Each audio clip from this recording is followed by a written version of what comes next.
Hello, welcome to day 4 of the Boccia Australia National Titles, being played here at the Australian Institute of Sport in Canberra. We're getting to the pointy end of the competition now. This is the first day of the finals, and we've got a great game to start off the day. BC1 knockout semi-final. We've got Christopher Allardyce from New South Wales, and also from New South Wales, Aaron McMahon. They've done a warm-up. The referees are standing in the middle of the court ready for the signal to start play. Quite a busy morning here with people arriving, setting up on the BC3 courts, setting up their ramps. And we'll be ready to start very, very shortly. Aaron McMahon from New South Wales plays for the Penrith club. Been playing for a couple of years now. I think this is probably his second or third national titles, and a good player, a player coming through to the top, I'm sure. His opponent, Christopher Allardyce, as I said, also from New South Wales, plays for the Northern Beaches Waves Club, and lives up there in DY, a lovely spot. The referee is Jack Wilkinson, and we're just now waiting for the signal to go. We have to wait for all courts to be ready.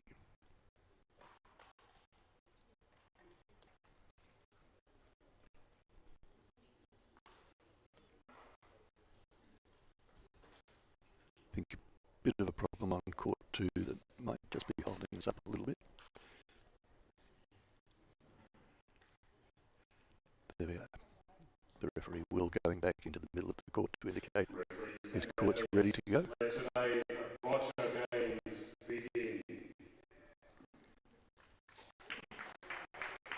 Now Aaron McMahon is playing with the red balls, so he goes first, sets his jack, the first of 4 ends.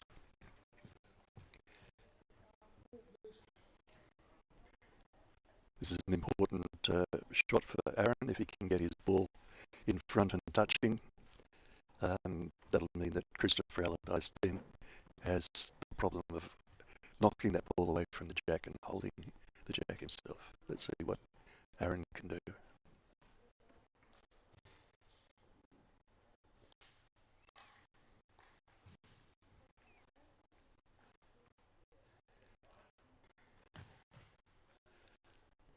Unfortunately missed his jack there, which now gives Christopher Allardyce the opportunity to take the jack and lead the way into this end.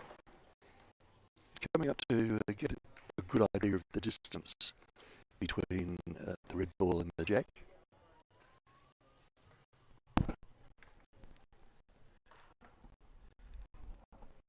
As we've said in previous coverage, when you're sitting at the end of the court in those player boxes there, the jack can look a lot closer to the red ball than it really is. So it's always good to come up and have a look closely and get an idea of the distance. But hopefully Chris now won't have much problem getting on the jack. No, he's missed it too. So the jack's still open.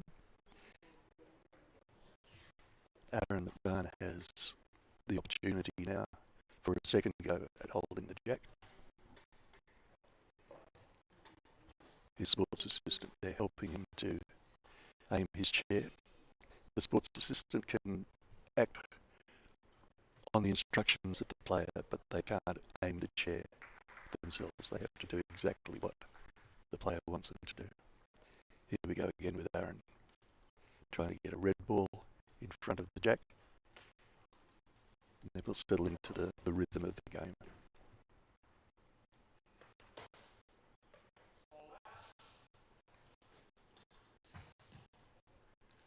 Oh dear, it's gone past again. These first few balls and the first balls of the day can be nerve-wracking when you're playing. There's a lot of pressure on you to get it right and get it right first time.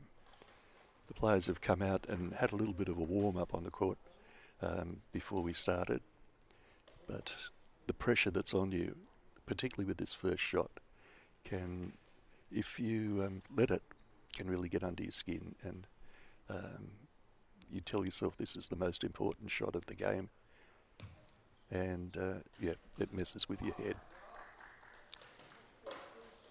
But if you can get that out of your head and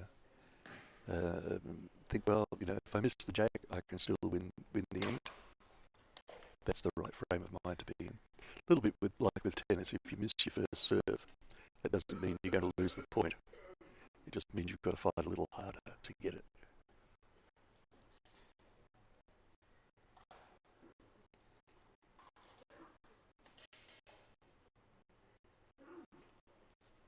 Aaron concentrating hard there. Lining his hand up with the jack.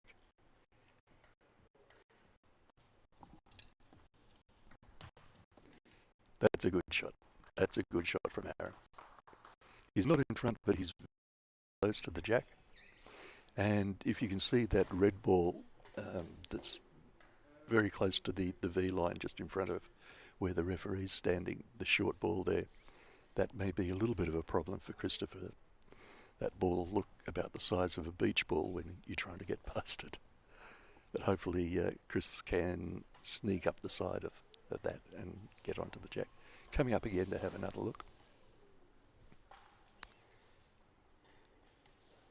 Sue Olsen working as Christopher's sports assistant, and she's also his coach.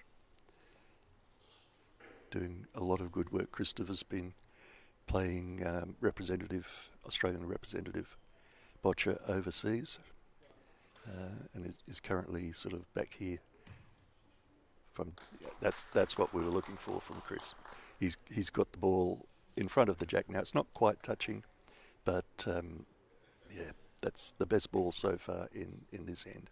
That's what we're looking for. Aaron still has a crack at the jack though.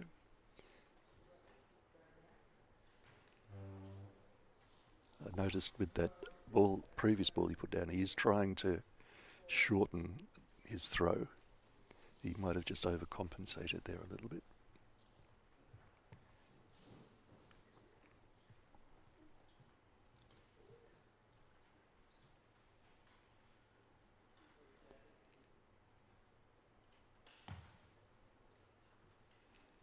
The whole thing's closing up now. This is turning into good boccia.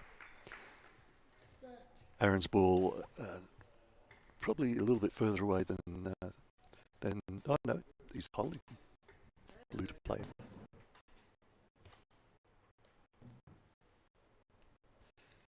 Asking the referee for a measure.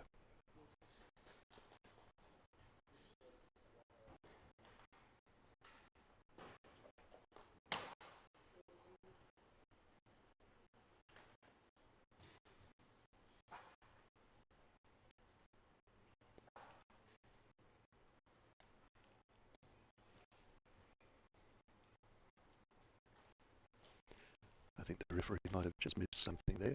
They'd have to go back and do another measure. With the line referee, Roe Blaney from Tasmania, coming in to help out.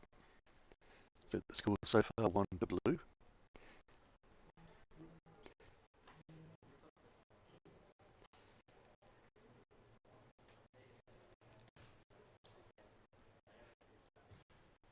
The athletes can ask the referee for the score anytime when their clock is running. These athletes have, I think, 5.5 minutes, 4.5 minutes to complete the 6 balls in the end. Currently, Aaron's got 1 minute and 9 seconds left, and Christopher's got 2 minutes and 1 second. Aaron's got 1 ball left to play,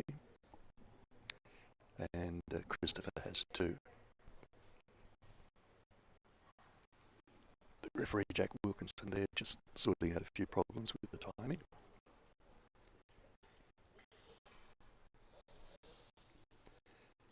And once we've made the adjustment, I'm sure we'll be back into the game.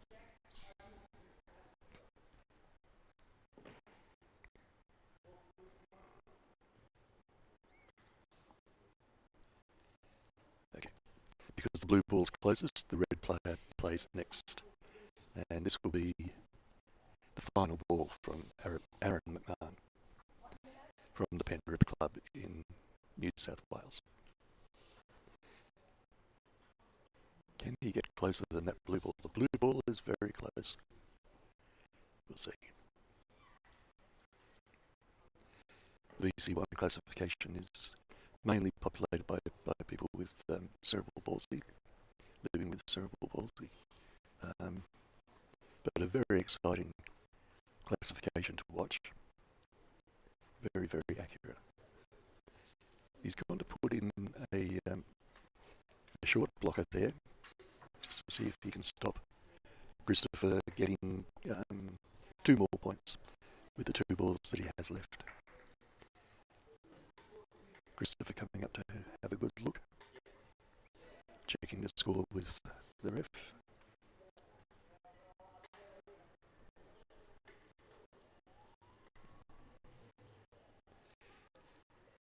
Now, if Christopher can get 2 more balls closer than that red ball that's just in front of the blue ball there that you can see, he can score extra points in this phase of the game where his opponent has used all his balls. Christopher now can see if he can improve his score a bit. He's gone for knocking that ball back. That might be a good plan. Still has 3 balls left. He can afford to move a few balls away, excuse me, to give himself more room around the jack. Beautiful ball there from Christopher Allardyce.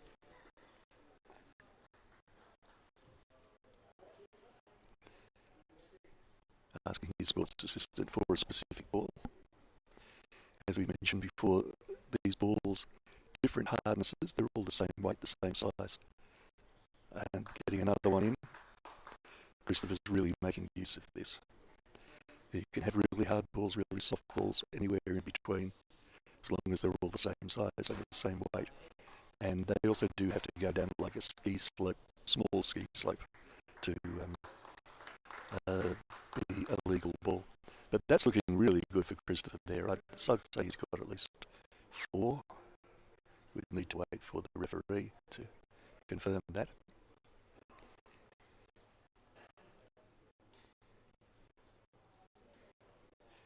Now he'll show what he thinks the score is to the players, and they'll either agree or disagree, or want to come up and have a look, just to make sure that they do agree.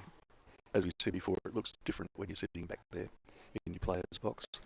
Looks like Christopher may want one of those other blue balls measured, so let's just see what they can come up with. Sometimes the referee has to remove a ball that's obviously a scoring ball, so that they can get in with the calipers and measure the distances. Measuring from the closest point between the 2 balls, and now comparing that to that red ball off on the side there. See which one is the closest. And the one at the front.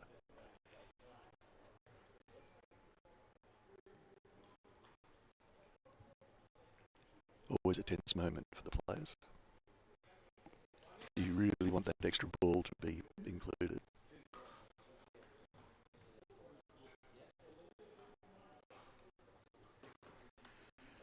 So Christopher will go back to his box now, and the referee again will say, "This is the score, do you agree?"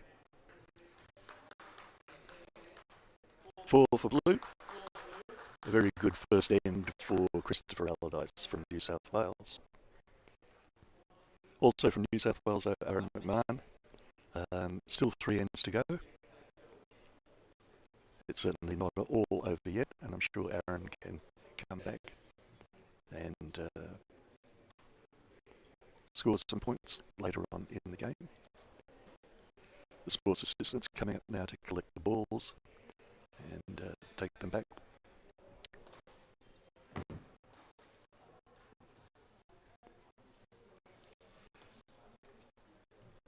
little bit of reassurance there from Sue Olsen for Christopher, and I'm sure some congratulations as well.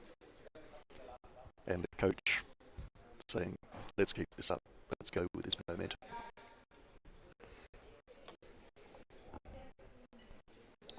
Morning, Phil. Good morning, Richard Buller. Nice to see you. Slow morning, so my apologies, I've missed the first two ends, but it looks No, like first, only one end. only one end. So that's a good result for Chris in the at the end of the first end. Yeah, it certainly is. And everybody had a bit of trouble settling in there, but first few balls at the first end on day 4. So Christopher's put his jack out now. And he's taken it wide on his right to get that advantage, right? Yep. That means that on that angle, the ball is much closer to Christopher than it is to Aaron. Yeah, good approach ball there, but it still leaves plenty of room for Aaron McMahon to come across and get a ball in front of the jack.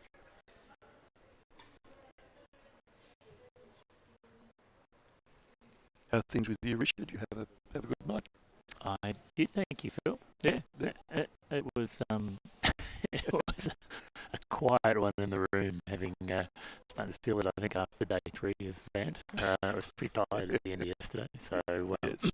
welcome to quiet night in the room. And you, Phil?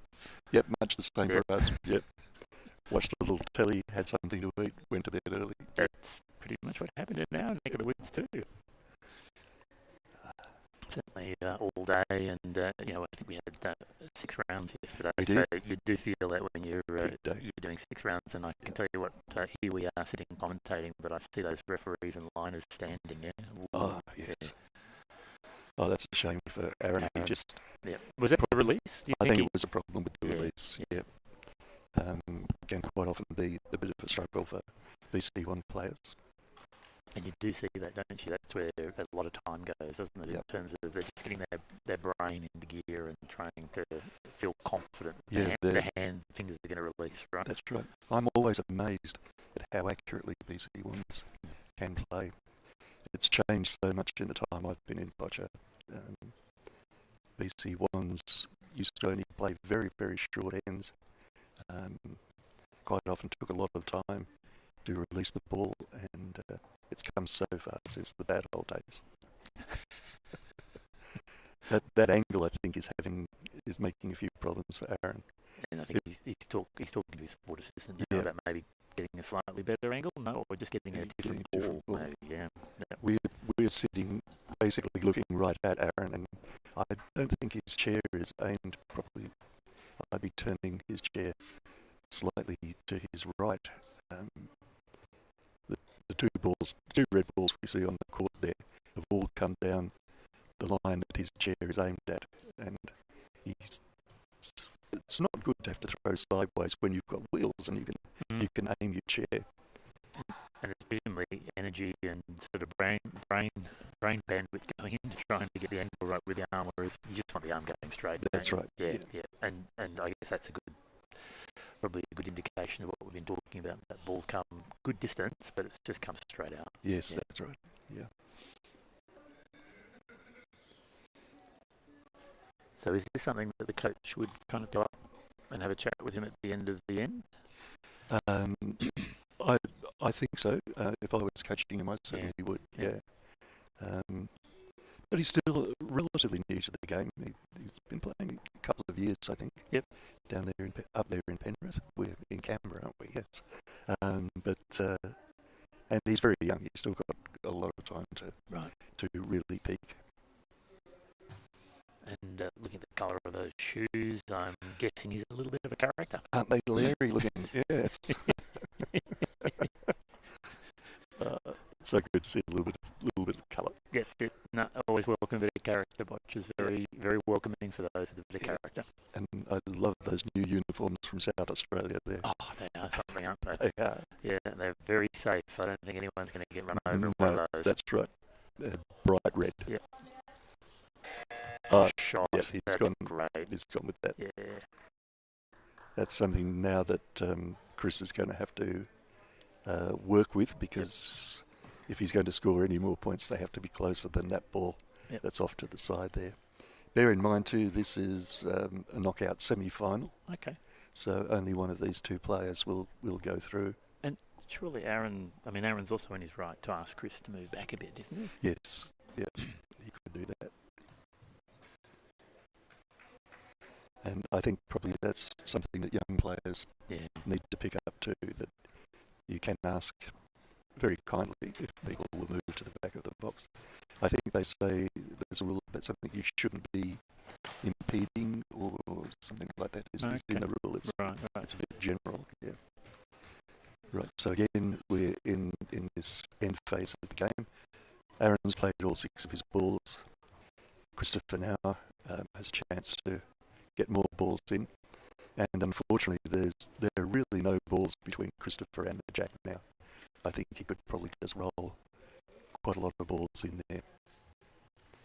But as Chris is wanting to do, is come out to have a look, just to make sure that everything is as it seems. Maybe look at the line back to his box from there. Asking what the score is. The referee says, I would have to measure to be able to tell you. That means they're very close. Do you want me to measure? Christopher said no, because that would come out of his time. And yeah, that sort of thing. Yeah. He's got quite a big scoring circle there, hasn't he? I mean, a reasonable one, yes. Particularly with no reds between him and the jack. In the first end, he scored four balls in much less space than that. Right, so I think he's up to that. Looking for a pretty substantive score here then for this end, yeah. Could be 6. Could be 6. Again, a bit of a trick for new players. If Aaron could have maybe put a couple of his balls in front of that area, that one might not be close. That one might not be a scoring ball, and you can see the adjustment there that Chris has made to his chair. Yeah. The difference between an experienced player and a not so experienced player, and his sports assistant straightening up in the chair.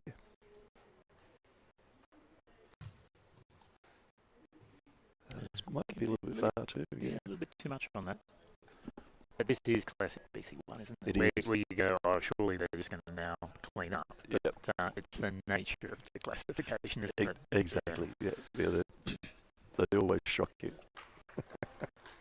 That's what makes it so exciting. I think probably we're looking at 4 there again. Let's see what the referee says.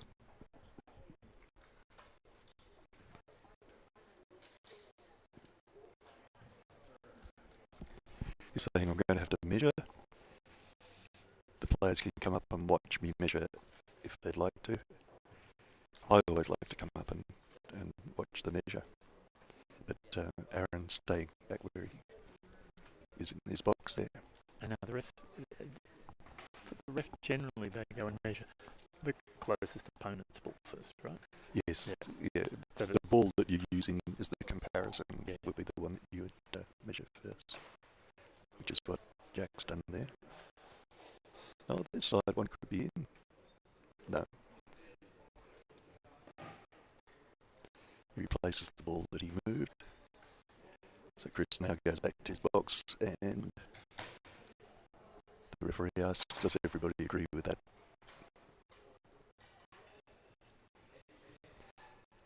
Four to the blue player, which is Christopher Allardyce from Northern Beaches Waves Club in Sydney.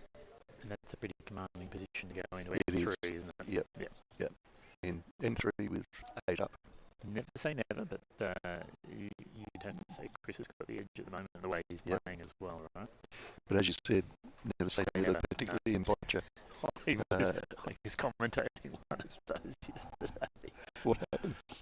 It was 4-0, and it was an open, and it was Ben against Lillian from New Zealand, and last ball, and then it was 2 to her. He could have thrown off and won 4-2, but he decided to play his last ball, and he knocked his close closest red ball away from the jack to make it 5. Oh, I wonder if he slept last night. He was pretty unhappy with himself. Not that we want to make fun of anybody, No, but yeah, that is one of the decisions you have to make. Yeah. So she knowing when to throw off is part of the game. That's it. And I said, what? Well, I was curious what happened, and he said, he just got confused in his head about where he was in the competition, and he thought, oh, no, points matter. Points still matter, but they didn't actually. Yeah. Whoever won that, because they were neck and neck coming into that, 2 wins each. Whoever had won that, well, now she's gone through to a bye in the knockout, whereas Ben will need to win his knockout match to go through to the final 4. Yeah, you need to know the structure. You got to keep that in mind, but it was just one of those classic, beautiful Boccia games where the winner, on the last ball is ahead 4-2, and the last ball turns it into a 5-4. Changes everything. Yeah, 5-4 win for his competition. Okay, so Aaron's put his second jack out. 4 ends are played. First one, the first jack from box 3, which is the one that Aaron's in now. Second one from box 4, Chris. Now on the third end, it goes back to Aaron in box 3. And is he playing relatively long there compared to the other 2 ends? That's what I was thinking. Yeah. Maybe he's readjusting his strategy there. That that's not encouraging, is it? And he's looking at his hand, isn't he? It looks like that release is really troubling him this morning. Yeah. Might be something to work on with his coach, I think. So the jack now is open for Christopher Allardyce. Coming up to just make sure that the distance is good. I always like to look, you can see some other markings on the court there. I like to look for something that I can aim for, like that black vague line that comes up there. I would be saying to myself, if I can get a ball on that line beside the jack, it's going to be a scorer. But I think Christopher can actually get on the jack from here. And he's very close there. I think this floor, like where it's not unusual for us to play with 2 or 3 sports markings. Right? No, but this one's very clean. Whereas this one, we've just got some basketball court markings. Yeah. Although that looks like, I don't know what that was then, that darker lines. Yeah, it could be netball. Yeah. But as you say, that's where we normally play is on basketball and netball courts, but we'll be looking forward to the Challenger in around the 5th of November will be a good time for people to come. Absolutely. Opening ceremony is in around 4 o'clock in the afternoon of the 4th of November. We've got the Governor General coming to open. Straight to the top. That's it. We don't muck around here in Boccia. And then we're looking forward to Wednesday through to Tuesday. The following week, Tuesday, single individual competitions. So far, we've got 11 countries competing. Wow. With 55 athletes. Although I've just heard this morning that we might have Kenya coming, and that would add another at least another 5 athletes. So, right. Oh, that's sounding really exciting. I think you'll always get some scratchings, but it looks like I think we're going to have over 50 athletes competing, which is that's just terrific. It is. It's a great international competition. So I encourage anyone who wants to see, because we don't have that opportunity much in Australia. No, this is the first one since 2013. That's right. To see international competition. And it is. It's a great atmosphere. It genuinely is a great competition, and the Challenger is there's 3 levels of international competition. It's what's called that entry level, which gets quite exciting because you'll see experienced players struggle against new players, because that's where you get your wild cards come in. Yeah. Challenger. You generally got a fair idea once you get to a World Cup, and certainly a World Championships, the track record of an athlete. But Challenger is where we'll see new talent. Yeah. So that's the Canberra 2025 World Challenger, and that'll be here at the Australian Institute of Sport. Did you say you're turning up on about the 4th? Opening ceremony is in the afternoon of the 4th, and then play kicks off on the morning of November the 5th. Right. So make that a date in your calendar if you a Boccia fan, a Boccia player, or somebody who just wants to see some of the best athletes in the world playing Boccia, That's it. And if you can't physically get here, we're going to have the same setup from live streaming. Yep. So just look out for the links as we post them, and let people know on the Boccia Australia website. You'll be able to watch the streaming of the show court from the Challenger. And that's going to be on a Terraflex floor. It will be. We'll be on a Paralympic floor. Yep. For that one. That's just going to be something that you shouldn't miss. Yep. And in fact, that leaves a legacy for next year's Nationals. Yep. Next year's Nationals.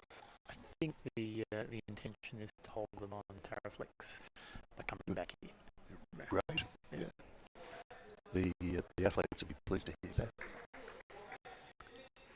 And the AIS is just so welcoming to us as well. They are. Yeah. Just going back to the court here, that's an interesting setup there with some blockers being put in. Aaron's done well there to get that red ball where he has, and Chris is trying to get the measure now of that red ball. I think he's still got an open.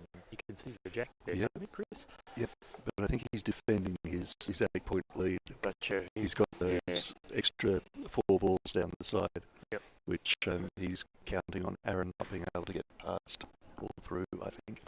And now he can come down the side of those balls.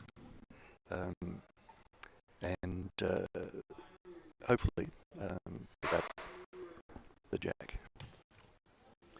Well, you read that spot on. That's exactly where he was going, but I'd say he didn't quite execute on that one in terms of the line, right? Yeah. You can sometimes get quite balked by a blocking ball, and you say your brain says to you, "Don't go anywhere near the blocking balls." But you just have to make your arm override your brain. Right. Yeah. Which is fair to say is probably what our BC1 athletes are doing most of the time. Yep. Just trying to get the arm to do what it otherwise wouldn't do. That's right. Oh, this looks good. I mean, Aaron's going to find that very difficult now, isn't he? Yeah. To get around. That's right. Yeah. So it looks like Chris has executed. Would you say, is it fair to say he's executed very well on his plan there to keep Aaron from getting any more than perhaps 1 point? I think he has. I think that's exactly what he had in mind. And he thought, well, if I can pick up something that'll get me down on the jack, that's okay. But this is the third of 4 ends. I'm 8-0 up. All I need to do is protect it.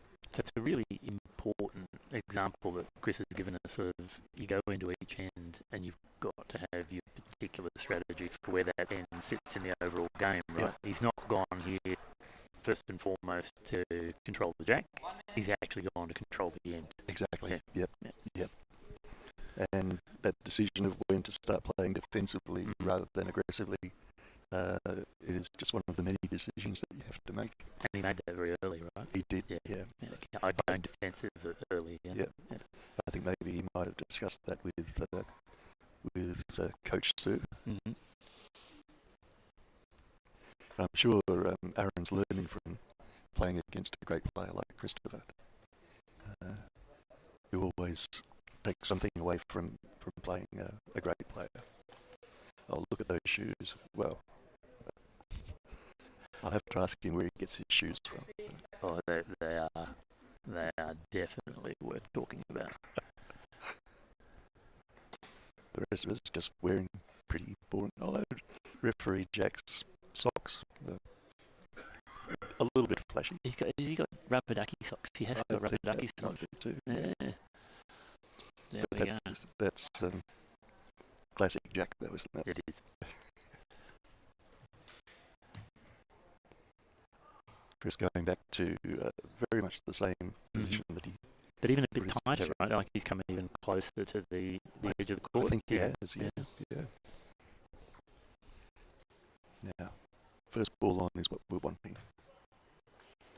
And that's what we've got. Does it get better than that? It doesn't, no. You can see there it's not sitting in front of the jack, but it's sitting between the jack and Aaron. So when Aaron looks at that, all he can see is the blue ball. He can't see very much of the jack at all. So what's going through Aaron's mind then now? I mean, what's he kind of challenging himself? This is what I got to do. Yeah, how many hard balls have I got that can knock away what I presume is a soft ball that Chris has got in front of the jack? Power, good release, all those sorts of things. But trying not to probably stress himself out too much.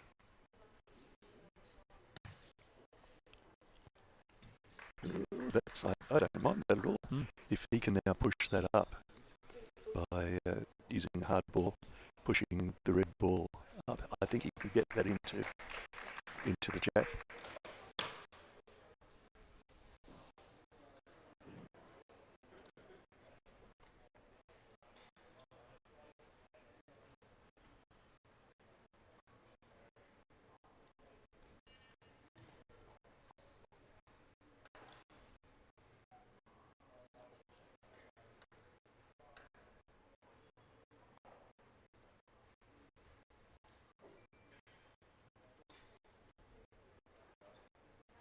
Taking his time.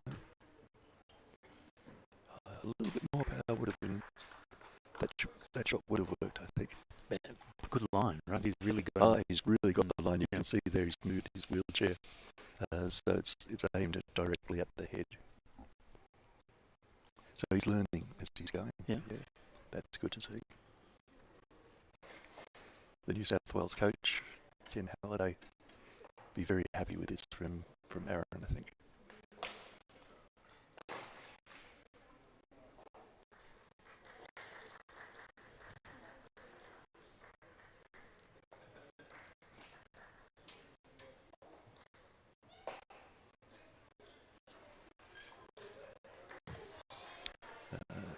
That was the release problem there. Yep, very different shot, right? Yeah. Chalk and cheese, but the intent was the same. Yeah, I think his wrist just flicked around as he was releasing the ball. Still got 3 balls to go though, and 2 minutes and 10 seconds. Anything could still happen here. What's important for the athlete to do to, I guess, particularly for the BC ones? What's the most important thing for them to do to get that release happening? I think relaxing. Yeah, which in this context, yeah, in a critical game, in a national competition, that's the trick, right? I've got a BC one player, great player, lovely guy, and he just gets so tense when the time comes to throw the ball that his whole body locks up. He stops breathing. And I keep saying, breathe. I don't want you to explode. Right. Well, Aaron's clearly found a bit of breath there because he's that fourth ball has aligned much better than the third ball. Yeah, if there's one piece of advice I can give to BC ones, it's maybe take 3 deep breaths before you even think about throwing the ball. Yeah. And don't throw it till you're ready. Stop and take 3 more breaths.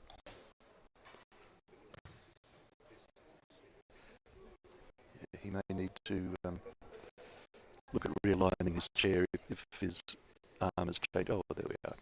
He's doing it. His arm probably has changed between the first few balls and now, so he needs to adapt for that. And when you say change, is that sort of fatigue set in? Fatigue, muscle? Yeah.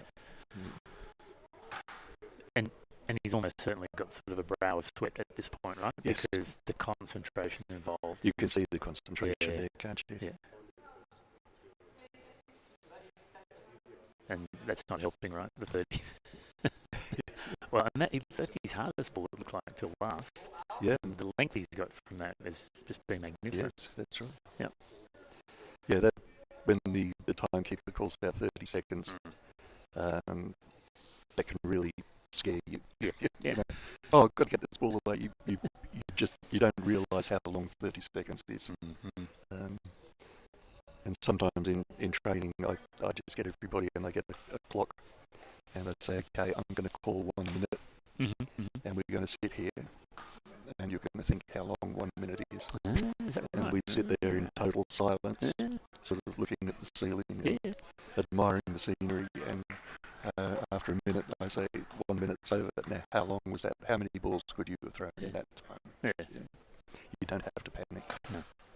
There's genuinely more time than you think. It's Wonderful. I had the same exercise done with me when I was learning to snorkel. Right. We had to hold our breath for 1 minute while lying down, looking up, and then because it seems like an age actually. Yeah. And it's actually very easy to hold your breath for 1 minute, but then to do it as you're going underwater. Yep. Because other factors. Your brain just goes, "No, I'm going underwater. I haven't got time. I got to get back up." Christopher Allardyce from the Northern Beaches Waves, playing for New South Wales, has won that game. 9-1. Good to see Aaron on the scoreboard though. Aaron McMahon from Penrith in New South Wales, shaking hands with Christopher. And he'll be happy, I think, taking away an end. Right? I think to take an end, particularly against an athlete like Chris, who's had as much international experience as he's had. That's right. Yeah. Well, Christopher Allardyce is ranked number 2 in New South Wales, and Aaron is ranked number 4 in Australia. I'm afraid. I'm sorry. So a long way for Aaron to come up to there, but I'm sure he's on the way. The players now just making sure that everything they see on the scoreboard is correct. The referee will have done a final check on their balls just to make sure that they didn't change from when they were in the call room before they came out. And some work on the electronics being done there at the same time. Well, I think we might leave it there, Richard. I think so. Richard will Boccia Australia chair. That's it. Yeah. The man who knows where everything's going. Not anymore. Making it all happen. No. That's our CEO now. Kelly. That's her job. Kelly Rourke. That's her job. But I was very pleased to see her give our opening ceremony speech, one that I have done for many years and I no longer do. Yep. So that's fine. That's what's called the organisation growing up. But certainly more than happy to now sort of drift up into that more strategic role, which is the chair, the board's role, and see the day-to-day running, which I've been doing as a volunteer CEO for many years. See that move to her, and the future planning would be very vital in a growing sport like Boccia. And with the Paralympics, that is a generational opportunity for us to lift awareness of Boccia as a Paralympic sport in Australia. Yep. Yeah, Brisbane 32. We're already well in. It's frighteningly close. It is. It'll be upon us before we know it. Yeah, that's right. Okay, right, Richard. Well, thanks for joining me. It's been a pleasure. Thank you. And the next game coming up at 10 o'clock will be a cracker. It's BC2 pool game. Lachlan Kavanagh from Queensland versus Karina Harrison, right here, local girl from Canberra. That's coming up at 10 o'clock. So join us then. My name's Phil Bates. See you again soon.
Welcome back to, where are we? We're BC2s. And quite an important game, I think, JP, in terms of Lachlan Kavanagh and Karina Harrison. So Karina Harrison from the ACT and Lachlan Kavanagh from Queensland. Yep, up in the beautiful Harvey Bay area. His club is the Fraser Coast Boccia Club. Yes. And their logo is a humpback whale tail. Yes, that makes perfect sense.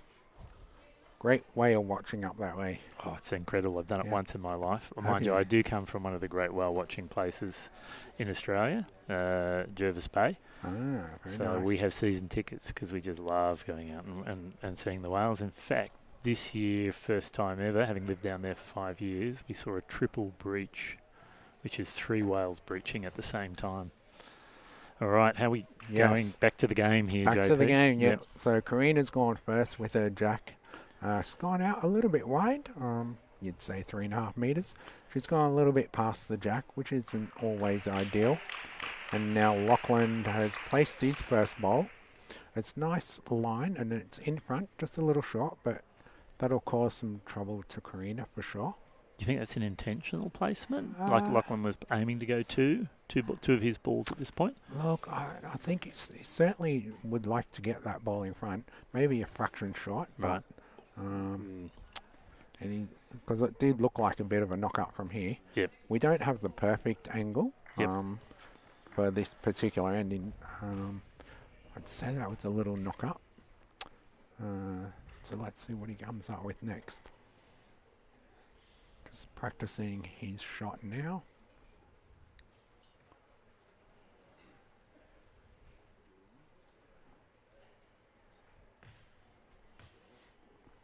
There we go, he's overshot it again. So is there a little bit of nerves maybe here going on for Lachlan? Possibly. He's so he's gone through undefeated at this point, so there's a lot riding on this one. There certainly is, yeah. Yeah. If he can win this game, he'll take the gold medal for the national championship. So the referee gets out there with the calipers and measures the 2 balls or the 3 balls.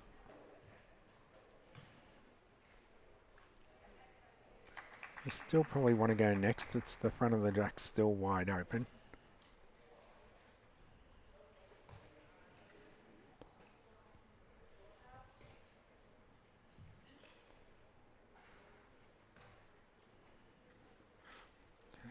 It's blue to go still. So it'll be interesting to see what Lockie will do here. He's gone for 2 push-ups, so will he go that same path, or will he just try and place something in there?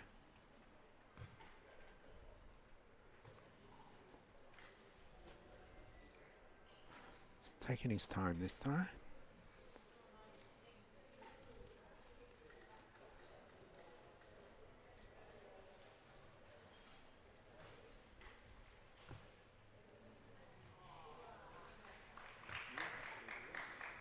Okay, it's red to go. He's knocked his original first ball up a little, and the ball he's just thrown is a little bit short and to the side, so Karina's probably got a lie at that. Is it fair to say that Karina will be pleased at the moment because Lachlan's got 4 of his balls out and she's got 5 to go? Yeah, definitely. If she can put something on the front, or even if she takes 2 balls to sort of switch this, it'll be nice. So we'll see if she just draws up in that front head of the space.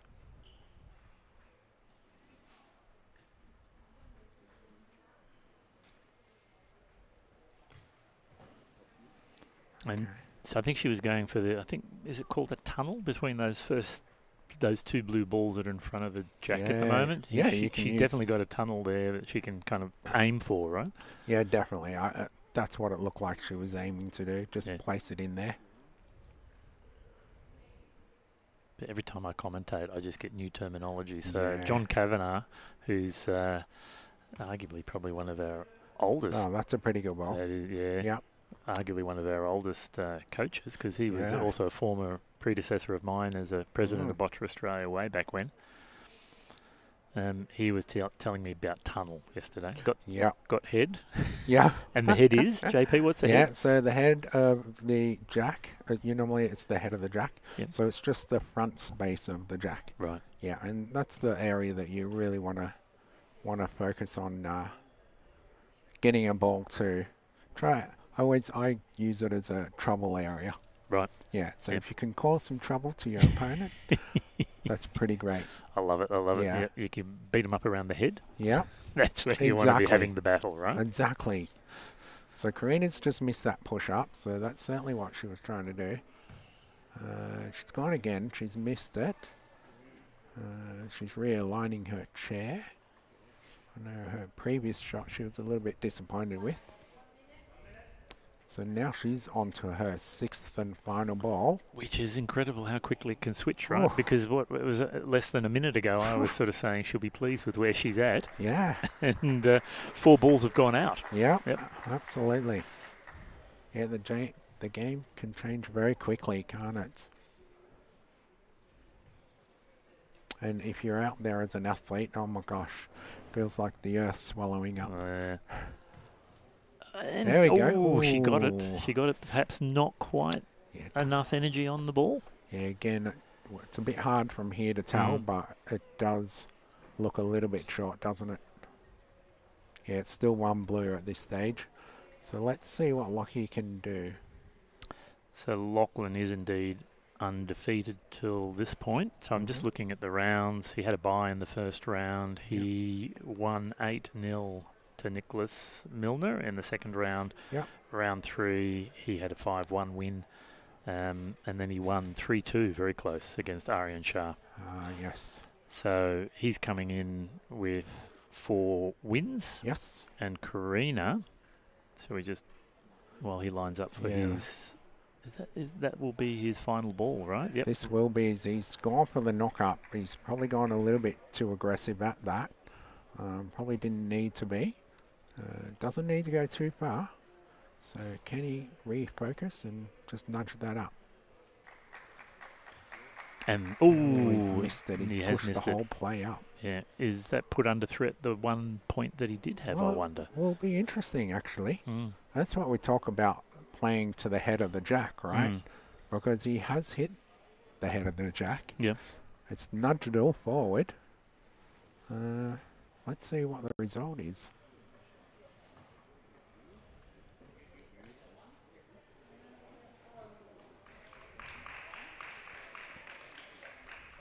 Karina, did you get some I results do there? have some results for her. So first round, Karina lost to Aryan Shah 1-6. So Okay. Karina won, Aryan 6. In her second round, she won to Scott 5-2. Oh, she would have been happy with that win. And then she had a bye in round 3. She won against Nicholas Milner 3-2, quite close in round 4. So Lachlan is certainly ahead on wins here. And Yeah. if Karina wins, then they're going to level up on wins and it'll go to 4 and against. So well.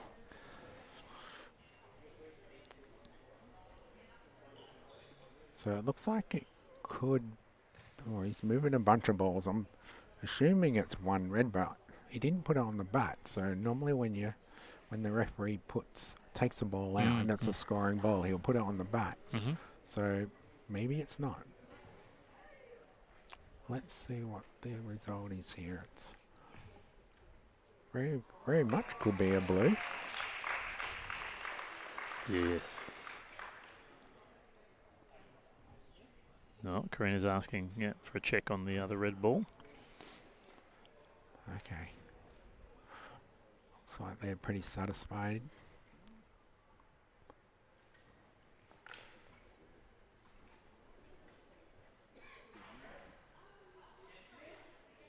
Oh, it's one red. Wow, didn't pick that. So there you go.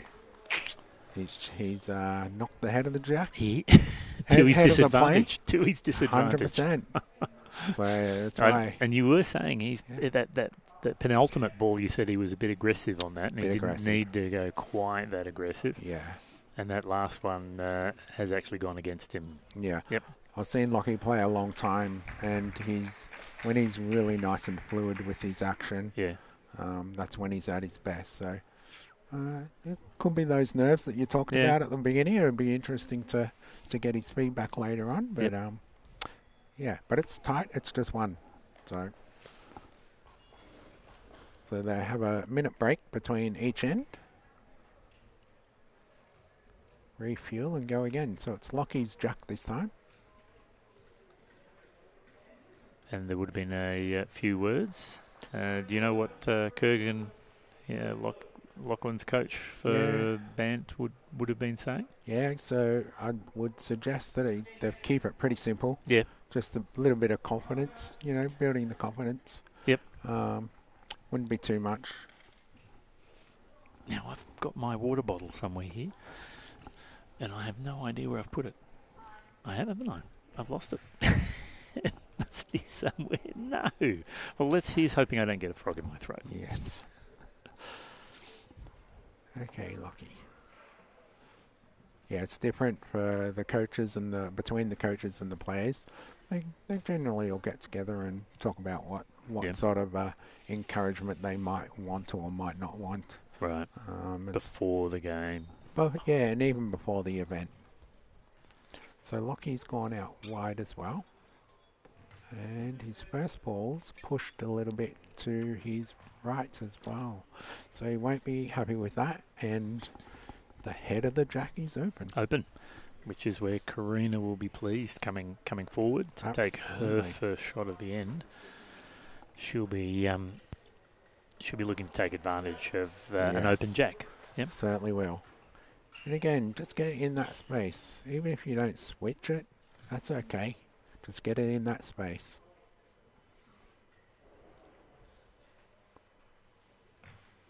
And when you say switch it, what do you mean, JP? Yeah, so switching is, so at the moment, blue's closest, obviously. Mm-hmm. And if Karina gets her, that's a beauty. Oh, that's a great shot, isn't it? Yeah. So Karina's just switched it, and now Lockie's turn to go. Yeah. So now it's up to Lockie to switch it. Right. Ideally with one ball.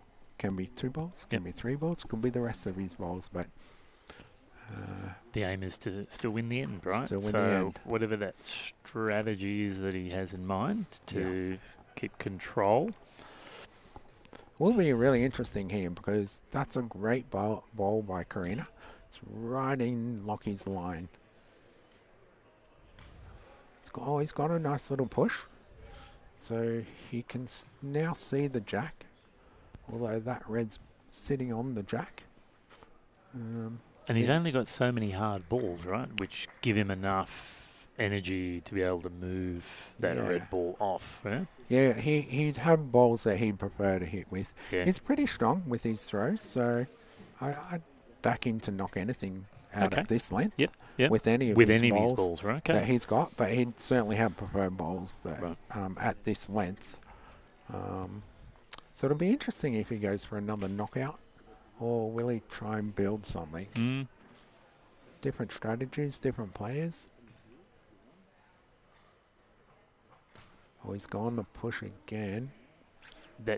So you think that wasn't quite the intention of that shot? It was to push Karina's red ball off and away from the jack? Yeah, look, either that or get that jack back. Yep. Yeah. I'd suggest it was probably to try and get that jack back a bit in a little bit of space. Yep. So again, he has a clean line at it. But I feel like he's still pushing at it a little bit hard. He's not quite into his groove yet.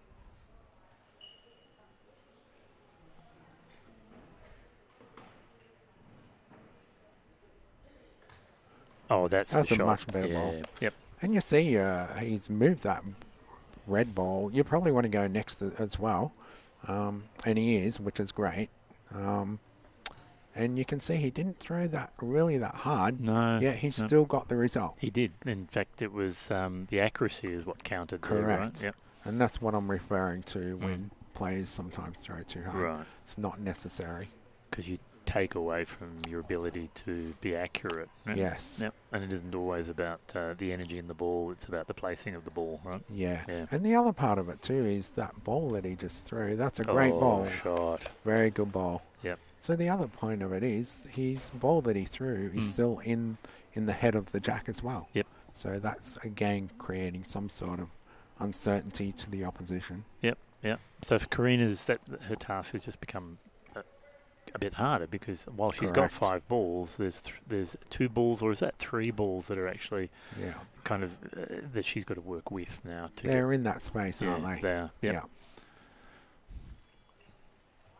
So what would you do, JP? Now, For me, Karina, look, I think it's either going to be a drive or a lob. Probably because I'm a bit more of a driver. I'd probably, and there's quite a few balls there. I'd feel pretty confident of smacking it back. I was about to say, just open it up. Yeah, open it up. With a strong drive. Yeah. And otherwise, a lob, what would a lob do? Where would that land? A lob would just push the jack back. Right. Because she's already got a red behind the line of blues there. Yeah, well, that, and then again, creating that bit of space at the back for her to be able to draw onto. So there's much bigger space if you come back towards the commentary, the back end of the court. And then she could draw in. But I'm not sure what sort of strength she's got. It might be just nudging it back. Right. Let's see what she comes up with. So she adjusted her grip there. Okay. I just saw the ball come up as she readjusted her hand's grip on the ball, even though she was already swinging quite hard, and here it goes. Yeah, and look, that's a really nice shot. That I was just going to suggest that another option could be for Karina is to knock and replace that ball that she just hit, the blue ball. So now she would come through and look to knock the jack and that blue ball. So possibly even just get in there with this next ball if she's holding. Great. If she's not, she can still push through. Yeah. And there it she's is. Done that pretty well. She has done that well, hasn't she? Yeah.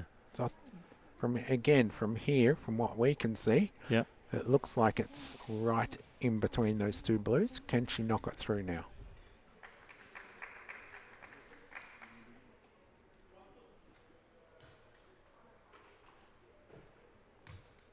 She's gone for it, but just offline. Well, she's certainly causing some trouble for Lockie. He's not going to be able to get too many more points. So she's in a. If she can get control of the jack now, then she'll be in a very strong position going into the end, right? Has she done enough there? Yeah. No. I think Karina's asked for a score. Yeah. Yeah. Look, I think if she can get rid of that blue on the side and try and keep it down to 1. I'm not sure if she's going to have the power to get that all red the time in there. now, because she's now down to 5 seconds. Oh gosh. She got it out. She did get the ball out, and she's placed that beautifully to stop Lockie from getting more balls in there. Bit more defence. And now, is it fair to say when you've got a crowded head like that, you're talking about a close end? You are. It's a very close end indeed. And Lockie's got only 2 balls left, so I'm thinking the referee He's got one. He's actually got 1 ball left. Looking at. Oh, he's got 1 ball. Oh wow, even less. 1, 2, 3, 4, 5. Yes, that's right. He's got 1 ball left. There you go. And in fact, he's not going to play it. He's going to play a practice shot for the next end. Bit of a practice shot. Get it out there. 2 points, and that's very fair enough in that situation. There wasn't really any options for him to take a scoring shot there, was there? No. In fact, he was just going to risk a point that he already had. Correct. Anyway, there's a smile there on Lachlan's face. Is that going to help him in terms of going into the next 2 ends? Yeah, I think so. There's a big sigh there as well. A little bit of relief. Yeah, so Lockie takes the lead, 2-1. Going into the 3rd end. So, very good end.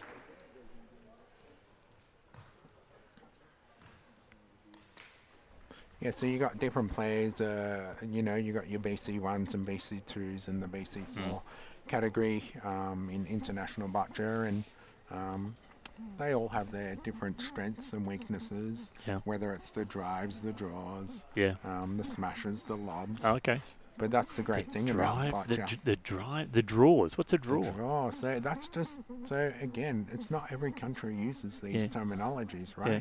So a draw shot to me is when you're just rolling the ball, the colour ball, up to the jack or the target area. Okay. Yeah. What do you normally refer it to? I'm still all learning. That's why I love right. commentating, because I just get to ask. There is no Yeah. dumb question. I just get to No, ask there's any certainly question I want, JP. That's quite all right. And it's learning. So Yeah. the terminology, as you say, is different by country. And Yeah. I think we're still a sport where even within a country, you'll have different coaches, different athletes using slightly different terminology, yeah? Absolutely. And is that part of getting your relationship really lock solid with your coach? Is you've got clear understanding of the terminology and what you both mean, yeah? Yeah, that's super important. Yeah. Yeah. Be wanting to smash and he's really asking for a lob shot or something. Hey, you just asked me to. Yeah, you certainly got to get in lockstep with your coach. And we're really building that throughout Australia at the moment. Yep. Which is really great. That's great to hear.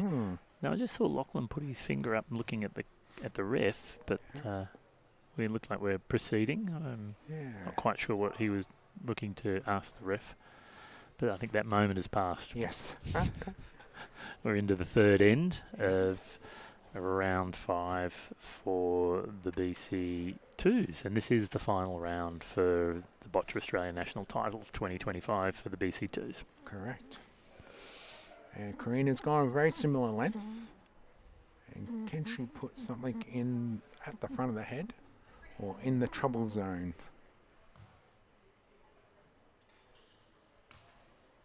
No, she's pretty much very similar to the first end. Yeah. So again, as the opposition, you'd sort of go, "Oh, that's tasty. I'll have a piece of that, please." But he's got to execute the shot, though, doesn't he? Certainly It needs to be does. an effective shot for So Lachlan, when he's getting ready there, looks like basketball. Not basketball. I was going to say cycling clips there for his feet. Why has he got that, JP? I guess he's looking for a good foundation, so his feet are supported. Really good That ball. is great shot, isn't it? He Yeah, certainly and he took knows it advantage too. of that, didn't He did open jack, and he's put that ball right in the head. Couldn't have done it better. Couldn't have done it better. Yep. Yeah, love it. So you'd be happy with that shot? If that was your shot? Yeah, 100%. Yeah. Yeah, so he's just looking for a bit of support through his feet so they don't move too much, and you get a lot of stability through your feet and your legs. Yep. Works through to your core, and it works really. He's been using that for quite a while, and it's worked well for him. He's also gone on to holding with his other hand, his non-throwing hand, holding on to some sort of a belt. That's a pretty good ball. Yep. So Karina's just trying to build something up on the side now and hopefully get in onto the jack. Oh, is that? She's got that opportunity to ricochet now, has she? Off those 2 red balls onto the jack? I'd say that's what she's looking to do. And if in the ricochet the jack moves just slightly, that would be ideal, and that is exactly what she's tried to do there. Certainly, yeah. That's a nice shot. Yeah. So she probably needs to switch it now. Otherwise, she's got too many balls out, right? Correct. Yeah. Yeah. Lockie's got 5. Lockie's got 5 balls in hand. So I think we jinxed it last time. We said he'll be starting to get pleased. Well, it'll be interesting if it gets really tight in there with Karina's red balls. She might have has. switched I it think she there. switched it there. Yeah. No. Oh, no. Okay. Goodness me. Oh, the angle does make a huge difference, doesn't it? Yeah. It does. We could do with a nice over the head angle, couldn't we? Tell you what, JP, and I reckon a cam ball. Can you imagine a camera and a ball? Oh, that'd be amazing. Why not? Which one would you put it in? In all of them? Oh, I reckon it's got to be in the jack, doesn't it? Looking back at the athletes. Yeah. Anyway. Well, she's hit the head of the jack, head of the play again. And this is her last ball, so it's going to leave it open for Lockie. He just needs to win this game. It doesn't matter how much he wins it by. Exactly. And I think then he'll be taking the gold, yeah? Exactly right. She's done very well there. So we'll see what the score is. And he'll take the time as well to get it measured if it needs to be. Well, and it's one red. Good on her. She's done a good job. But he's going to take his 5 balls now. He's got to switch that. All he needs is 1 blue, right? He'll want at least 1 blue. Let's see. It'll be interesting his approach, actually. Will he just go for the 1 blue? Yep. And try and win the end? And take a 3-1 lead? He's gone very firm. I like the shot. He's just trying to create some space. Still 1 red. Or was he going for the blue? I'm not quite sure. But still, I like the shot. Still got a push at that blue at the front. So why hasn't he come out to have a look? Is that because he's got enough information from where he's sitting, or possibly? It's a really good question. Yeah. You would encourage your players to go and have a bit of a look, and particularly when the head's as tight as you've got that many balls in the head there. You know, I was just curious as to. Again, he's gone very, very firm. It doesn't, as we saw before, it doesn't take a lot to push that move balls around. So. And now there's red balls behind the jack as well. Yeah. He's got to be quite subtle now, doesn't he? He's got to get that red ball off the jack. And there's another red ball on the other side. Are we looking at a potential tiebreaker here? Oh goodness! Well, if it goes to 2-2. Oh no, it might end up being 2 if she's ending up with 2. True. Still 1 red. So he's got 2 balls left. And he's got 1.5 minutes, just under 1.5 minutes. So he's got time. Yeah. He does not want to rush this, does he? No. I think let's just remember not to throw it so firmly. Oh, he's done the job, I think. That's quite a nice ball.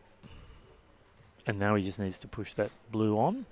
Or has he done enough? He's done enough and he's going to throw off now, isn't he? You can see the smile. Yep. He's going straight to the other side. I'll take that, thank you. Goodness. So, yeah, look, in some players will just try and get that second point. Again, it's tough to tell from where we're sitting, so we don't know how tight it is in there. That's true. And I was calling gold medal, but we're not there yet because it's only the 3rd end. So it is. There's an end to go here. Still game on.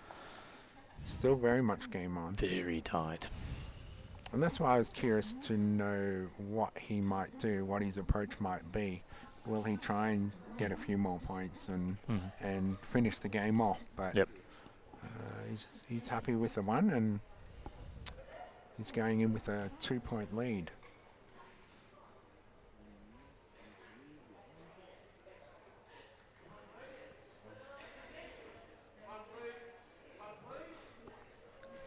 I think going back to your question about going out and having a look, sometimes when you're, so Lockie's in a manual chair and you don't have a lines person as well on this court, and BC2s of course don't have a support assistant out there. Yep. It makes it a little bit hard getting out onto the court and back into your box. Right. So it takes quite a lot of time. So time is a factor there in deciding to, like, I've got enough, on balance, I got enough information, I'm going to go for a shot. Yeah, correct. I've recently moved over to more of a power chair. Yeah. It's very similar to my old chair, but I wasn't able to get out onto court at all, and it was just... So what's the difference? Are you finding yourself going out more on court because you've got so much more. You got that independence now to just take yourself out? Yep. So much more. Right. Getting out onto the court very quick. Yeah. Moving in my box much quicker. Okay. Lining ups quicker. Yeah. Ability to be more stable in my box is better. Right. So And getting out more on the court, what does that give you in terms of your game?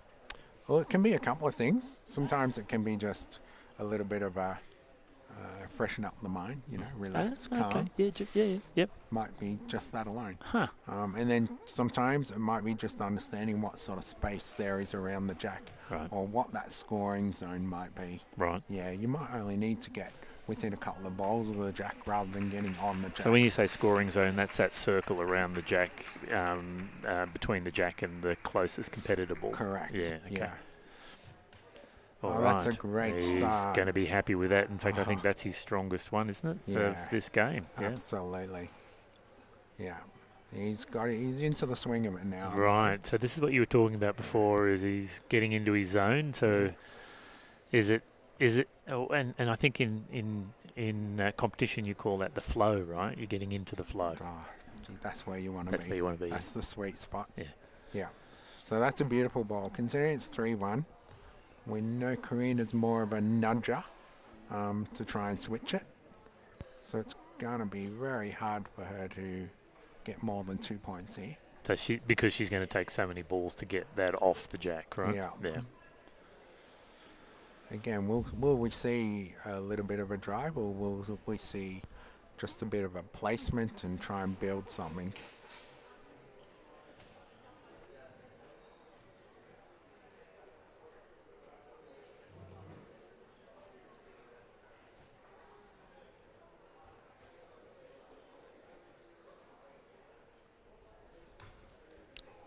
Good shot, though. Yeah. Lovely line. Yeah. Yep. Probably a fraction short, Yep. because she's going to have to punch that up if she wants to use that. But as I say, with a little bit more momentum, that might have kissed the side of the blue ball and just pushed it away. Yep. And this is where you need. She'll need to switch it sooner than later. Because the only way she's going to retrieve this game is points, right? Correct. Yep. She needs those 2 points. And she needs balls in hand to do that. Correct. And she needs to see Lachlan lose some of his balls. Exactly, so yeah. that's not the direction she needs to go in. Is that fair to say? No, look. Yeah, she won't be happy with herself on that one, right? It certainly need. If the direction wasn't so bad, it was more the how hard she threw it. Yeah. Yeah, she need to bump that one up. So. Which is exactly what you said. That was her next shot. Yeah. So she's going the other side She's now? going the other side now. But it's a little bit wide. So she's got 3 balls left to make something happen.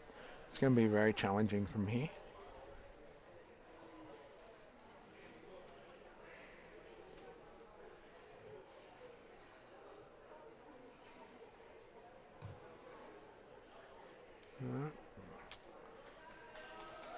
Okay. So down to our last 2 balls here.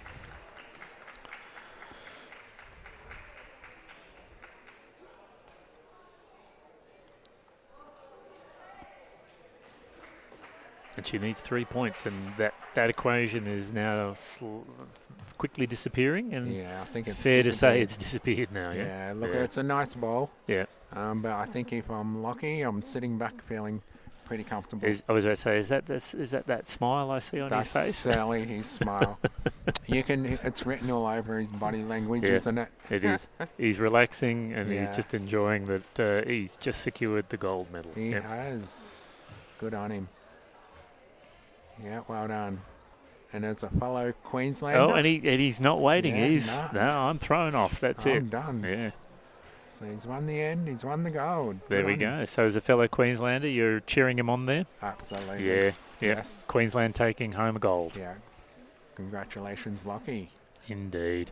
But well played, Karina. That was a very close game.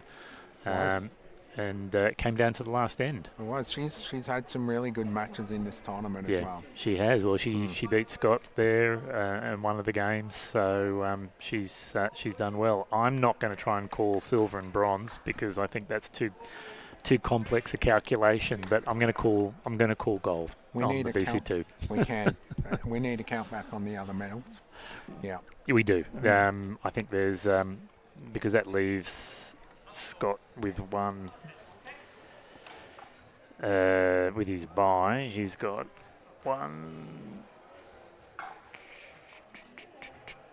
2 losses, 2, 3 wins. Oh, you're doing losses, are you? Oh, well, it can be either way. Yep, 3 wins, and Karina's now got. She's also on 1, 2, 3 wins. 3 wins. So it'll go to 4 and against, I presume, Yeah. on that one.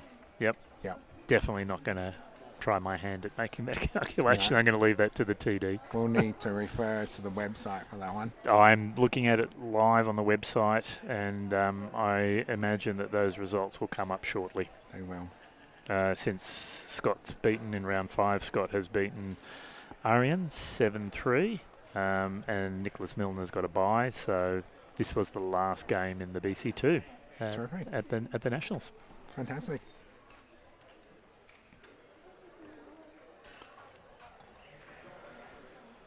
So we know what we've got.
Well, we're really getting to the pointy end of things here at the Boccia Australia National Titles at the Australian Institute of Sport in Canberra. This is the BC3 final, and it really, the right people are. John Kavanagh, welcome to. Thank you, Phil. No, it's great to be here. Yep. It's to be able to watch these two players. It's, Isn't it? Yeah. Oh, unbelievable. We should just talk about them. Jameson Leeson and Daniel Michel. Now, if there are two boccia players in the world who know each other's games well, it should be these two guys. You would imagine so, yes. Yeah. Highly ranked in the world, and their progression over the last 3 or 4 years has just been unbelievable, and the results that they're getting, it's an inspiration to juniors coming through in the clubs and anyone that's been involved in boccia for a while. That's right. I've been involved with boccia for a long time, and I didn't think that I'd have it in my lifetime, two such good players playing boccia. That's right. In fact, I've got national rankings for them. Jameson is ranked number 1, and Daniel Michel number 2 nationally. But I also looked up their world rankings, and these two people you're looking at here on the court, Jameson Leeson on your right is ranked number 3 female in the world, and Daniel Michel on your left there, world number 4 male. Yeah, unbelievable. So these are really the cream of BC3 players in the world, not just Australia. And they've been like that for the last couple of years too. Certainly always very near the top or right at the top in some instances. I find that we go back to our clubs in our states and everyone talks about them. They can see it on YouTube and watch the replays, and they're aspiring to be like they are. Yeah. To be big players like You that. couldn't have better role models than these two guys. It's wonderful. And it's not just the ramp players, it's the throwers as well, looking up and seeing what they need to do to become world-class players. Yeah, and certainly coming along here to the national titles, throwers as well as rampers, as you say, you're seeing the best playing against the best. Okay, these guys are BC3 players, which means they can't kick or throw the ball onto the court with any degree of strength or accuracy. So they use a ramp to propel the ball. And they each have a ramp operator. See Jasmine Hayden there, working for Jameson Leeson, and Ashley Madden, long-term ramp operator for Daniel Michel, pretty much throughout his career, I think, John. Yeah, I think so. And they play a huge role in the play. It's a vital relationship, isn't it? Absolutely. We were talking probably a day or so ago about you can't just have someone come in and say, I'll be your ramp operator today. No, and you can see that the ramp operators are not allowed to turn around, so they're relying completely on the players to give instructions. Yep, and all the decisions made by the players. Yes. No input from the ramp operators at all. So it's a good start to Jamison. Yep, that's good. I think maybe just looking at the angle there, Daniel may be able to just maybe clip the jack. I'm not sure. Yeah, I think he's got a line at it. Mm. But every time something comes to my mind about how they play, they go and do something totally opposite. Isn't that the wonderful thing about Oh, Boccia? It's so exciting. Yep. And none more so than these two guys.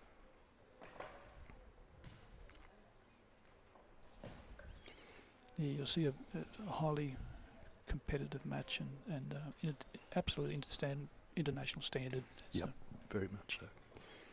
Both of them representing New South Wales. And nice to have your impartial view here, John. You're a Queenslander. Yeah, well, that's right. Yeah, so I don't really mind who wins it. That's as they say, Boccia will be the winner today. That'll be the winner today for our viewers to be able to see such talent. Yeah. So Dan's knocked that away to then allow him to have a free shot at it. He's coming up just to get a better idea of the distance between the balls and the angle. As with us, sitting at the floor level, it's very hard to judge the distance between the balls unless you come up and actually look. Yeah. and as the distance goes out, it's even harder Yep. for them to coach That's the right. distance. Referee today is Kate Ginian she's one of your Queenslanders, Yeah, I think. we've got a Queensland connection in the Yeah. match, which is good. That's good. Kate's a well-credentialed international referee. Yeah, he's been a very strong supporter of Boccia for a long time, Kate. Yeah.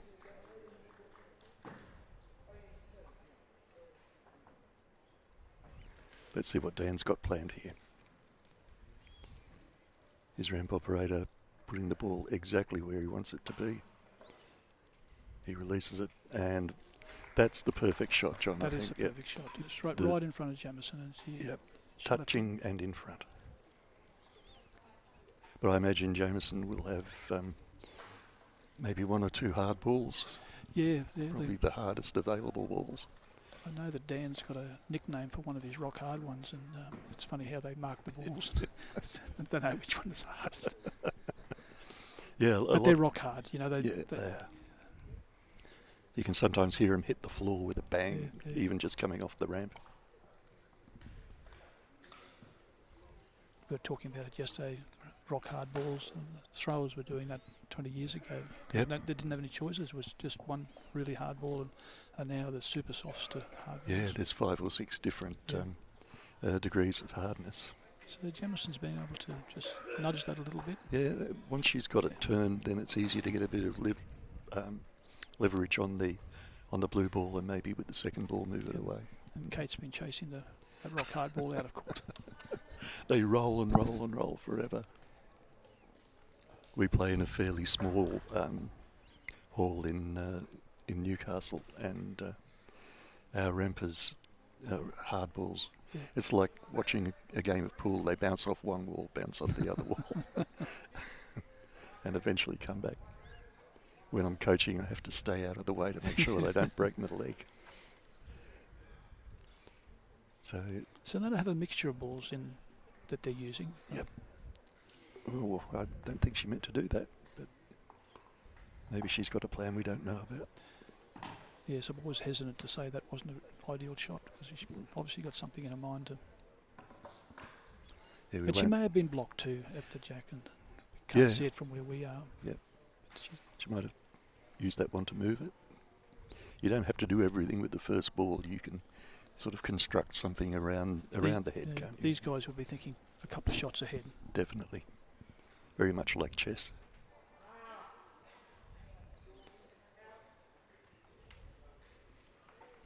Now, the positioning of the ball on the ramp is something that they've determined, spending hours calibrating how far up the ramp each ball has to go to a certain space on the court. And don't know whether you can see the calibration marks on the side of the inside of the ramps. That's what she was planning. Yeah, yes, okay. That was a good shot. That's a great shot from Jameson there. Jameson living in Sydney these days, but originally came from a lovely little town up in the central west called Dunedoo. And if people from Dunedoo are watching their favourite daughter here today, hello, welcome. She's doing you. What am I trying to say? Yeah, Doing you proud. Doing you proud. That's what I was looking for. Yeah. My wife grew up in Coolah, which is very close to Dunedoo, and so I think Lynn, my wife, has claimed her as a Coolah girl. Well, actually, from Newcastle, when she started playing, she didn't have a club, so Newcastle's the closest to Dunedoo, so we claimed her and gave her a Hunter shirt. But now she's living in Sydney and studying at uni, and I think she's thinking about setting up her own club down here. Oh, nice. Which would be great. This should be a really good mentor for any young boccia player. I think she does a lot of work away from training too, and promoting boccia. We've certainly been to Boccia New South Wales young adults camp, and Jameson's been there and getting people involved in boccia.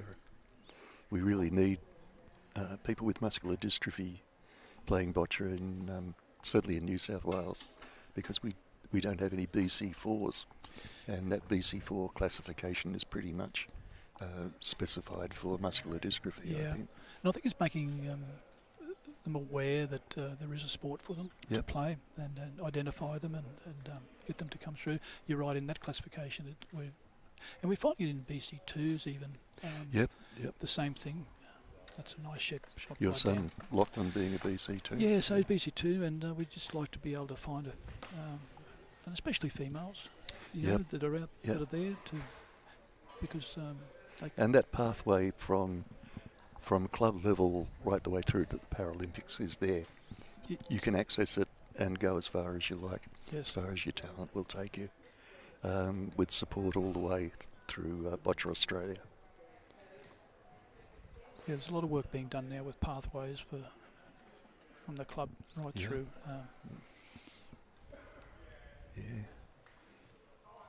And so these guys will go shot by shot there. I think they will, yeah. As I said earlier, they play in mixed pairs competition as partners. They know each other's game. Yes. I think they know each other's minds. Yes.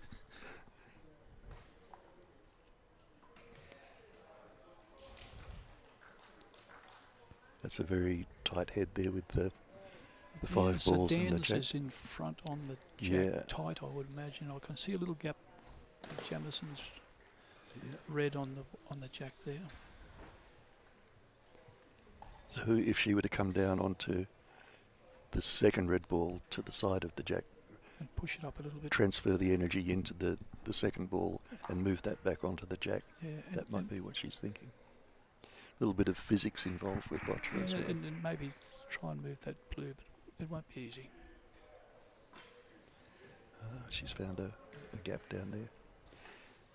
She may be just happy to give down the. I think she's blocking it off and just making it hard for him to get any more than one. Yeah. Smart boccia. You can see there Dan's moved right out of his player's box to line up the ramp. If the box next to you is unoccupied, as in this case where we're playing individual rather than pairs or teams, you can do that, provided that when you release the ball on the ramp, you're actually inside the box, and everything that you're using in the game is inside the box, including your ramp operator. But these guys, certainly with Ashley Madden, have been doing this for so long, they would know exactly where the line is. Yes. Yeah. Sometimes we look and think they're getting close, but they know exactly what they're doing. Yeah, that's right. Jasmine's been working with Jameson for only a couple of years now, but they've done a lot of playing around the world, and it doesn't take long for a young person like Jasmine to adapt. What a wonderful way to see the world and commit. But there's a lot of commitment to be made. And you know, that you've got to be there with their training and long I've hours. heard from other people that you see the airport, the hotel, the sports arena, back to the hotel, back to the airport. Yeah. But I do notice sometimes Jam and Dan have a little touristy thing happening in whatever town they're in and post it on Facebook, which is always good to see. And it looks like they do have fun. Yeah. Quite often see Ashley standing on the back of Dan's wheelchair as they zoom around Paris or London or Rome or wherever. Yeah. Dan's shot now. We may not have explained that the scoring structure, that the playing order is that whoever's closest to the jack, the opposite person plays. So if the red ball's closer, the blue player plays until they've used up all their balls, or they get closer to the jack. One for blue. One blue. That one was on front, Yep. So that's the first end. 1 point to Daniel Michel, and Jameson Leeson, I don't think we'll have too much trouble reeling that one in. No. So it's 4 ends of play. So Dan will now throw his jack, and then Jamison will get an opportunity to That's jack. right, second jack. Yep. So it's the first of 4 ends. See, they're both having a bit of a chat there. And Jam's ramp operator filling up those pockets that she's got on her wheelchair for the 6 balls. Whereas Dan has his tray right down around his calves there. I hadn't noticed the ball holders for Jamison before. And what a great idea. Yeah, there's something almost sculptural Yeah. about it, isn't there? Because we've been using trays for so long. And Oh, muffin trays, I muffin think. tray in the very early days. I think Boccia players are the biggest purchasers of muffin trays. The very first time I ever saw the muffin trays was in New Zealand. We went that there for a right? competition, and that was probably 20 years ago, and there was a very good Boccia BC3 player from New Zealand, world class, and we saw this muffin tray on his chair, and I thought, what the hell is that for? And then realised it was ideal. Yeah, The balls fit there neatly. the little cups are exactly the right size. Right size. Yeah, So we see them everywhere now. yeah. I make back in our club in Queensland, I make them all purchases. Muffin tray set to protect their ball. So this is an interesting new addition that I've seen this weekend, where Dan gets the ball close to the sideline, and then he'll place a ball, his next ball, on the centre box there, so that if the jack is knocked out of play, the jack will be placed on the middle of that rectangular square. I see. So I saw a match in the last couple of days where I hadn't seen it before. So he'll use his first ball and then see if the opposition are going to knock the jack out. Yep. So it's a bit of So if the jack goes out of the court, it goes on that cross in the middle of the court. And if Dan can get a ball just in front of that, as he's done there, the ball then goes onto the cross and Dan's holding. Dan's holding, and then Yeah. So the game 2 days ago there was a guy from Queensland playing Dan, so he put a couple up there also, and then they just left the jack sitting over there, and then they finally knocked it out. So then to put the jack, there was no space on the middle of the square, Right. so it was placed at the front. Ah. On the outside of the line. I've never seen it in 25 years, and no one ever else had seen it. Had to look at the rule book to see what the way to do it. Right. So you'll see Jamison here. She's going to put one up there too. So Yeah. they're playing mind games here at the moment. Yeah. New tactics that obviously probably Ken or someone's. Yeah, or maybe something that they've seen overseas. Yeah. I hadn't seen it before, this sort of play. Right. Oh, there is a lot of strategy. The involved strategy in going Boccia. on here. Yeah. I mean, you have to be able to play accurately, but you also have to make your decisions, plan your strategy, all that stuff. Yeah. And So here's something Dan new. going to put another one up there. so Goes against all the norm. it does. Everyone else is throwing the ball at the jack, but these Yeah. guys are, As a BC5 player myself, I'm struggling to work out what's going on here. But I see the idea. It's almost like challenging the opposition to knock the jack out. Yep. But at the moment, it seems to be about taking possession of that cross. Yeah. Yeah. Fascinating. Right there. So Dan's knocked Jam's ball out, left his ball there. So wonder if Jam's going to put another one up there. Someone's got to make a decision. I think someone's going for the jack finally. Jamison said, enough of this. You would have to be very careful how you approach that jack, though. If it was to rotate maybe twice, it would be over the sideline. And the V line that we see there, the black line that's across the court, is the jack has to cross that line. So that's only just a legal jack position there. Dan judged that very well. His calibration told him very well that that's what you had to do. So Jamison said, enough of that, I'll get that Yep. jack out. Yep. So the jack will be placed on the cross, if possible. Yeah, they might. So the blue ball's sitting there. So it'll be interesting what the how Yeah. the ref, Kate, how she. I'm sure actually- after the other day, the referees have they been. would have spoken about it. Yeah. Yeah. So it's Yes. right. Yeah, obviously there's a spot on the cross, and Yep. it can be on the front of that Of the cross. on the cross. Yeah. There. This is fascinating. It's always Well, good to see what people come we up with. Yeah, Yeah. it's good that it's we're being able to see this live and people will be able to look back on it. Mm. I've never seen this style of play before, so Certainly would be a good training video for Yeah, any yeah, BC3 player. and then to ask them why they're doing it and or the reasons, and they'd have a reason. Yep.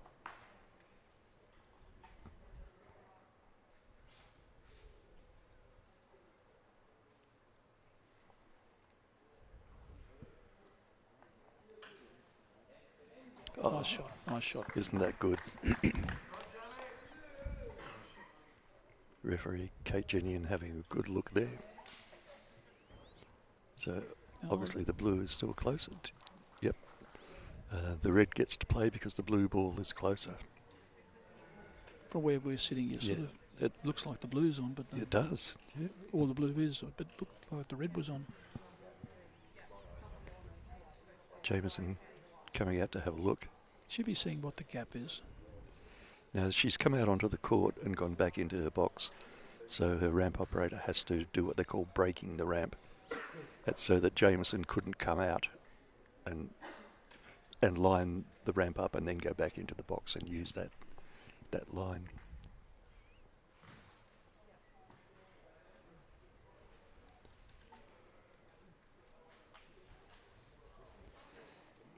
Again, her ramp Both of the- operator. Yeah, both Yeah. of these players would have discussed these tactics too in their training. that's right. They'd be aware that it's happening. I think she might have pushed the jack a little bit up there. Kate might be going for the torch. Yep. In these situations, you use a torch. Yep. Referees use a torch and shine it down into the gap between the balls. And if you can see through them, then there is a gap. If you can't see the floor at the bottom, then it's a bit easier to tell.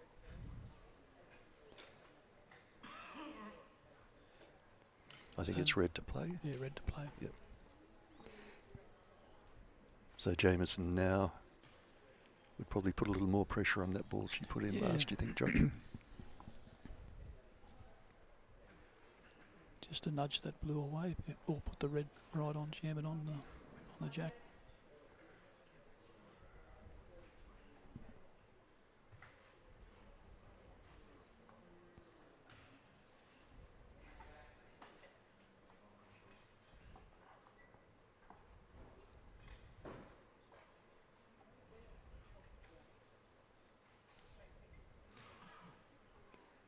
Both of these players have said that Ken Halliday has been the greatest influence on them. Ken, who was the, until very recently, the Australian head coach. Yeah, Ken's been doing it for a long time, and it's been wonderful for B33s, but for Boccia overall. Yeah. Very knowledgeable. And Yep. so See him standing at the end of the court there, having a good look at his former athletes. Well, they're Boccia New South Wales athletes, and he's coach of Boccia New South Wales, so still his Still have athletes. some, yes. So Jamison was just able to just nudge the blue away and Yes. over so slightly. Again, such a tight head. Yep. Yeah. Which is what you would expect from these guys.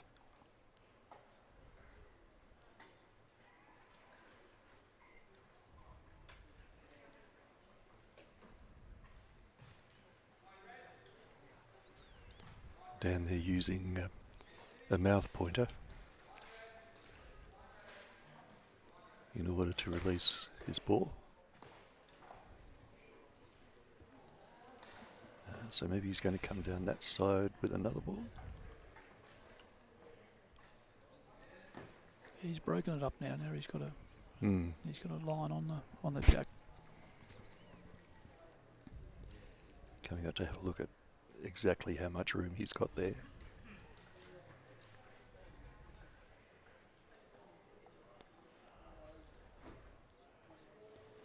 I remember Dan playing at the last international game we had in Australia, the Asia Oceania 2013 championships, and he was doing his HSC exam while he was playing in an international boccia game.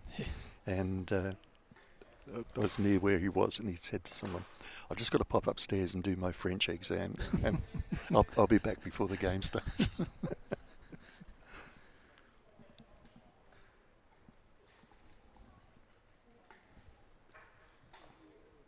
Yeah, it's good that both of them have done study and sets them in good stead. For the day when they decide to give away boccia. Yep, that's right. So it can be done.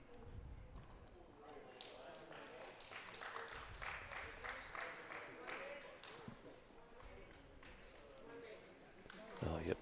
Using that red ball as a cushion there.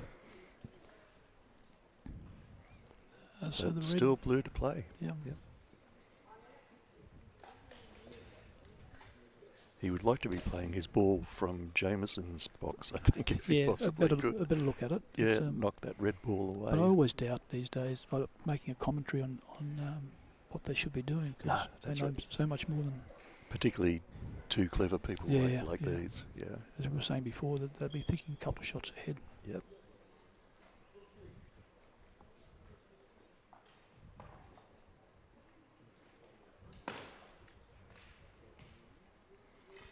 That's what makes them such good pairs in teams internationally.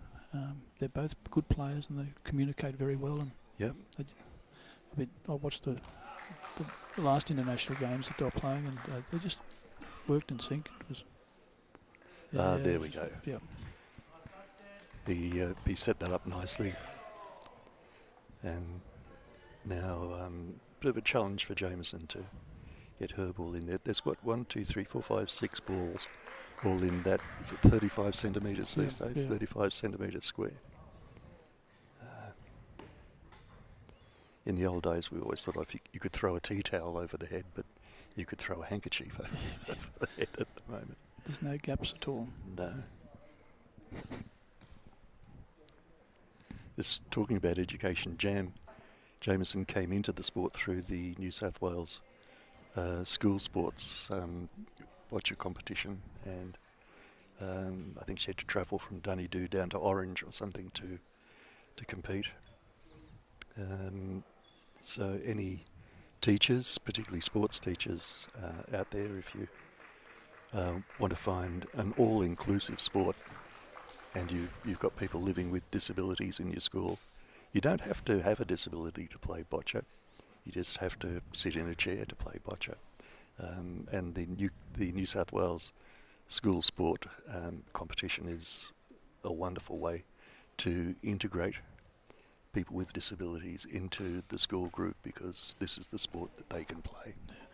Yeah, I was told some numbers of schools that are participating. Huge numbers. I couldn't believe it. It was just unbelievable. In New South Wales, it's just unbelievable. Yeah, Peter Cardy and his team are doing a wonderful job.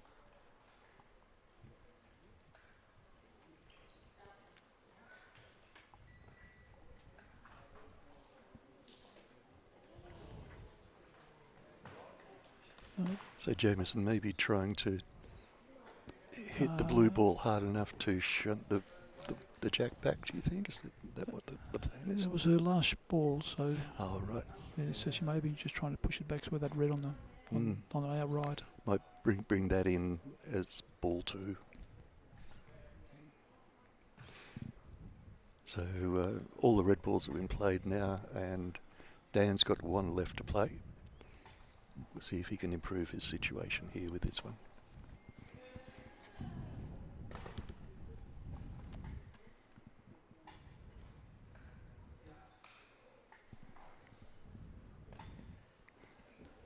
I like that. That's the rock hard one. Yes. Kate's chasing it again. Got to catch it before it gets onto the next court. Another BC3 game going on next to us for the the bronze medal.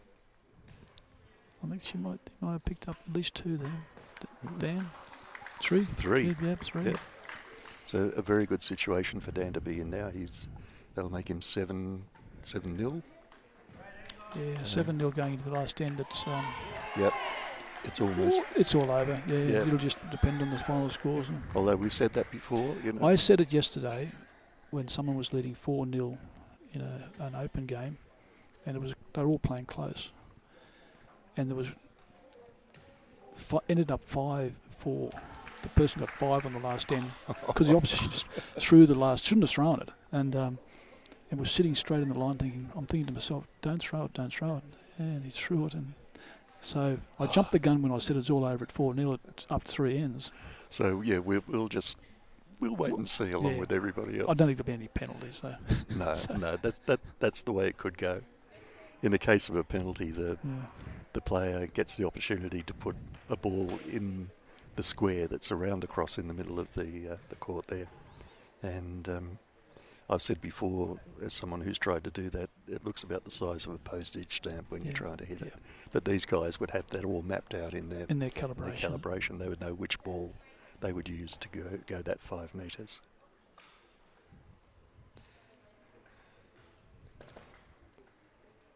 Jameson's put her second. So we've I've sort of jumped the gun a bit here because I'm just thinking that it was Dan's. It's only after 2 ends. And Yeah, so we're halfway through the game, really. Yeah, so it still can go anyway. Yeah. Oh, look at that. That's a long end. Yep, that's 9 and a bit metres. Yeah. And so the length of the court from where they are is 10 metres. Yeah, and close into the sideline too. So this will be a very different end from the previous ones. Maybe she's going to So from one extreme where... Sorry, John? One extreme, Daniel's put one right to the side, right just over the V line. In that little corner. And Jamison's come back and said, well, let's make it a 9 metre job. Yep. If you want to go there, I'll go the opposite. Yeah. Yep.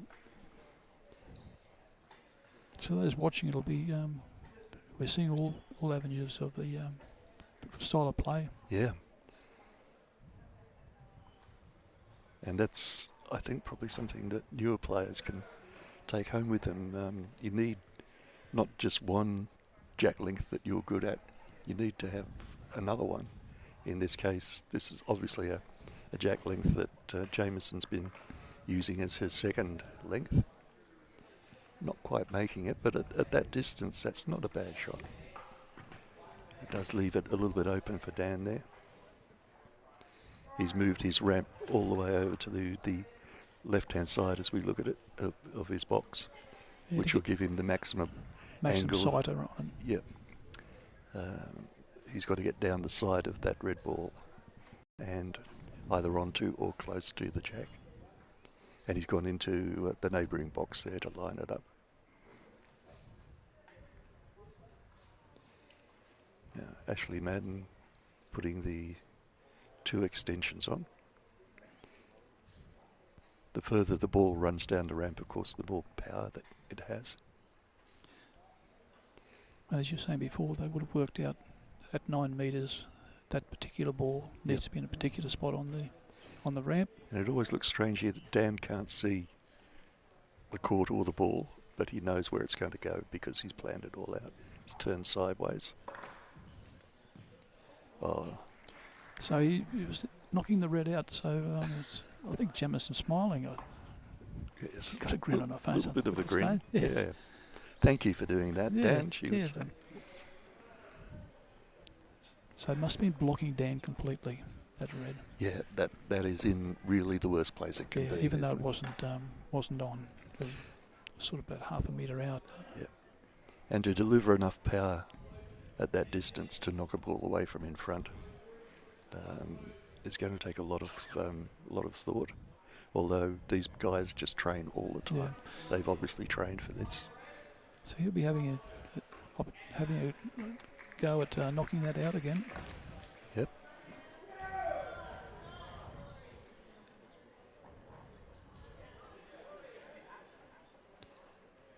And I think any BC3 players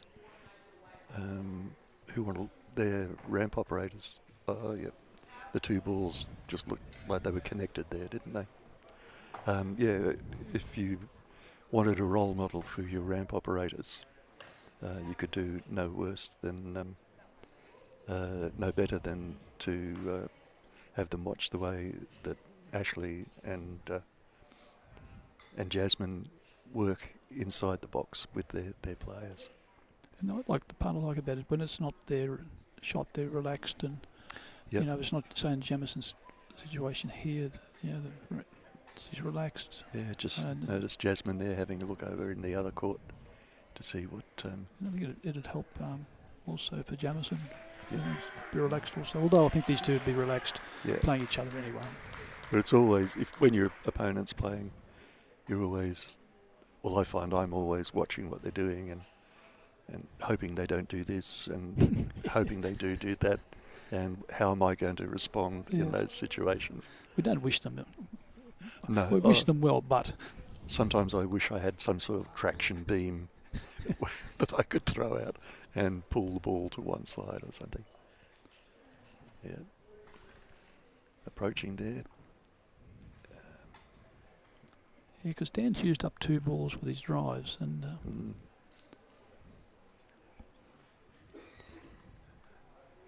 Maybe time to think about defending his lead. defending and make it a bit harder for Jamison, not just leave it open at the end. He won't do that, no. No.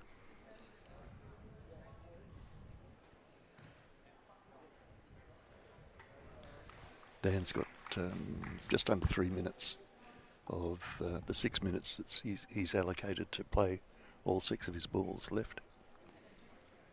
And the way they work together, time doesn't become an issue. I know that sometimes they get right down to the wire, Yeah. but if they didn't work so well together, it'd be an issue.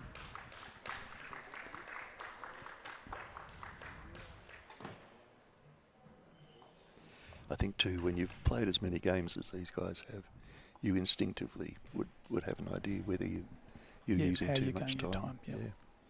But they can of course see it. There's a clock at the end of the court that shows them how much time they've got and how many balls they and their opponent have played. Yeah, the technology is wonderful now. But yeah, going back years ago, you had stopwatches. Yeah. So that was hard on the players. You know, they would, you know. The timekeeper would forget to press the button, and it all have to be reset and all that kind of thing.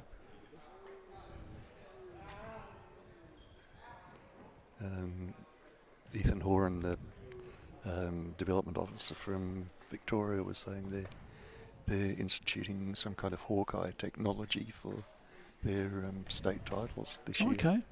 So That'd be a whole new yeah, way of viewing Boccia. Really. I think that'd be great. yeah. Because we sit Interesting to see here what- low, and the players sit there as low, and if we can get that technology working, it'd be great. Yeah, good luck to them.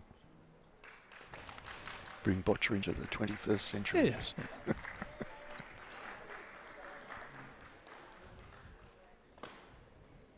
Meticulously lining up here. Ashley Madden moving the base of the ramp. Oh, it's, less than millimetres at a time. So this is Dan's last shot. Yeah. It's his last ball. So he wouldn't want to be leaving this open for Jamison to have a... No, I think he'd be needing to be blocking down that right-hand side as we look at it. There'd be a gap there where Jamison could play some balls down, and the scoring circle is still pretty wide Yeah, for for these guys, it's for red. quite an area.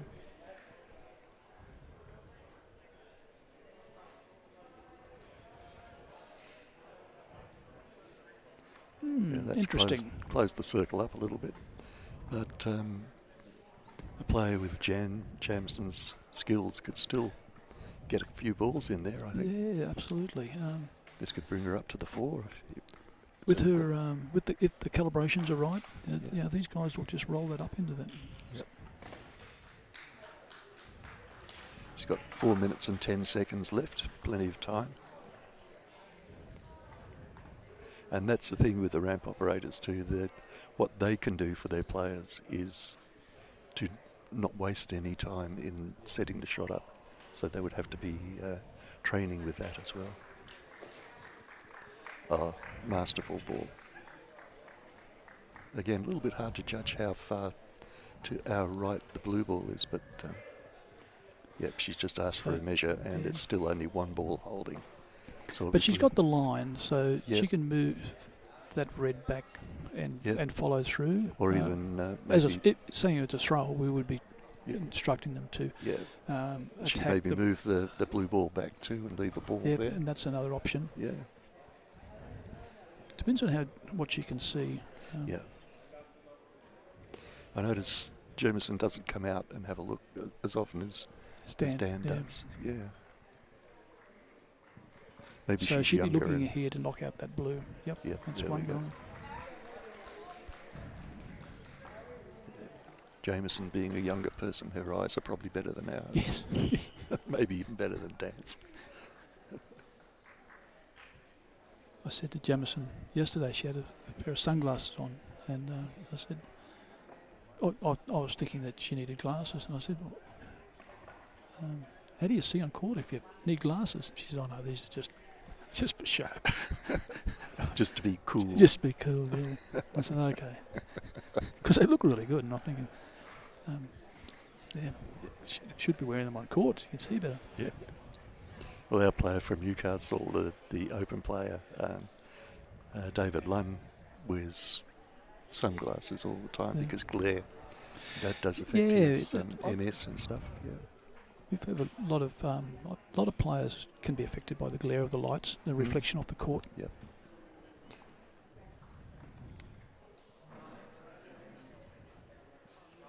Nice shot. Nice Nice shot. That's a great shot. I think we could see Jameson coming up to equal the score, maybe even surpass the 4 points that Daniel has at this stage. I think either way, New South Wales is going to win this game. Yeah. We'll have to get those Queenslanders You'll have to. developed up and You'll have put the to. pressures on. Yeah, work on it, John. Work on it.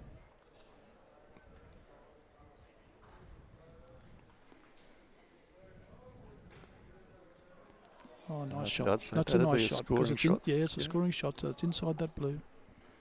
Call room open.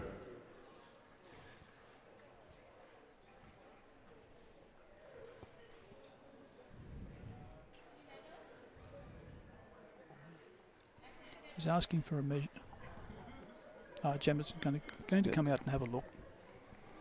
Just while she's doing that, we can see her calibration sheet there in the breeze. She's got the red calibration sheet for her red balls. That's the sort of work BC3 players put in. They spend hours calculating all that Yeah, I sort haven't of really been involved with. I've predominantly always been coaching throwers, Mm, and the amount of time that they spend on calibrations, Yeah. it's But it does pay off in the end. it does pay off. Yeah, Although, these laser measures and They had to come here on Thursday before the competition started to spend a couple of hours calibrating to this floor. that's right, rather because than- every floor is different. And Yep. Okay, what's Kate going to say? she's saying 4, I think. Didn't quite see. Just coming up to a minute left for Jameson. 1 ball to go. Plenty of time, no need to hurry.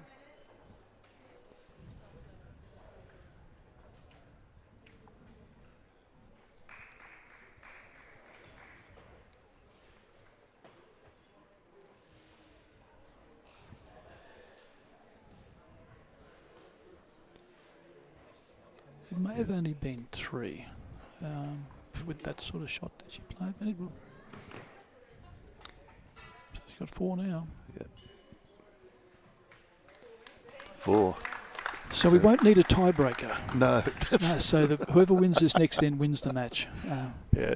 The so- technical delegate, the person who just does the draw and tries to fit all the games into the time we have, Doesn't wish to have a would tiebreaker. always be relieved that there's no tiebreaker. The tiebreaker is a fifth end that you play at the end with the jack put on the cross in the middle of the court. But, yeah.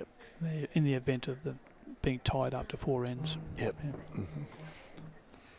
So, So I we're think going to this get a end winner. is going to be good boccia. Yeah. We could end up with a 1-1, you know. 1-1? 1 red, 1 blue. Oh, yes. With the way these guys play. Yeah, Then they yep. would go to a tiebreaker. Yeah. The technical delegate doesn't want that. He's looking at the clock already. Yeah, yeah. Craig Thorne from Queensland, technical delegate for this. Yeah. He's done such a good job.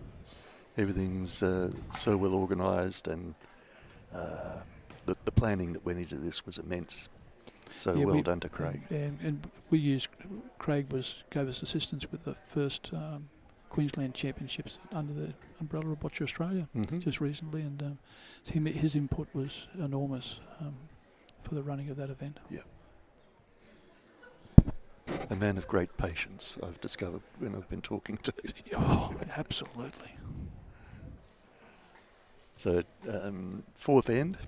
So Daniel Michel will set the jack. And it doesn't look like he's going to go down into that little pocket. It'll be corner. right on in front. Just over the jack.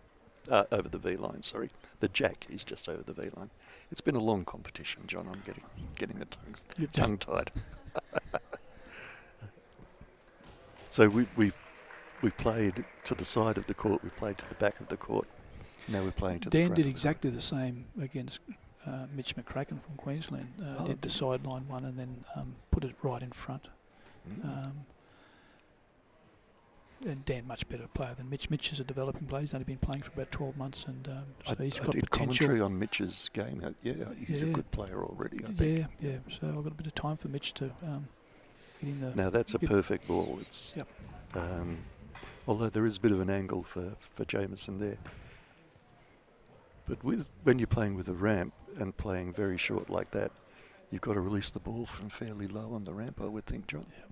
And that may be a problem if you can't quite physically reach that far.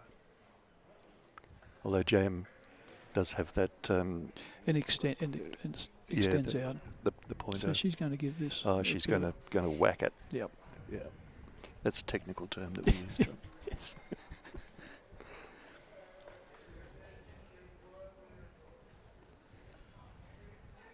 Okay. Here we go. So she's... Yep. Yeah, good work. Yep. Now she's got a line on the... she can get on straight the up onto the jack. Yep. Yeah. We might be going shot for shot.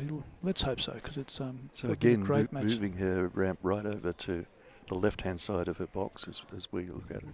That'll enable her to put the ball right on the jack, blocking Dan, ideally. And that's something that I don't know about you as a coach, but I'm always trying to remind my players to do is not just to roll up to throwers even roll up to the middle of the front of the box and throw from there. Use all of the box. Yeah. And particularly rampers, because it's such a palaver to move your ramp from one side to the other. All tend to play, I think, in my experience, from the one spot. But if you want to play at a higher level, you've got to move around, absolutely. And have your ramp operators trained with you to do that. Yes, so good work from Jen. She's got that on. So 1 point could make the difference here. Yeah.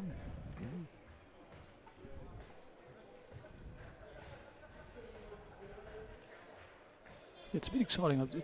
This will be a great end of the match. Yes. To get decide the gold medal. Yeah. Gold and silver. And again, the technical delegate will be happy that his two top seeds have come together in the final. Yes.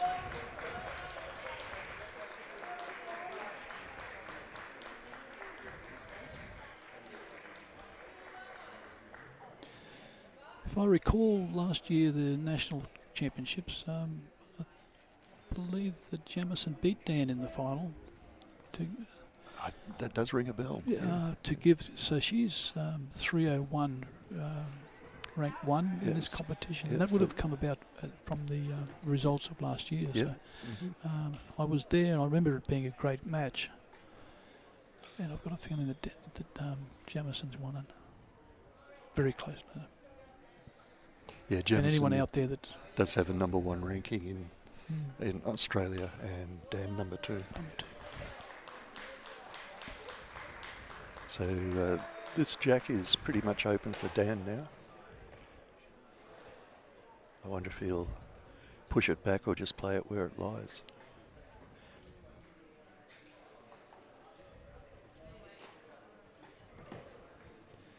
Or maybe just punt the red ball away and leave his ball lying there.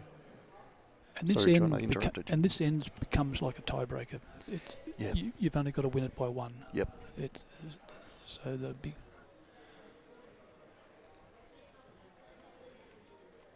You can see Ashley there, being very meticulous about what she does. Yeah, he's pushed the jack back. So now he needs to, oh no, he's pushed the red ball back, but Jamison now has the shot. She has got another shot at it. Mm.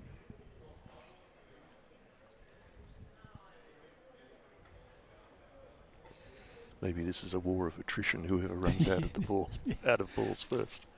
We can hope that it gets right down to the last shot. Oh, yeah. Exciting. It deserves to. Not for each of the players, but for us. For us, sitting yeah, here. we don't really worry about the tension that they're suffering. No.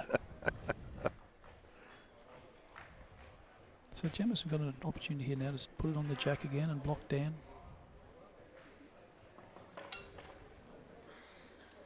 Which she's done. From our point of view anyway. It looks like the red ball is touching the white jack. Yep. Yep. Referee Kate Jenian saying blue to play. So we've got ramps in the way of ramps there. Everybody trying to play down the same line from different boxes. When you see the ramp operators place the ball on the ramp, it's not just how high they want to go up the ramp, but also there's an orientation on the ball, I think, John, where they spend hours testing to see where the trigger is, and that has to be in a certain position. You'll notice that they take real care on the placement. They do. Deciding to go with a short extension and a long extension there. So it makes us feel that maybe Dan's going to play with a bit of power on this. Yeah, I think he's thinking this. I've had enough of this. Wouldn't it be wonderful if he clips the side of the jack, it comes back behind his 2 blue balls, and yep. So Now Jameson's going to. Oh, she can go over to the other side of her box and still come down there. Yeah. Yeah. She's already lining that up, I think. Oh, Dan, it's Dan's shot again. Yep.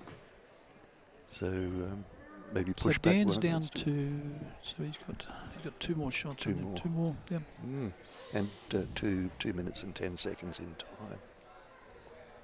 So would he, do you think, push one of those blue balls up? If he's got a line on the jack, and I can't see from here, he would go at the jack. Yeah. With only having 2 balls left. Whereas Jameson has 3. So if Dan's played all his balls, then Jameson would have 3 balls and 3.5 minutes to rearrange things to suit herself and take the gold medal.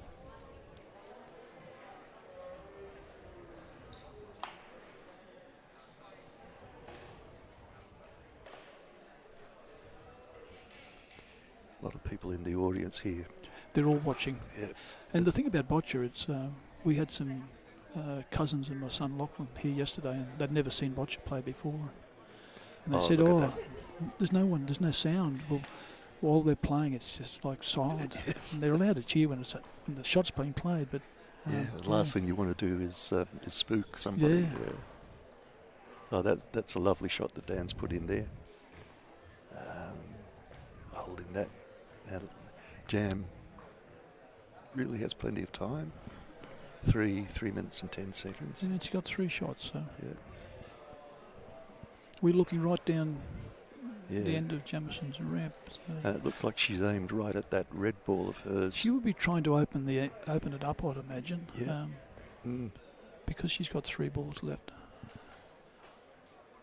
And Dan has only got 1.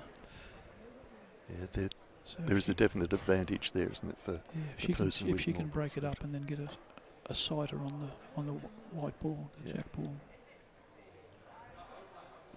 Yep, now she has. Yep.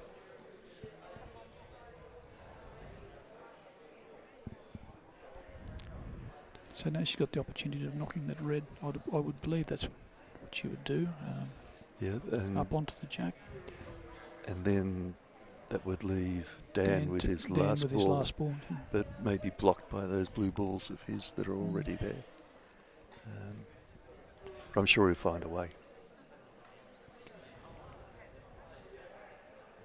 I've seen him ricochet balls off other balls Yep. and get in behind somewhere where I thought it was impossible. So As we were saying before, they're always thinking ahead. That's what Gemmas were doing now. I'll open it up, give myself an opportunity to push the red up onto the jack. Yep.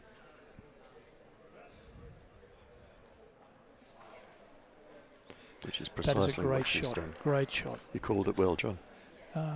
It's a great shot in the sense that it's blocking Dan. So he's Yep. going to have to come up with a really good shot here to hold.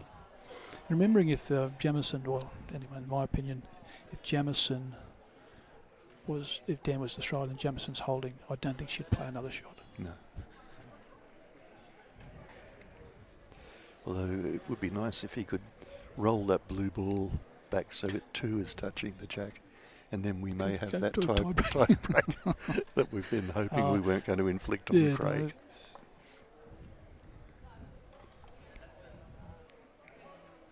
I think we're going to get a result. Yep.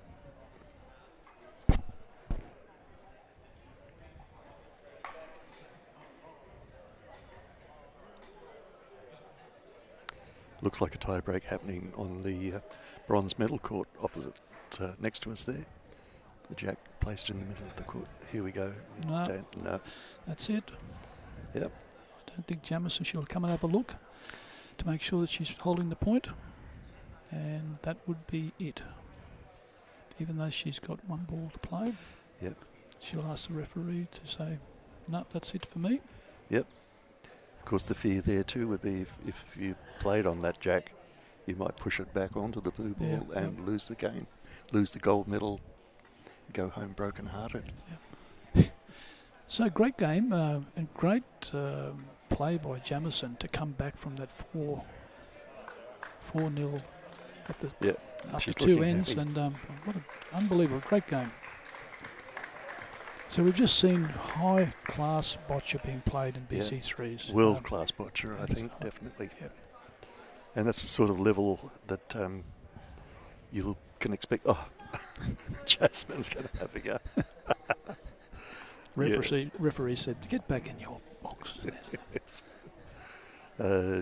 Coming up, of course, in November, we've got the Canberra 2025 World Challenger. And how good is that? And that standard of boccia is what we would expect, I think, in all of the matches that we see there. Absolutely. And Asia's strong. We're Very probably strong. going to see Yeah. players from the Asian area. Korea, but great for Japan, Australia. all those Asian teams. And Richard Buller from Boccia Australia was saying in commentary just this morning, we think we can expect Kenya to send a team as well. That would be wonderful. Wonderful.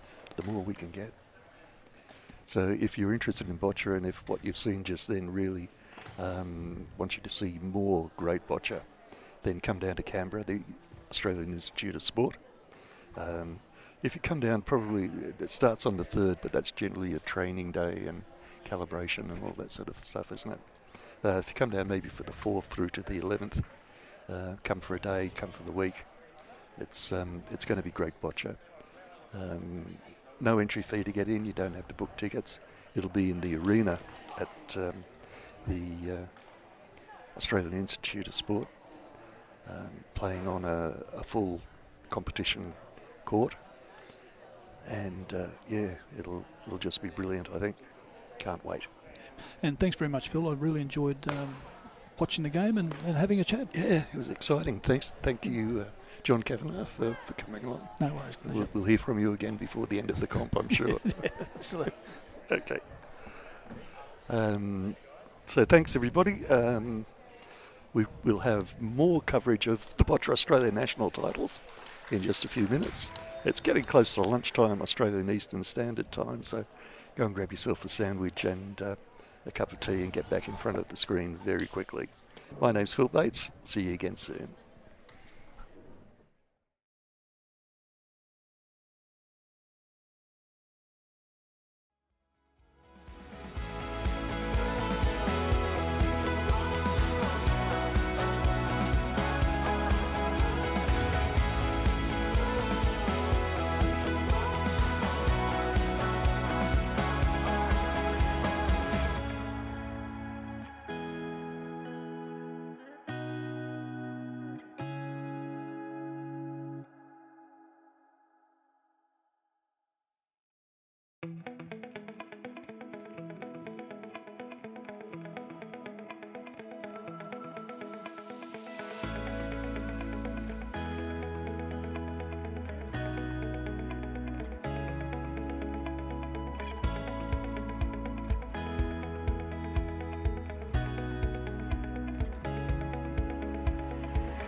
Hello and welcome to the final of the BC5 competition here at the Australian Institute of Sport, where it's the Boccia Australia national titles. And joining me in commentary is Ethan Horan from Victoria and Tasmania and South Australia. All of the above, Phil, yeah. All of the above. And more, would you believe, as well. The man in charge of organising Boccia for all those people and developing them. That's it, yeah. That's the aim of the game, isn't it, at the end of the day? It is. That's what we're all looking at. I was just watching that BC3 final between Jameson and Dan and thinking this could be a training video for BC3 players. That was a crazy game. Yeah. That was an absolutely crazy game. It was just, I thought it was over after halfway through, and that shows how little I know about that's right. Jamison's game. And Boccia, she was fantastic. She came They back showed a flying, mental strength to do it. But look, I'm sure they've played that game in training a million times. They know each other so well. But Phil, Adam Alcorn from New South Wales, they're just getting a good approach shot on the jack. Phil, would these two lads give someone else a chance in the BC5 final? The exact same last year. I'm seeing here on fantastic. my list, Thomas ranked number 1 in Australia, Adam ranked number 2, and I think that was the same situation last year. Literally the exact same situation last year. These two are fantastic. I didn't even get a chance to watch this final. That's a brilliant shot. Brilliant shot from Thomas there. Well, I'm a BC5, maybe I should get back into and give them a bit of a run for them. Phil, you're going to be the new Jaws.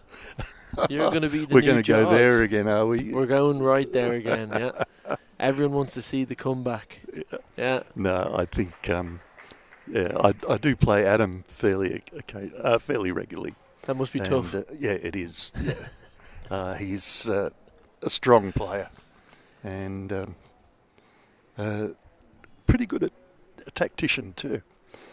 He's quite a good player. I've watched him a couple of times. The first time I saw him was that's a brilliant shot. These guys are feeling it today. And that's at about 6 metres too. So Thomas had a great game against Jason Seda earlier, and Jason was playing really, really well. Jason's just playing over on court number 2 there in the middle.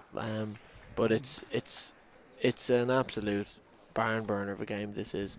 The two guys, Thomas must be an absolutely fantastic chess player. He was doing things in the game against Jason that made no sense to me. I didn't understand what he was doing. I was like, that's silly doing that. Why is he doing that? And then immediately after I saw why. Yep. And it was, I don't know what he does in his spare time. He must play a lot of chess because he's thinking 3, 4, 5 steps ahead at all times. Yeah, I've said it before and I'll say it again. A thinking Boccia player is a dangerous person if you were playing Boccia. Like, that's just nudge that back onto the white there now. So you'd need to look at that, wouldn't you, Phil? If I've ever seen more of a reason to come out and have a look at what's going on the court, that is the exact reason there. I don't know if we can actually show it close up, but all the balls bar one are and even that one that's kind of away off to the side there. Yeah. It's still not that far away. No, it's still in play, I think. If I've ever seen two players who could handle the pressure of a final more. Yep. Yeah. Adam, I know Adam well, and he's certainly very composed. This is brilliant. This is a brilliant game. Yeah. Wonder if he's trying to maybe push the red ball that's to the left of the jack, push that onto the jack somehow, maybe. I wouldn't have even thought to have done that. And that's why I'm here on commentary. Watching Boccia, if you're a Boccia player, I think it's a good idea not just to play and train, but to watch other people too. Absolutely. They quite often know something that you don't know that you can take back and develop for yourself. Oh. Push that maybe just a little too far now. If he could play onto Thomas's blue ball that's in front of the red ball, he might be able to. What do you do now if you're Thomas? As a former BC5 player, yeah, I think obviously that red ball that's in front of the jack and beside the two blue balls is going to be a problem. Yeah. You'd have to think of some way I don't even think he's going to think. That's probably the other option, and probably the best option. Safety first. Yep, because if you try to move that one, there's a chance you're going to lose your holding shot anyway. Yeah. One blue. So at the end of the first end, Great start to the end for Yep. Thomas. Thomas goes in with the first score on the scoreboard, which is sometimes a little bit of an advantage. You've got a score on the board, your opponent doesn't, so they've got to come from behind, and Adam's got a little bit more work to do than Thomas. It actually happened to Thomas earlier in his game against Jason Seda, where Thomas had the end won by 1 point and maybe got a little bit greedy and went for 2, Right. just to extend that lead. And now look, he was safe, obviously he's here in the final, but he just knocked Jason's closer in the second end. It was 1-1 after 2 ends, so maybe learning from his mistakes there, and that makes, like you said, a dangerous boccia player Yep. in that sense, that he can learn that quickly and just go, yep, that's not happening again today. I've often made the mistake myself. I've played, I'm holding, but I've got 5 balls left. You want more, Phil? But if I do play one, I'm taking a risk, and that's probably where I should throw off. Unless you're getting close to the end and you've got to score points, you've got to say to yourself, no, do the sensible thing. Do the sensible thing. Although, on the contrary, you've came all this way to play. You may as well throw your balls. That's the point. Did you come to play or did you come to win? Thomas Robbins here, coming all the way from Queensland and representing his state in the national titles. Adam Alcorn from New South Wales. In fact, from my club, Hunter Boccia, in Newcastle in New South Wales. Adam had a great game, I remember, a few months ago in the South Australia State Titles final against Matt Van Hook, and Matt was brilliant. Matt was had a really strong tournament. It was so entertaining to watch, and Adam was just wins ends just by a little bit. It adds up at the end of the game. Yep. It makes that scoreline look a bit frightening, whereas the game maybe looked a bit closer. That's a brilliant shot. Oh, I thought it was going to take the jack. Yes, it would have been good if it had stuck. Yeah. But he is holding shot, but that does give Thomas now the opportunity to take that jack. Just needed to put a bit of super glue on the end of that. Would have done the job. There was a little while there internationally where people were putting magnets in their balls so that they got stuck onto the jack, and look, he just used that ball there to flick his ball sideways, and back to your magnet claim. There must have been a magnet in that there. It was going one way and it went the other. We won't be accusing anybody of that. No. I don't think, and they've these days you go through in the ball check, they check it for that as well. Our call room is clear. Yeah. Come on, Adam, what do you got? Oh my God. It's hard to see, isn't it, from here? Very difficult here. This but is a really tight head. Look at that one there. that's brilliant. There are, 1, 2, 3, 4, 5, 6 balls, and you could throw a handkerchief over all of them. That's a great saying, Phil. You could throw a handkerchief over all of them. That's fantastic. I'm stealing that one from you. I'm taking it to Victoria. It's all yours, Ethan. I appreciate it. Yeah. Just give me a credit. Oh, you'll get your your for sure. You'll get your honorariums. And Definitely. I'll do the same with you with the Jaws references. That's not my movie. I should stress as well, just for copyright reasons for YouTube. I do not own the rights to Jaws yet. Okay, here comes Thomas. What's the plan? Pushing the red ball forward in order to push the jack sideways and onto his black ball, his blue ball. They're called blue balls, but some manufacturers make them so blue that they turn out to be black. Yeah, that's a navy ball. I'm going to go with. Yeah. Very, very much navy. Yeah. Referee Ken Taylor doing a measure there to see which ball, in fact, is the closest. Might just be having second thoughts. Nope. Blue still to play, so obviously... What's the game plan here, Phil? Hard to say. These guys are just so good at pushing the boundaries. I know what I would do, but yeah, it's... I'll give the younger guys like Thomas, I think, are the future of the game, and I've got history in the past, but these guys are making the future. I don't know, Phil. I reckon Victoria State titles. Phil Bates is going to be there, and we're going to see the best. Yeah, we're going to see a blast from the past. So when are the Victorian state titles? They are going to be on the 17th, 18th and 19th of April. But I've said that enough on commentary. Everyone at home has heard it, Right. I'd say 42 times, and I've only been on commentary 2.5 times. So It's very useful for people who might be interested in boccia in Victoria absolutely, yeah. to And know that and get along. trust me, there's a lot of us. Good. There's a lot of us now, so we're going to see a comeback in the next few years. Yeah, Victoria did stagger there for a little while, but now that you're at the helm, I think things We're are back. going well. Yep. We're back, baby. We're back in a big way. Yeah, we're doing it better than ever before. That's good to hear. And if you guys from the old realm are watching, come and join us. More than Definitely. welcome. Yep. That's the thing about boccia. Everyone's welcome. Yeah, absolutely. And the more players, the more hands on deck, the more referees. Yep. The happier The more we fun are. for everybody. This Yep. exactly that. Adam coming up to see if he's got any chance now of scoring further.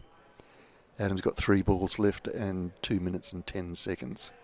And Thomas has played all his. Thomas has got himself in a good situation there.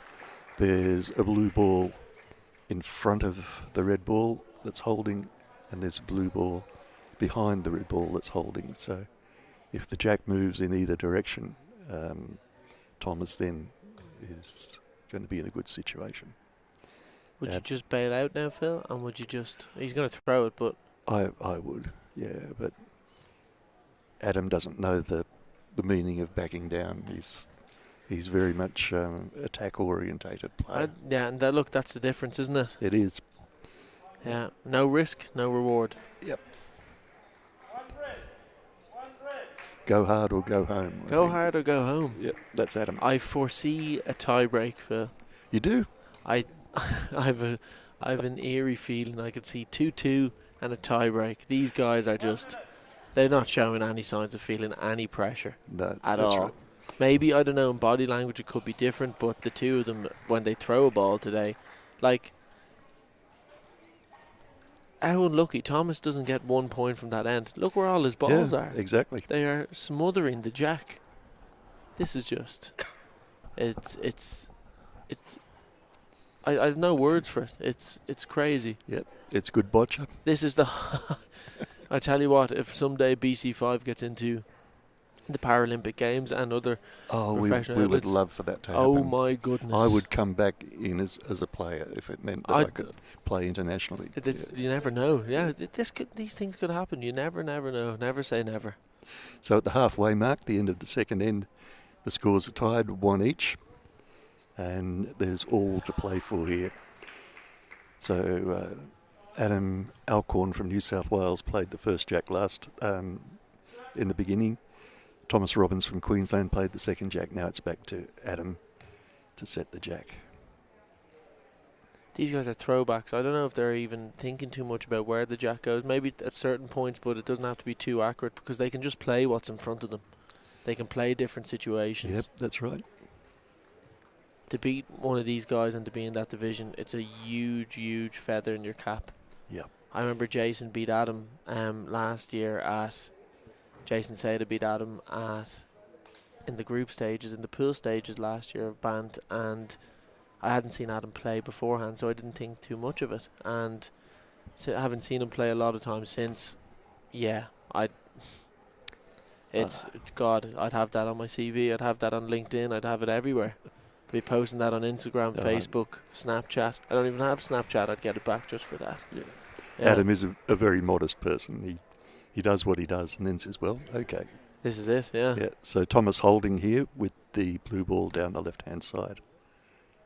Adam would have liked to have picked the jack up on that way through and pushed it back.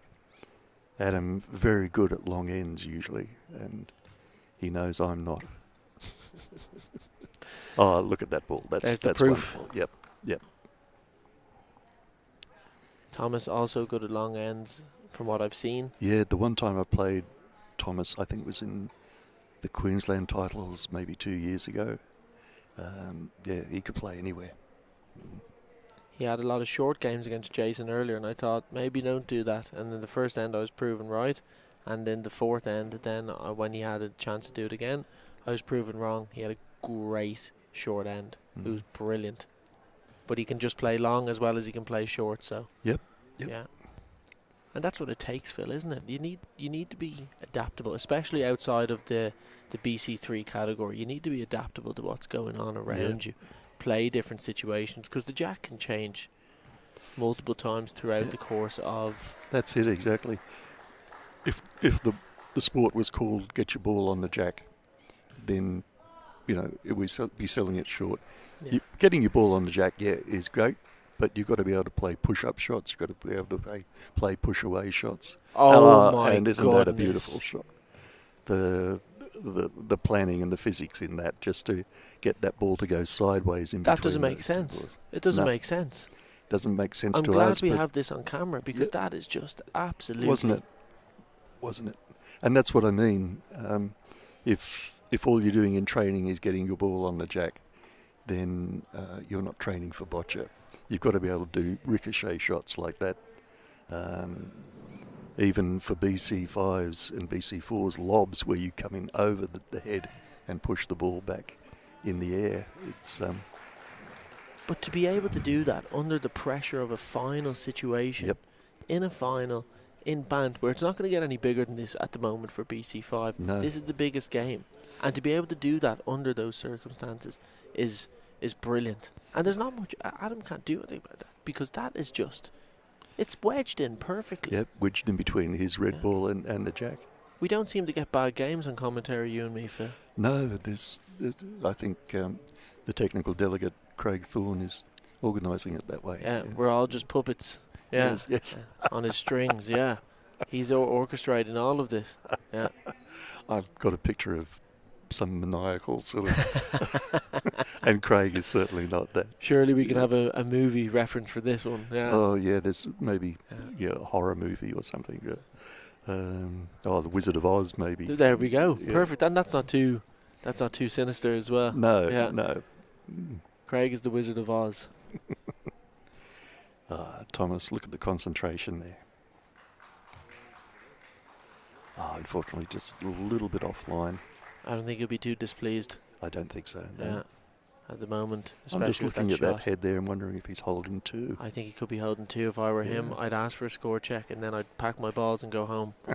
Into the fourth end now, that is, not home to Queensland. Yeah. He's got one ball left to throw and 1 minute and 10 seconds to play in. These players getting 3.5 minutes to play all of their balls in this classification. Here we go. Awaiting confirmation. Referee Ken Taylor having a good look at it. What's the verdict?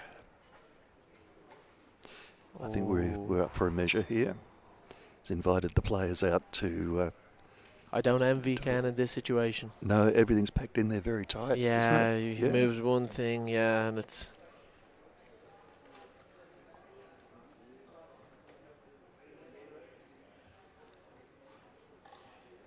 The decision made. It must look a little bit different from Ken I think looking it's down two. on it, whereas we're looking sideways at it. I think it's two. Oh, he's gone with one. Two. No, two. You were right. 2 to blue. Two blue, that's massive. So that brings Thomas up to 3, and Adam Alcorn 1. It's not impossible. This is so tight. I tell you one thing on a lighter note, Phil. I think we could have missed a memo at the end of the court in terms of wearing our favourite hat, because we have... Graham, who's Yeah. Adam's support worker. He's gone with a cowboy sort of outfit. Charles is taking the hat backwards today. He's gone with the snapback. Yeah. I have a very fetching fedora. See, and it could be different. Yeah. I'll bring that next time. Yeah, for sure. We know for next time. I have Woody's hat from Toy Story. Another one. There we go. There we go. I'll bring that next time. I don't know if it'll fit. The headphones will fit, but I'm sure our tech team can supply us with AirPods or equivalent. Yeah. We'll bring the technology up a notch even now. Yeah. I think that the hat might be more important than the headphones. I think just so. have to go without. Yeah. we'll take it old school. We'll have a held mic. Yeah, a held mic. Okay. Yeah. Last end, all to play for. Thomas Robbins from Queensland, 3. Adam Alcorn from New South Wales, 1. Last official end, but I don't know. Adam has that look in his eyes. I think he could bring this back. Yep. It wouldn't surprise. Stranger things. There's a lot stranger things have happened in Boccia. He's got in this that look situation. saying, oh yeah, all right, let's do this. Very calm guy.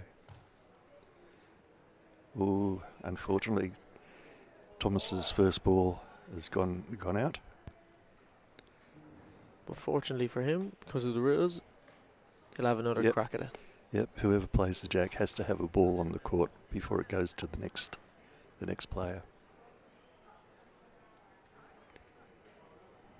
Very, very close to the sideline there. He Yep. doesn't miss twice. That's right. He doesn't miss twice. Playing a very strong armed player like Adam, sometimes having the jack that close to the line means that the strong thrower may overthrow and get some of their balls out of the court. But it means they may be able to knock the ball out of the court.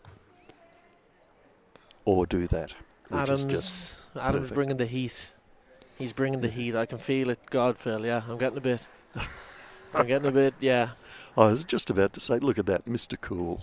you It's, know. yeah, I'm more nervous than him. And I have nothing at stake here. Yeah. This So- is an intense matchup and a worthy final.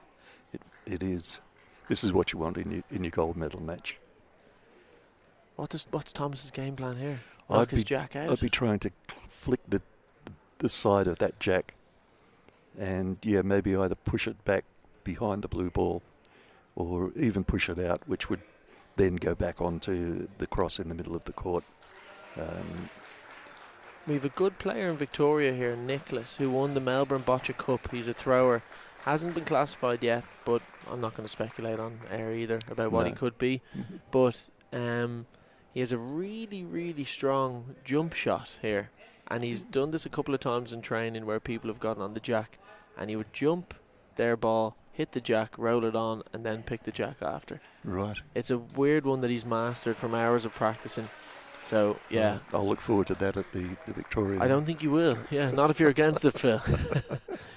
It annoys a lot of people in training. That's a very good shot by Thomas and might be just enough to protect his lead. Yep. That's what he has to do now, isn't it? He has to protect the lead.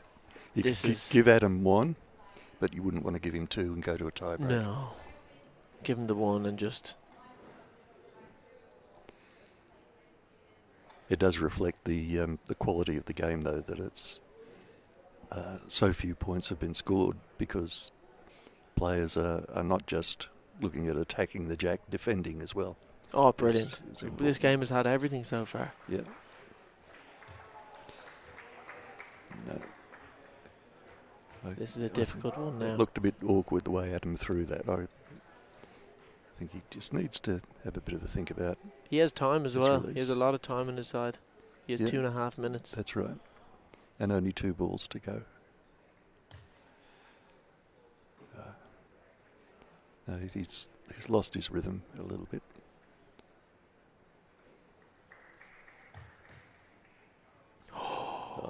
Yes. We just maybe nudge that in a little more, just so Thomas really can't get those balls in. This is it. Yep.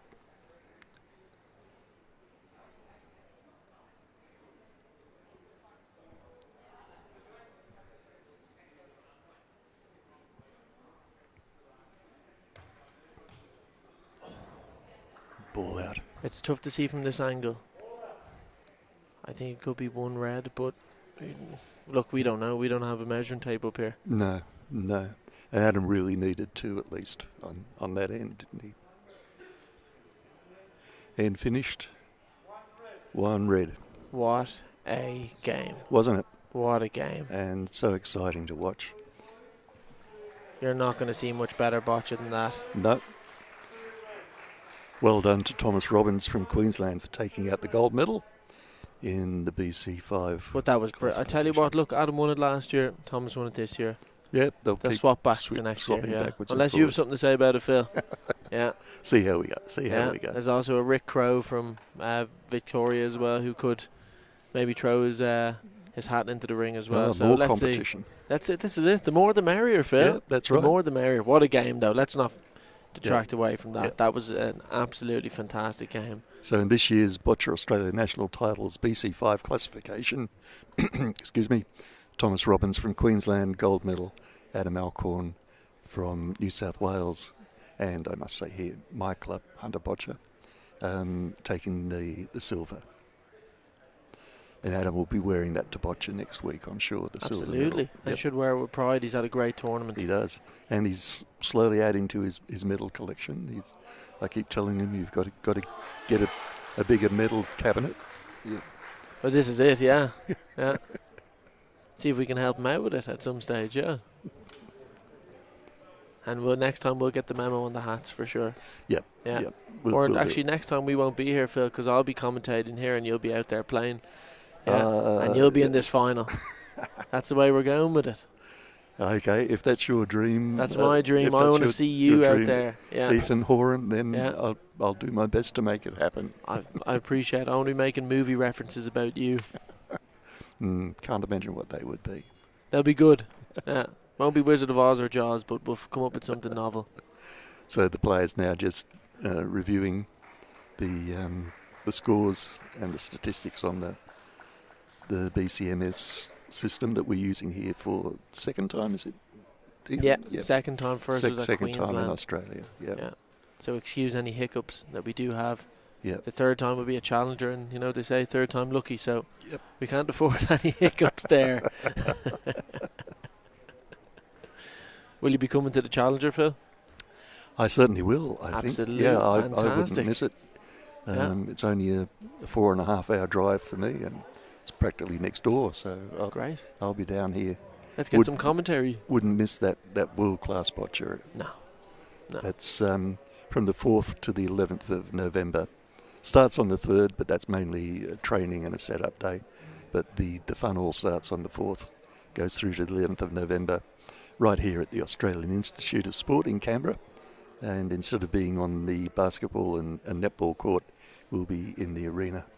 And really, if we could get a big Australian crowd there, getting behind our Australian players, playing the rest of the people in the world, that would be really good. So if you want to come and watch, free entry. We'd love to see you. Love to have lots of Aussies cheering in the crowd. Sport's growing, Phil, and it's not slowing down. No. Ethan Horan from the southern states. The southern states. There we go. Yeah. That encompasses a lot, yeah. Thanks very much for coming in and adding great commentary to our coverage. Thanks for having me, Phil. Appreciate it. It's a pleasure. See you again sometime soon. Pleasure's mine. There'll be more boccia coming up. I think we may be moving very quickly towards the teams and pairs. So don't go too far from your screen. If you've missed any games, all these will be up on the website, on the YouTube feed. You'll be able to rewatch any games you may have missed, or if you want to go back and just again experience how exciting boccia is, they'll be there very shortly. My name's Phil Bates. Thank you to our sponsors, Drake Maddox, Spark Events, and of course the guys behind me from Australian TV and Media Group, who are doing all the hard work with all the switches and microphones and things. My name's Phil Bates. See you again soon. Bye for now.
congratulations everyone on a well-fought contest. Managed to catch some of those closing games, and there were some seriously tight games there, so it was very, very close for many of you. I'm very pleased to welcome Fergus Green from Drake Maddox. Please, round of applause to our sponsors. Fergus will be presenting the medals. And the first classification is the BC1 singles. I'd like to invite third place winner, Corey Molan. Come on up, Corey.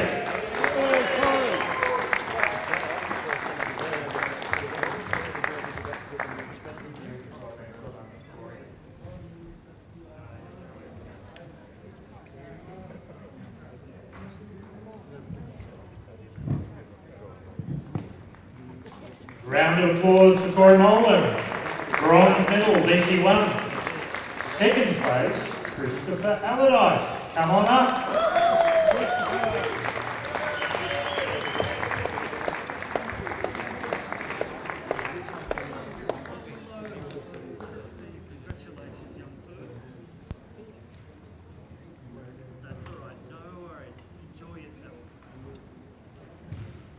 And first place, Dylan Schwartz. Round of applause.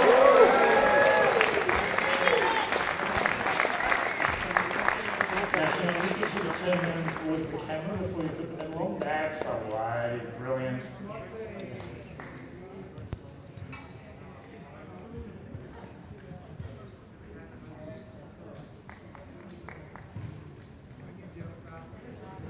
All right. Now, Dylan, do you want to just back up there for a minute, Dylan? We'll get the three of you together. Can I get the three of you next to each other, pretty please? There we go. That's it. That's it. Nice and close. Nice and close. In you get. That's it. Wiggle, wiggle, wiggle, Corey. I like the wiggle there you got there.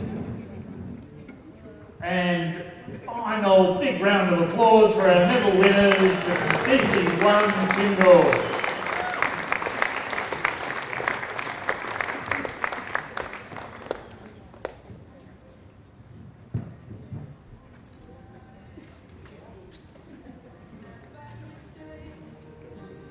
All right. Nish, kill the music. Thanks, sir. Our next classification, BC2 singles, third place. Big round of applause, please, for Scott Ellsworth. Do you want to come up behind?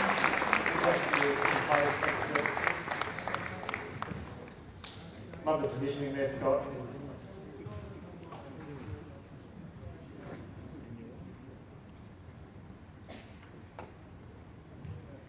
And a round of applause for the bronze medal winner. Silver medal winner in second place, Aaron Shah. Big round of applause, please.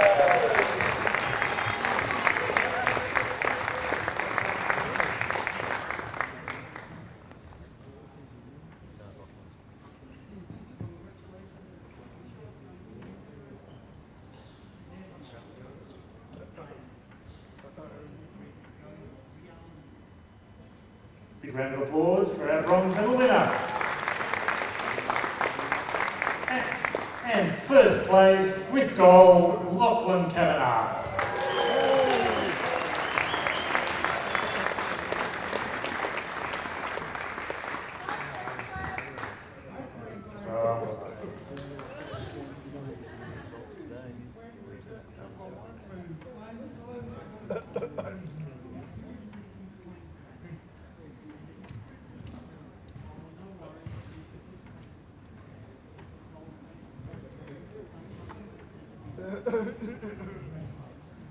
Big round of applause for the BC2 medal winners. Scott Ellsworth, Aaron Shah and Lachlan Kavanagh.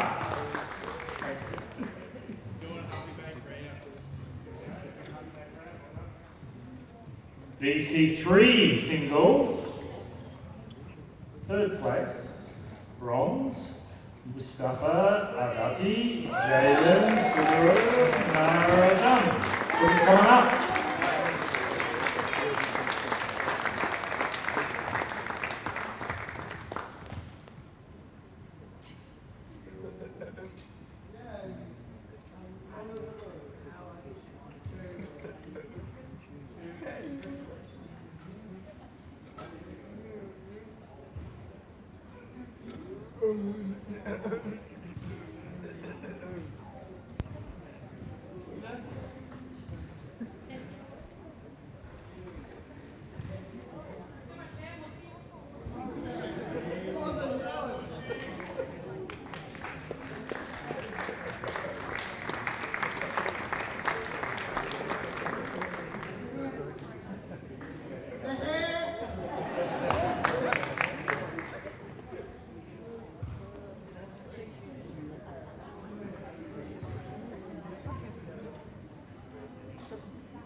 Round of applause, please, for our bronze medal winner. This is 3. And now, can I please invite up, second place, Dan Michelle Ashton. Give it up for Dan Nash. Up here. That's it. Yep. That's it.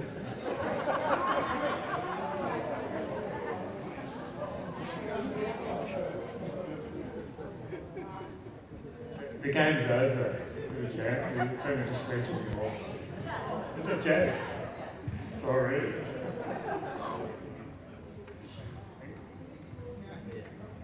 All right, please give it up for the silver medal winners, BC3. And first place. Oh, sorry, I was getting ahead of myself there.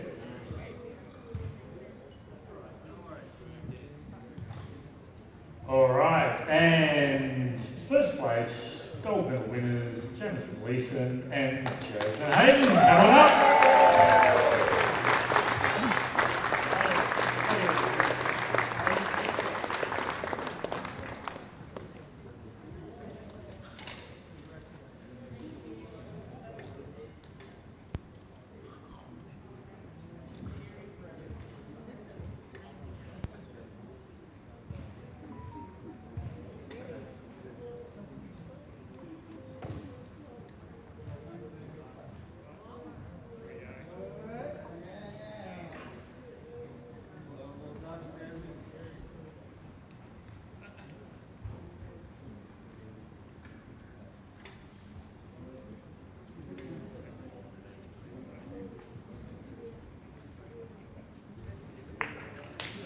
All right, round of applause, thank you.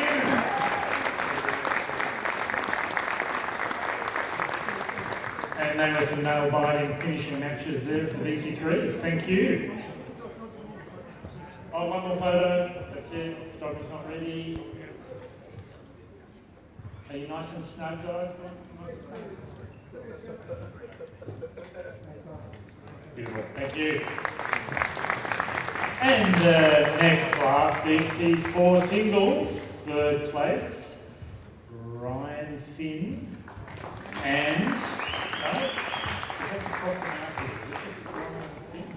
Got that right? Third place? Yeah, thank you, come on up. Oh, it says second, sorry, Ham. Seriously. How am I supposed to make sense of that? But you are third place. Round of applause, Ryan Finn, bronze medal winner, BC4.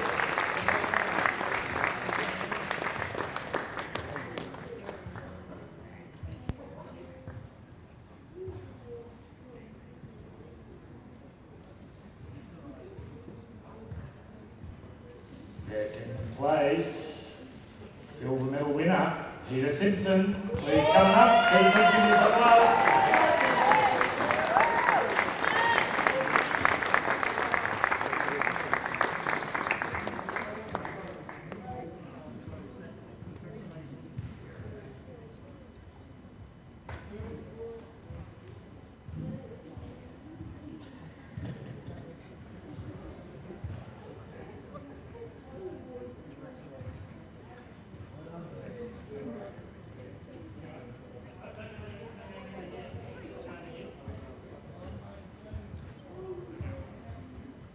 And gold from Queensland, JP LaFontaine. Round of applause for the gold medal winner.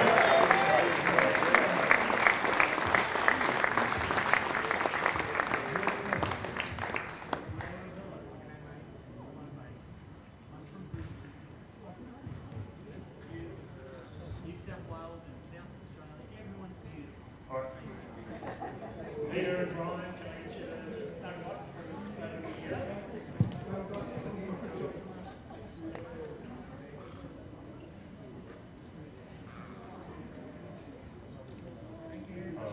very much. And BC5 singles, third place from Victoria, Jason Sato. Come on up.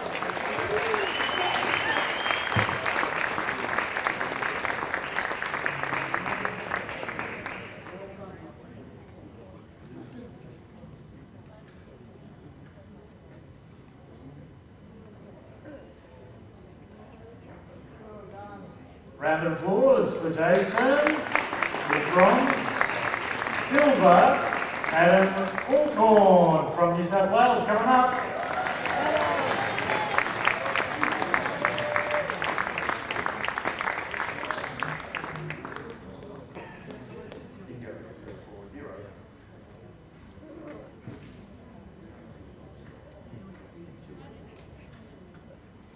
Round of applause for Adam, silver winner in the BC5 singles.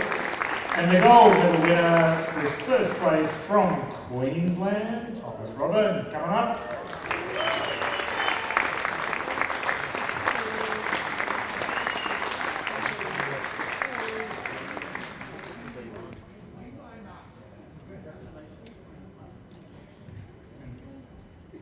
That is a seriously cool t-shirt you've got on there. Yeah, I like that logo. Round of applause, please, for the medal winner, Thomas Robbins from Queensland.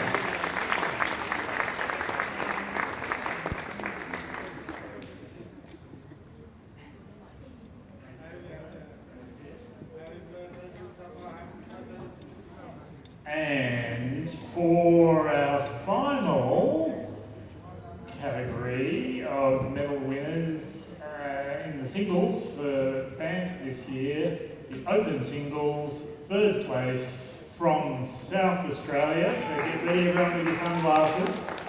Will Day.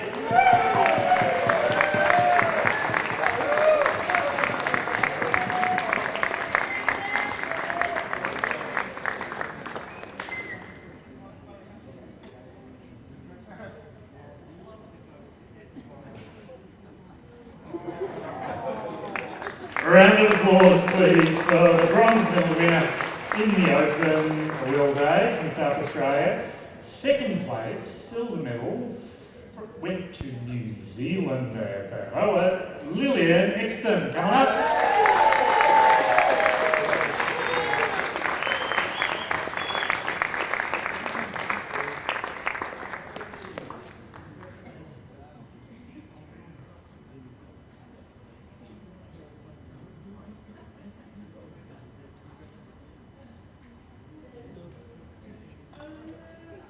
Round of applause for the silver medal winner from New Zealand, Lillian Exton. And gold in the Open, David Lung from New South Wales.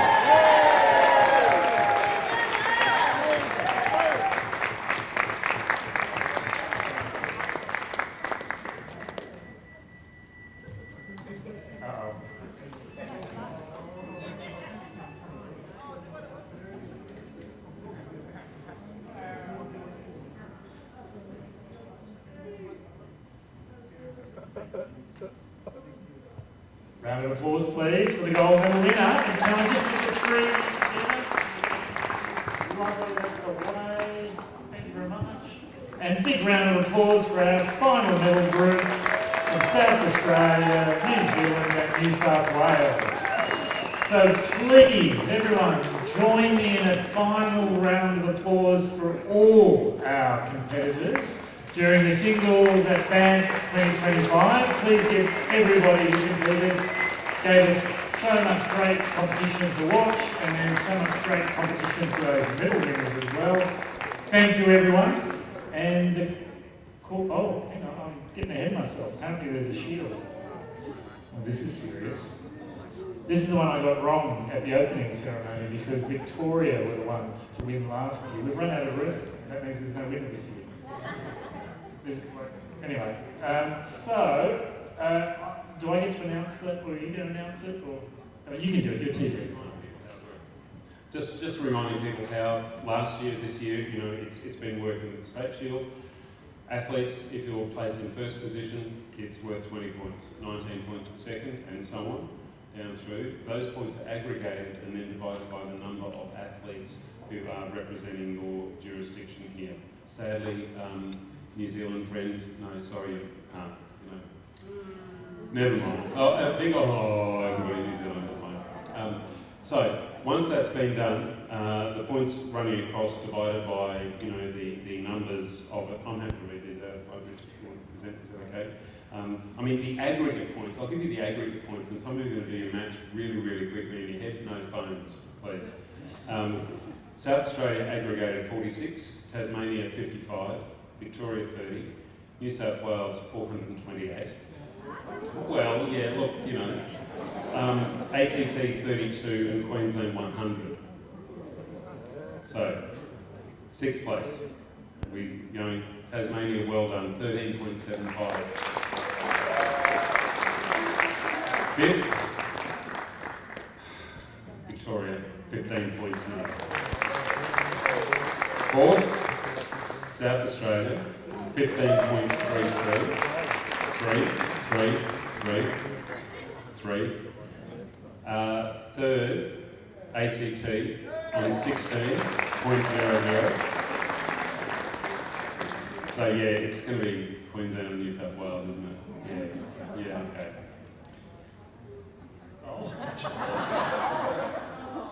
Drum roll, that's it. And second place had 16.667. And first place had 17.12. And on first place, so I can get the opening ceremony right next year, is New South Wales.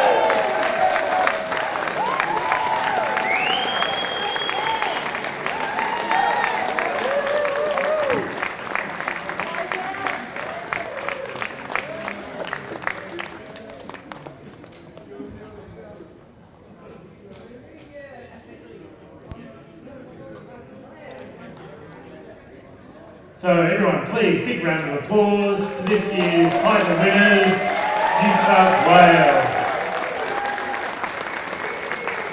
All right, can New South Wales come on up without destroying the signs for a photo, please? Come on, up you come.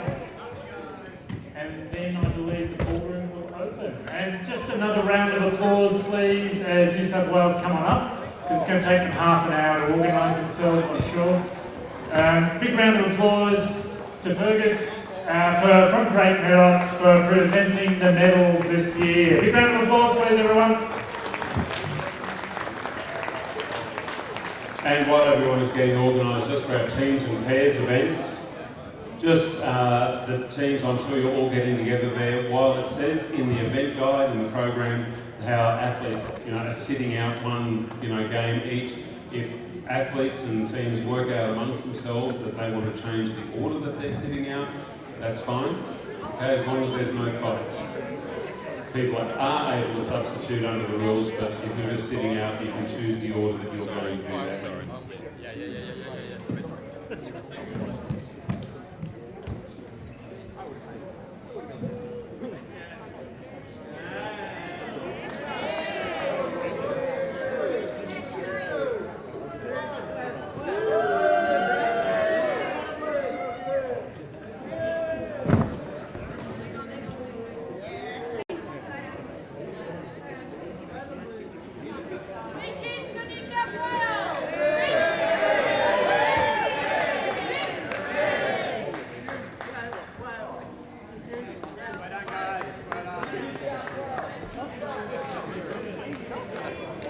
Thank you. That's the end of the medal ceremony, everyone.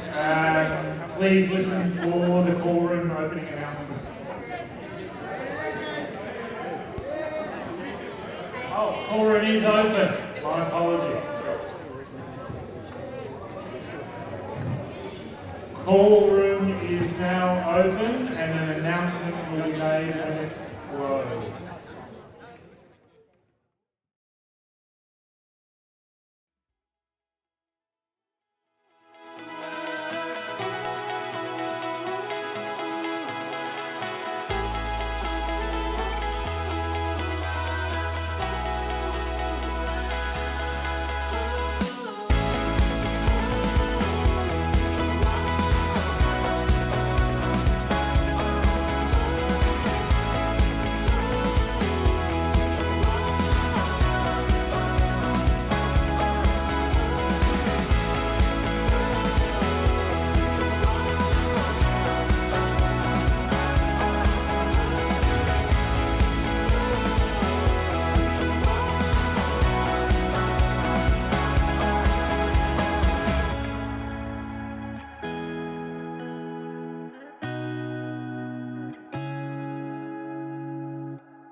Welcome back to Boccia Australia National Titles 2025. We're in our first round of the pairs and teams. I think they're warming up at the moment, so we haven't actually started, but I would love to welcome Catherine Perek, a fellow board member from the Boccia Australia board. Welcome, Catherine. Thank you, Richard. This is very exciting. So we've completed the individual competitions? We have, that's right. To teams. Wonderful. We've got... there was, I have to say, you can always tell you're at the Nationals when the quality of those final matches is just, you're sitting there on the edge of your seat going, oh my goodness me. And I had the opportunity to see two of the BC3 finals going for going for silver gold and then for bronze. And both of those, the eventual winners were going into the third end down by 4 points. Wow. Which is just that wonderful dynamic that happens with boccia, that you can go into your third end, 0-4, and and then you win. So both Jamison, who was down 0-4 to Dan, and Musti, who was down 0-4 to Liam, both of them turned it around to end up winning. It's the sport, isn't it? It is. It's so close, a knife edge, and the quality of the athletes that we have here in Australia. Well, yes. You're talking about Paralympic medalists. Correct. That's exactly right. Who've just come off a very successful competition. That's right. In Korea, wasn't it? That's right. They came back with 3 medals. They came back with the gold pairs. As a pair, they're quite something to watch and to see, and then Jamison came back with a bronze, and Dan came back with a silver. So seeing them play each other, it was great match. I have to say I was entertained by the former high performance coach. Ken Halliday was here, and he wonderful. When they came up to, because when they finish, they've got to come up to where the scoring is done, and then sign off on the results of the match. And Ken yelled out to Dan, Dan, don't forget to smile. The important things. And it's interesting you mentioned that, though, a bit. I've been watching the World Athletics Championships, and a number of the athletes have commented on the importance of doing just that and enjoying. Right. This is a sport. You need to enjoy what you're doing, and that'll help you improve your performance. So what have we got in front of us? This is the open class. So this is where we see everyone who's obviously not falling into BC 1 to 4, which are our Paralympic classifications. So if you're classified 1 to 4, you've got that opportunity to go and play internationally and then take it all the way to the Paralympics. We've also in Australia got a BC 5 classification, and then we have open, which is quite different. Like different countries have different numbers. In the UK, there's Boccia England. I believe they have 9 different classifications. So for vision impaired, intellectual impairment, that's how they've grown the sport. And classifications are there clearly to ensure a level of fairness. But we have that opportunity to say, hey, here's a group of a particular category of impairment that we see enormous growth for in our country, and that's within our control here in Australia. And that's what Boccia Australia's heavily about, isn't it? Inclusivity and encouraging anyone who wants to play. Even if you're not classifiable towards the Paralympics, there's still the national championships for you. Well, that's exactly right. So, when we look here, at our 4 athletes, someone like Kennedy Shipp, she's been playing now. Her home club is Liverpool Lions. She's just been playing for 2.5 years. She first started playing boccia at school in year 10. So we do in New South Wales see a lot of younger people try it at school, and then they continue at playing outside of school. Now Kennedy's got no physical impairment, but she's loved boccia, and she's just absolutely focused on it, trains hard, travels from Wollongong up to Liverpool once a week to do training with her coach. And her coach is Fiona Porch, who I believe she beat in the individuals. Oh, that's a bit challenging. Yes. So the way this works is we've rolled the jack, correct? The white ball. Right. That's right. And an excellent first ball there. Oh, it does not get better than that. That is a fantastic first ball with the that red ball well and truly in the head. So that space just in front of the jack, that's the head, and a lot of control there. Now Ben's done a great job of opening that up. Yeah. I was looking at that and thinking there's very limited options there, and they're all quite difficult, and he's nailed it. He certainly has, and he's now going to pass it to his teammate Kennedy because she's got a line to the jack. So I expect what Kennedy will look to do, she's just rolling the ball there to get it as smooth as possible so it rolls as true as possible. she'll be looking to do exactly right, that. smack bang on the jack. So great teamwork there. The angle was right for Ben to open it up, and then taking back control, the switch, that's been done by Kennedy. And we still have the first red ball still quite close there, so it's only one blue ball. That's right. At the moment, that's scoring a point. That's right. At the moment, it's one blue. And who's this team now in the red? That's South Australia. They're pretty easy to identify. And again, a great job to push that red forward. Maybe not quite enough. Yeah, no, it's red to go again. So blue is still in control of the jack. And South Australia will need to go again.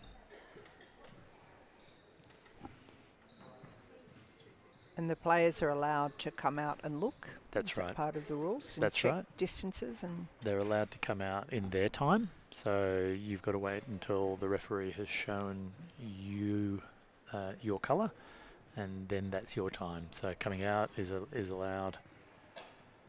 Not quite enough oomph on that one. No. A little more there. They're gradually pushing up.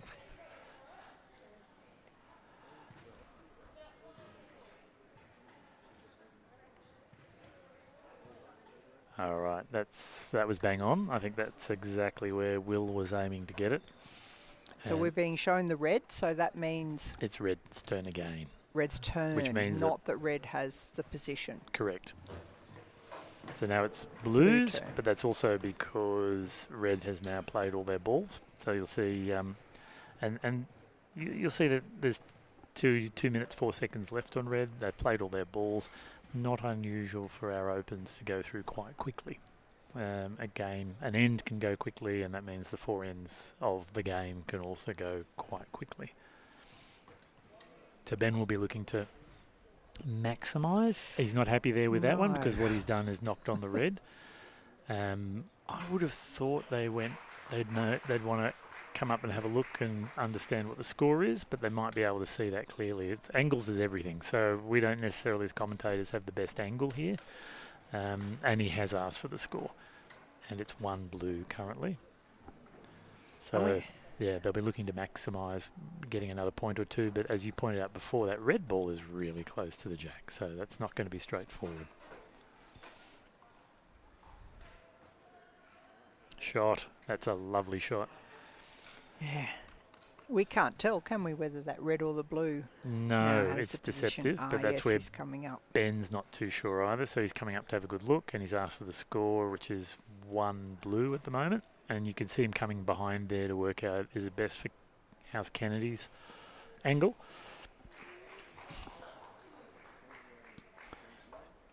Oh no, he's decided to throw off. So they're going to take the point. Rather than play the balls, he's going to take the point. And if you look at Kennedy had the 2 balls left, it was difficult to see a shot for Kennedy. So that's where you saw Ben come and look at Kennedy to see if she had a shot. And he's obviously team captain, and he's decided not to take the shot. Because the alternative would just be to throw them off to the side, so as you don't accidentally knock a red forward. Yep. That's exactly right, yep. And we have some other teams playing as well. What are the different classes in a teams comp? So this is the Open in front of us. That's right. On the court next to us, we've got BC3, who are our most physically impaired athletes. So they play with a ramp operator and a ramp. And it looks like it's New South Wales versus Queensland there. In fact, it's BC3 on the next court as well. So we've got Open, BC3.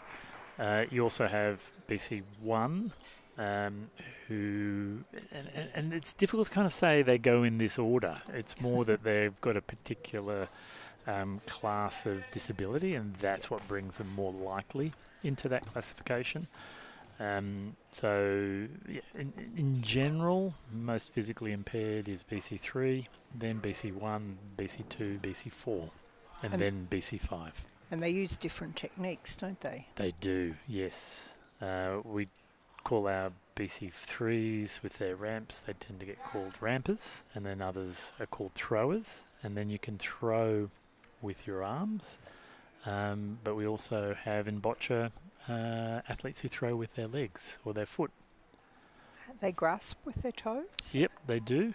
I've also seen two-handed players who don't have any tone in their hands, and they'll actually put the ball between their arms and then throw that way, or they've got an action with their arm that allows the ball to come out of the crook of their arm onto the court. I mean, it's extraordinary when you see what's possible. It's clever, isn't it, how people work out ways to do things very much you so. can't even imagine. That's right, that's right. So that Kennedy will be, I think, happy with that first. Right on the jack again. Yep, but Will's still got a fairly, I mean, we're fortunate that it's in our line of sight here, and I can see that the jack is sticking out there.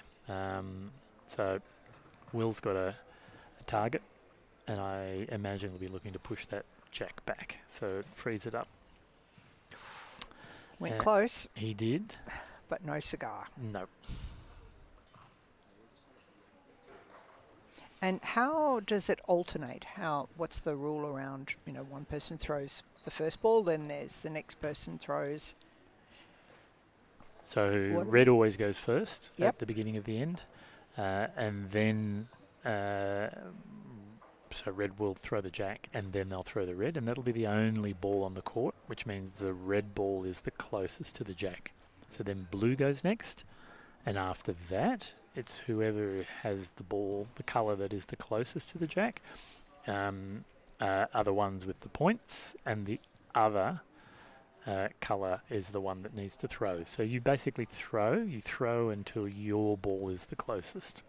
And so the order can change constantly throughout the match. It does, yeah. And that becomes... It's not turn by turn. Correct. No, it's not like bowls in that respect. But it also means that this is you've got that as a parameter to use in making the game a more strategic game. Because you can choose to not take control of the jack. If you want to play one or two balls to set something up, that's a possibility. So South Australia there, just coming out. The black come out line, come out the court. So what do you think the strategy would be here for red? Well, they're only down one, and they've only got 6 balls and they've already played 4. So I think what they need to do is get a ball as close as possible to the jack, so that scoring circle for blue is as small as possible. If they wouldn't try and knock that blue? I'd be defensive now. They just need to head in the direction of the blue and the blue ball and the jack to keep the score down. And that's you see Will coming out to coach, which is exactly what you do in the team pairs version of the sport. That's what. And he's the captain of the team? At the moment, yes. Oh, it can alternate? It can, because you can sub on and off as well. I don't know whether they're going to be subbing on this game or not. I think they might be, looking at Fiona sitting here, but that is definitely outside of my technical realm of knowledge, Catherine, so I'm not going to venture, because this is recorded for posterity. I'm sure there's already things that I have said the last few days that I'm going to get emails about. So you just got to watch it. You can only do your best. That's it. So that's the end of the red balls. 1, 2, 3, 4, 5, plus the one that went out. Yep. All 6 are gone. Now blue. What would you do as blue? Obviously, there's a risk of knocking the jack away from blue and knocking it forward into the red. You'd be trying to avoid that? Yes. So all they need to do, New South Wales, is get their blue balls within that circle, which is delineated by drawing a line from the jack to the closest red ball and then doing a circle. So that one has gone in? It has. Critically, we don't know about the other one. I don't know. It seems from this angle, it looks like it's out, but it might not be. That's a much better shot there right from up. Kennedy. Yeah, Yes. that's bang on. That's definitely 3 points, I would say there. but we'll have to wait for the end of it to find out. And another one. There we go. That's a very open jack, so that's where New South Wales is looking to capitalise here.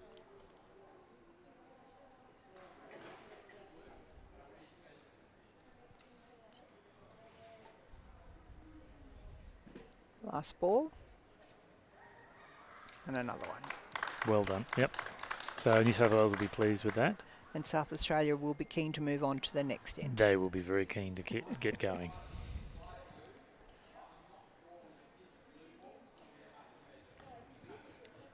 So the referee is going to measure now some of those blue balls, and that's being supervised by both teams. Yep, the captains from both teams have come out. In fact, it looks like the referee is calling for the head referee. Ah. Who's coming over? Lisa Hansen. So Will, I think it's Will DeRita. He's a relatively new referee.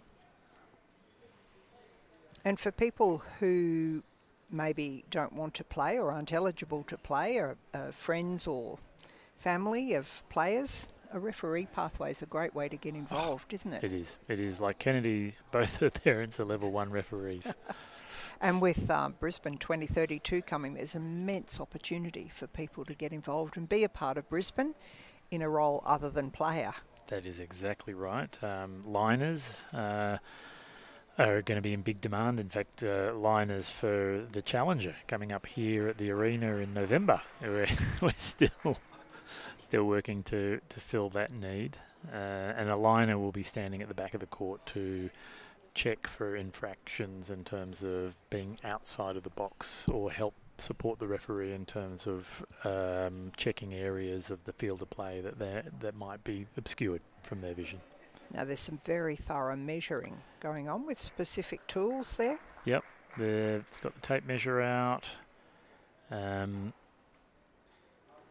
This could make a significant difference in terms of the score. So the ref is just pointing to the balls that he's now viewing as inside the scoring circle and getting agreement, or are they outside? Or outside. Yeah, they might have been outside. Yep.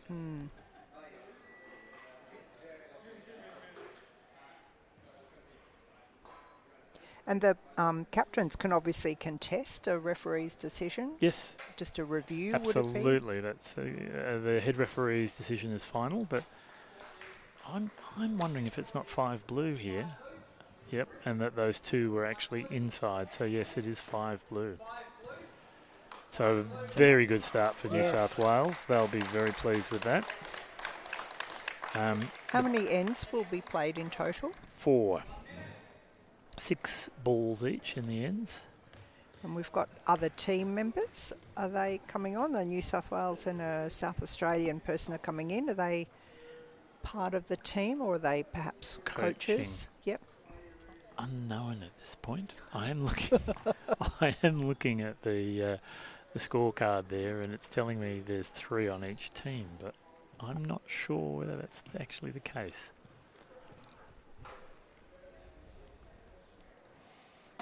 And coaching is an important part, obviously, of any sport, including boccia. And if people are watching and perhaps don't want to be referees, can't be players, coaching is another important role. And Boccia Australia is very supportive of both developing referees and developing coaches. Correct. Yeah, no, we welcome, we call ourselves, we hold that, I don't know what you'd say, we kind of hold ourselves to aiming to be the most inclusive sport.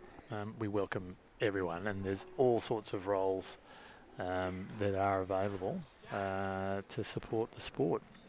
And what would someone do who was watching this and wanted to get involved? What's the best way for them to make contact? Oh, I'll get your phone number and give you a call. You just need to read it out, Catherine.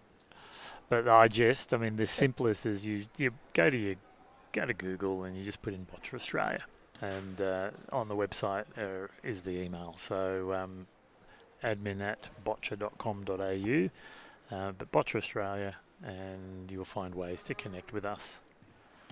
And sport's been growing quite well. In fact, we had Kieran Perkins CEO of the Australian Sports Commission, because we're having the privilege of being at the Australian Institute of Sport this year. First time that the Boccia Australia National Titles is at the AIS. He dropped down earlier, I think, in his lunch break, and spent a bit of time talking to the high performance director and our high performance coach. And they've been hugely supportive of Boccia, both in this way in terms of supporting our events, but also it's fair to say we've seen some significant growth for the sport in the last 12-18 months. And the first international event for many years will be here at the AIS again. That's right. Kicking off with an opening ceremony on Tuesday, November the 4th. Tickets are free. In fact, you don't even need to buy a ticket. You just turn up. And that'll be at the arena. Where they're putting in a special floor that's right, the Taraflex. Yeah, we've got a Paralympic level floor coming. Athletes will be competing on that. That'll be pulled up for a Wiggles concert a couple of weeks after. So I don't know what the connection is, but it's Boccia and then the Wiggles at the arena at the AIS in Canberra in November. And we're underway now in this end. That's right. With the red holding the position until maybe that ball.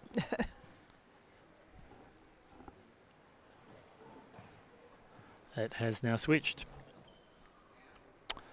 So is it Will or is it Michael who's going to be taking the throw? Looks like Michael's taking a ball. Does each team member have to throw an equal number of balls? They do throw an equal number of balls, yes. The balls are halved, and in the context of a team of three, well, we're obviously playing with pairs here, but with a team of three, then each team member has two balls. At this stage, each team member has three, but you get to throw 6 balls per end. So it's very much a team event. You can't have one person dominate. No, you can't have one ball and then your other pair member having 5 balls. No, they need to have equal numbers of ball. I like the way Red have come back after that challenge. That's a lovely shot. Yes, isn't it? it? It is. Now Michael's pulled off a lovely shot there. So that's called the switch, where control of the jack is now switched, and it's over to New South Wales. So South Australia really taking control now with that ball. And they've got 3 balls to play. And New South Wales have 3 balls left to play. So what's Ben going to do? What are you thinking, Catherine? What would you do? It'd be tempting. Oh no, it'd be risky to knock any of the red balls. You could knock them closer, so I'd probably be going for the jack. But I'm not an expert player. Well, the advantage blue has is they've got blue balls behind. Yes. So you might see a bit of a power shot here where Ben looks to push the jack back. I think he's missed his line there in terms of what he'd intended. And it's up to Kennedy now. It is now Kennedy, because she's got less choice in that pushing the jack back. I don't know if she's going to do that, or she's just going to look to nudge the jack away from the red. Michael's last ball, or South Australia's last ball. Okay, that probably didn't go where she wanted. That's not. That's probably what we'd call an ineffective shot. That she had a plan, and the ball has not gone to plan. So blue are. Got one left. That's it. They're running out of options in terms of. I think what they should be doing is looking to get their blue ball as close as possible to close that scoring circle. Yeah, so that there isn't as many points to be had, because at the moment that closest blue ball is quite a way out. Oh, and that's also not what he wanted. He's moved that red one closer. I think he's okay in that the other blue ball is closer, but it's very hard to tell from this angle. South Australia have 3 more balls. This is a real opportunity for them. Yep, So Will's called for a measure so he can understand how many points they've currently got. And he would be looking too that he could discard a ball, worrying about a ball and not focusing on knocking it out of the way because it's not actually in contention.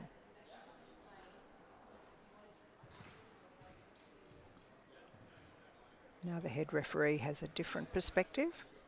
Is that right? I think Will's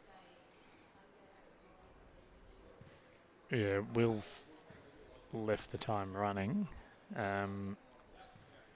because that was a little bit too much time. He'd called for a measurement, but I think Will doesn't have the equipment. So I'm not quite sure why the referee wasn't able to measure then and come to a view on the number of red points. And But time keeps ticking and the ball must go. It did. Oh, is that... Oh, that's unfortunate. I don't think that ball's going to count. But Will's got 2 balls left, and I'm sure he's going to do his best to make these count. He has asked for score again.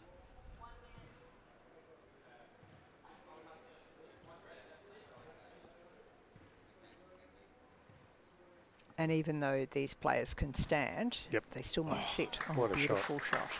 What a shot. And I dare say we'll see nope. Ooh.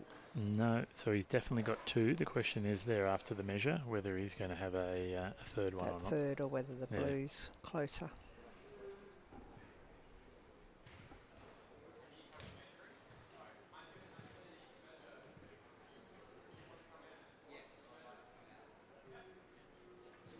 So the ref is inviting the 2 captains to come out for the measure. In fact, now I've just noticed that Ben has a C armband. What do you reckon, Catherine? What do you think that stands for? I, at a wild guess, would say captain. And that's to assist the referee, obviously, to who to address. Correct. Comments to. Again, tight. I remember last time I watched a competition here, there were balls on top of each other. That's called a roll on top, yes. And that's allowed as well, isn't it? That's not just allowed, that's something to be admired when you've got the ability to be able to get a roll on top or roll over. Particularly if you've got a line of defensive balls in front of the jack, that can be a way to get onto the jack. It can also just be a way to create a good blocking line. So you'll generally see those types of shots used when you've got a really good tight head. So in front of that jack, you've got lots of balls. Yeah? And the closer they are around the jack, generally that's a reflection of how tight the game's been and how evenly matched the players are. And the balls are made from beads, are they? There's plastic beads on the inside and they're leather. So generally 12 panel balls stitched and then the beads are put on the inside. And there's quite a strict, I've seen, process for checking that everything's the right weight, the right size and all of that. Correct. And then there's even, at a Nationals, we even do a metal detector test to just ensure there's no things such as magnets inside the balls, because as you can tell, that would be a way to seek to influence the outcome of the game. Or even just to increase the weight. Yep. To give it more strength. So South Australia, in their third end, have put a score on the board for themselves. And this is coming up to the fourth and final end. That's right. The game will be decided in this end. And we have New South Wales with 6 and South Australia with 2 points at the moment. But as you pointed out at the beginning, anything can happen. This is Boccia. Yes, it can still turn into South Australia's game. That four-point deficit is not enough for New South Wales to go into this super confident. They need to play well to defend that lead. And it's not about who gets. It's not a particular number that you're looking for. It's literally who has the most. it could be 1 point Correct. difference, or it could be Yes, 5 points difference. that's right. It could be. Or it could be that it's they get to the end of this round, and South Australia get 4 points, so it's 6-all, and then they'll go into a tie break. Oh, let's hope we get one of them. Not not to show any favouritism or anything. It'd just be exciting. I don't think New South Wales are hoping for a tie break. No, but it'd be quite exciting to watch. They are. Because then what happens is the jack is placed into the penalty box, which is the box with the cross in the middle. And so that's equidistance between both teams, and they play to win an end Now across that's the jack. incredibly long. That is very long. In fact, Ben is even laughing at how long it is, and you can see Kennedy's got a giggle too. I don't think that was quite as long as he was intending. He has no options though, does he? They're No, stuck with it? They are. I mean, they have the option to try and knock the jack out, and if the jack is knocked out during the game, it'll be put back on the cross in the penalty box. So if they were to decide that that's just too long for them, which they're not, deciding they could knock it out and kind of start again. Correct. Well, it's the final end, so I think that was the thinking, was it's our ball, so they're now in control of that jack, and that's going to be tough for South Australia, one, to switch at that length, but also to gain 4 points from. All right? And I'm sure they'll have been thinking around, in terms of length, it looks like, from what I've seen, is he'll be quite okay to play at this length. But I think it's Michael that they're looking to play in a way that means that his strengths don't come into play. And that's part of the game, isn't it? Knowing your absolutely, opposition's strengths and weaknesses. Yep. It's highly strategic.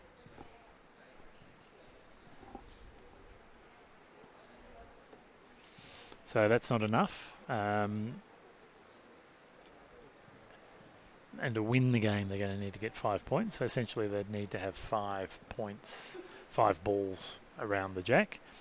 So perhaps they'd be trying to knock their red ball that's going out. I think he was going to knock that out, and that's not been successful. So a win is no longer possible, and a draw will be determined. Whether a draw is possible or not will be determined by the outcome of this ball.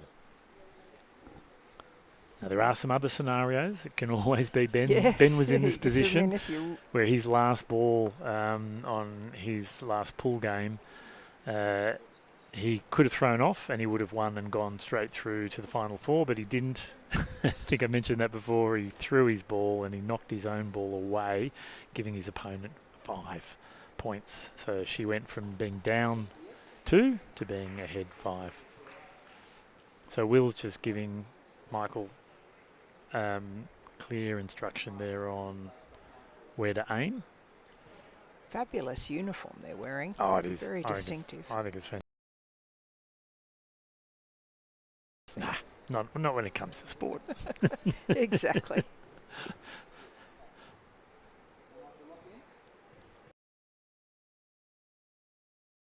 Michael? Yep.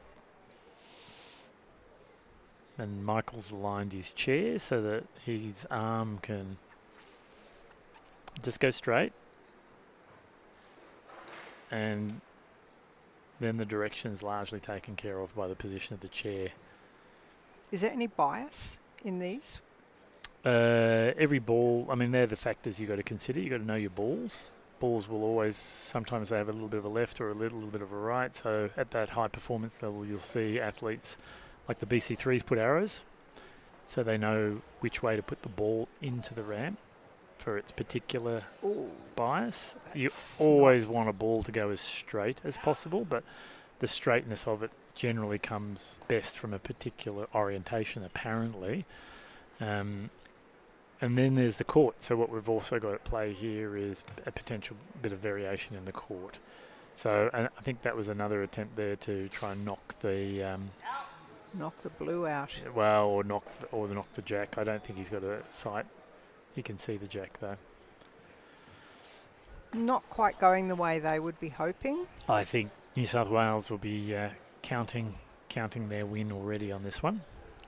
They could still accidentally turn things around, couldn't they? If a could. ball went astray, They that's a definitely lovely could. one that's That coming is. up. That's going to. Not That's quite going enough. Well, that's going to help in terms of keeping the score down, though.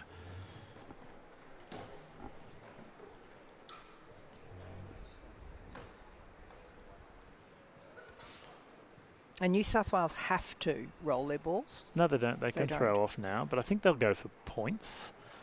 And what would the value of that be? I was hoping you wouldn't ask me that, because I actually don't quite have the answer to that.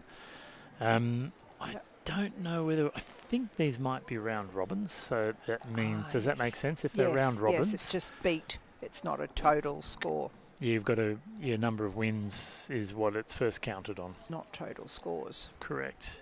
So they're looking...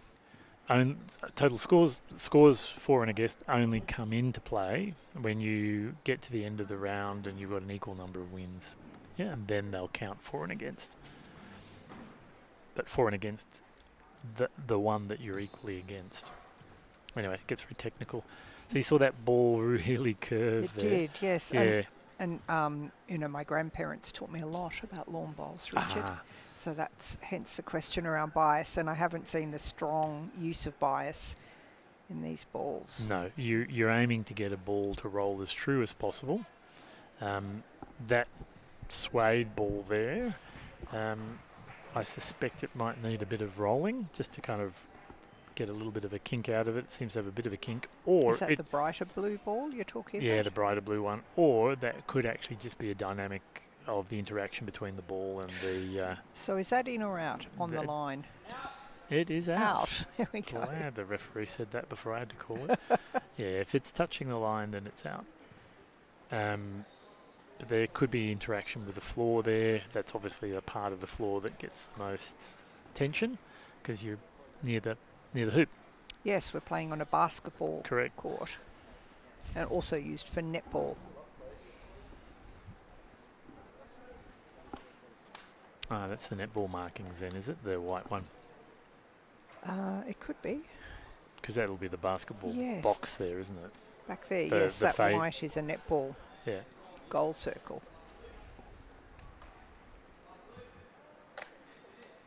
Yeah, there's a place to put the net. So New South Wales taking a win from their first game in the pairs and teams. And how many teams and pairs are in this competition, in this class, in this open class? 4. Question? No, you're asking me Sorry. questions I don't have the answer to off the top of my head. Can people see online? Yes, that's what I'm doing. Is I'm just going online to answer that question. In terms of open, we have 4 teams. 4 teams. So they'll each play each other? Yes. There's 3 rounds, so it'll be the best of 3. So even though South Australia lost this one, they could win the next 2 and potentially go forward. Correct. No, it's certainly not a competition's not done for them by a long shot. They've still got 2 more matches to go, which I assume will be played tomorrow. And their captain's shaking hands. Great team spirit. And they've That's obviously it. enjoyed the game. They have. And as Ben seems to be explaining, that he perhaps hadn't quite intended to put it all the way at the end, but that's actually worked out for New South Wales. So it's turned out to be a fortuitous long end, that one. Photo time. Looks like it, yep. And perhaps this should be a photo time too. Is this your first time? Beg your pardon, first time commentating for Boccia? For Boccia, yes. There we go. Hang on. I have got my Boccia t-shirt. That's what I There we wanted go. to see, yeah. Not 2 shakes. We'll just rearrange the clothing. Sit there like that. And then we'll do that with a few of the state flags. Lovely. Yeah, actually that's not a bad idea because it's looking a bit...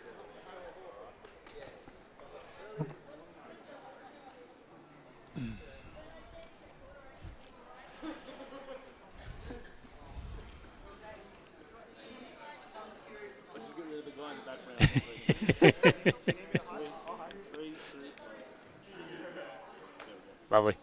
Thanks, Richard. Thank you. can take that off. Huh? Is there a pause now? Thank you, Catherine.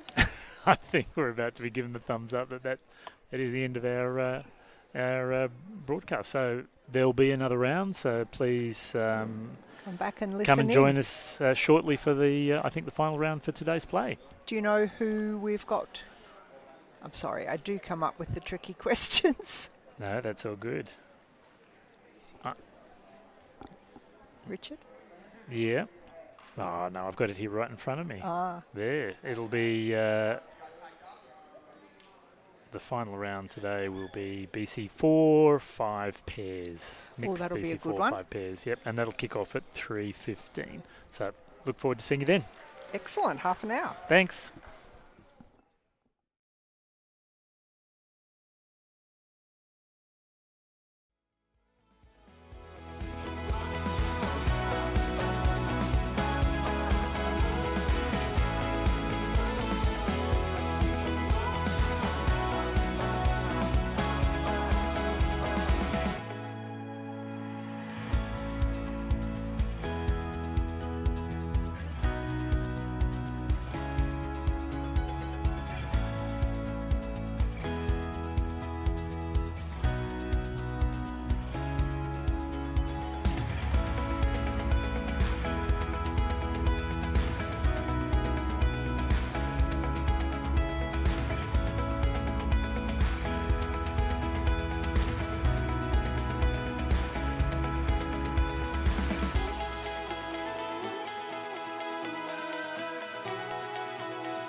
Welcome back to our coverage of the Boccia Australia national titles. It's we've moved into the pairs and teams section of the competition, and in front of us on court one here you can see two teams, Thomas Robbins from Queensland and James Rowe from the ACT, local boy, playing in boxes 3 and 5. And in the other two boxes, playing with the red balls, we've got Jason Sade from Victoria, and he's teaming up with Minna Blaney from Tasmania. And joining me excuse me, joining me is Catherine Periak. Catherine, you're on the Boccia Australia board. That's correct. I think I'm now in my 5th year or 4th right. year, something like that. It's been a while, a steep learning curve. You've seen a lot of changes, I imagine. Oh my goodness, yes. Yes. Massive change, which is all for the positive in terms of the exploding numbers and exploding opportunities. Yes, that's right. And even the whole structure of Boccia in Australia, the governance and all that sort of thing, has all changed in that period of time too. I understand so, yes. I think I arrived when the change was already well underway, so Right. I'm not familiar with what it was like at the very beginning. Well, it's certainly a lot better organised now than it was That's good back to know. in my early days of Boccia. That's good to know. That's what we're working hard towards. And also increasing the opportunities for more and more people to play Boccia. And, particularly in the open classification. yes, that's an interesting... We see James here. You don't need to be in a wheelchair to play in the open classification. You can sit down. Yeah, anyone can, as long as you can sit on a chair and throw a ball, you can enjoy playing Boccia.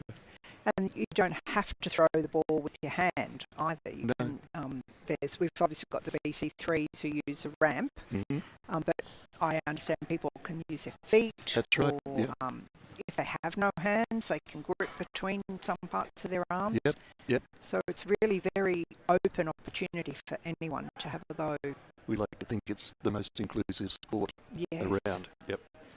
So Jason's being the red player. The red player always throws the first end.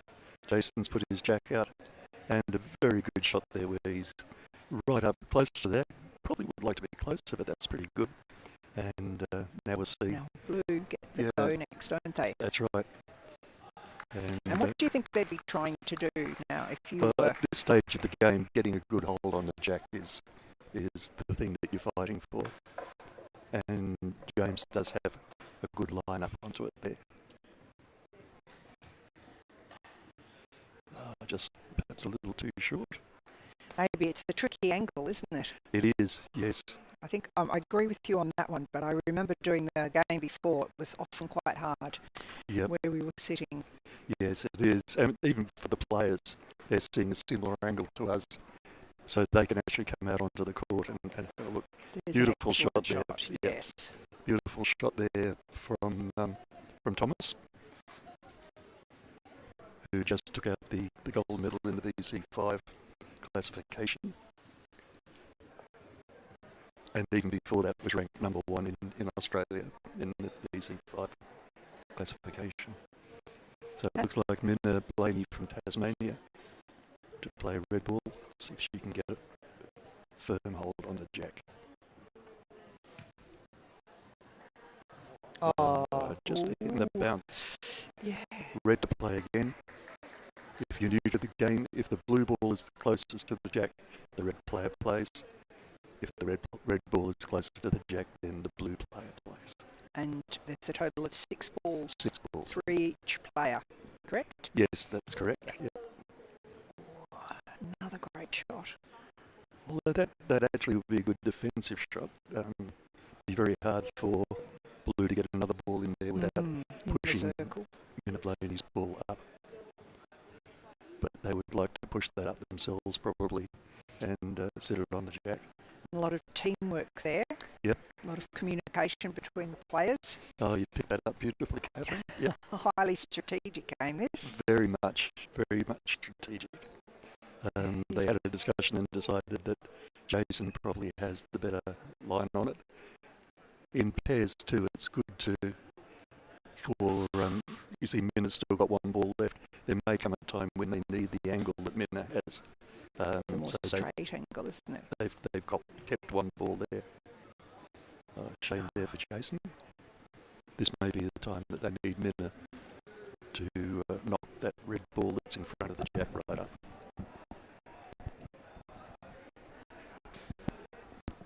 Just looking at it hard, concentrating. visualising the shot.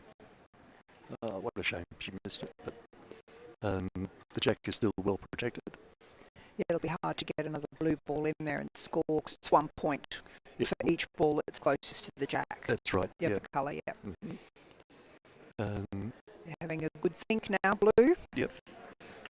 I think Thomas, I'm not wanting to jinx him, but I think he could probably get another ball in there himself. Bit hard from James's side. Ah, they've just gone like that. So that means they're not going to play any more balls. they think they could only make things worse for themselves. There was the possibility there. And in the first end, it's good to have the first score on the board. Your opposition look at the scoreboard and see instead of 1 to red, it's 1 to blue, and they know that they've got to push back a little bit. So wise decision there. Often players, Catherine, don't know. I certainly struggle with it when it's time to throw off, or do you keep throwing balls and possibly make a mistake that's going to cost you the game. So wise move there. 1 for blue at the end of the first end.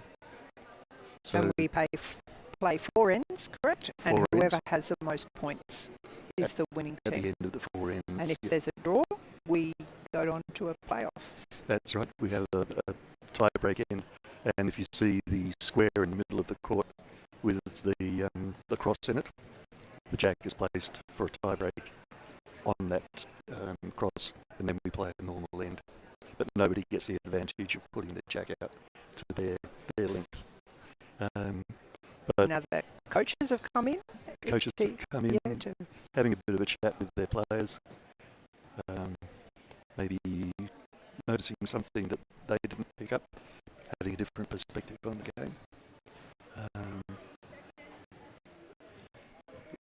Very close to 10 seconds now until the end of this period in between ends, and then we'll get started on the second end. And red always goes first? No, this time it's blue's turn. So You alternate. alternate, yeah.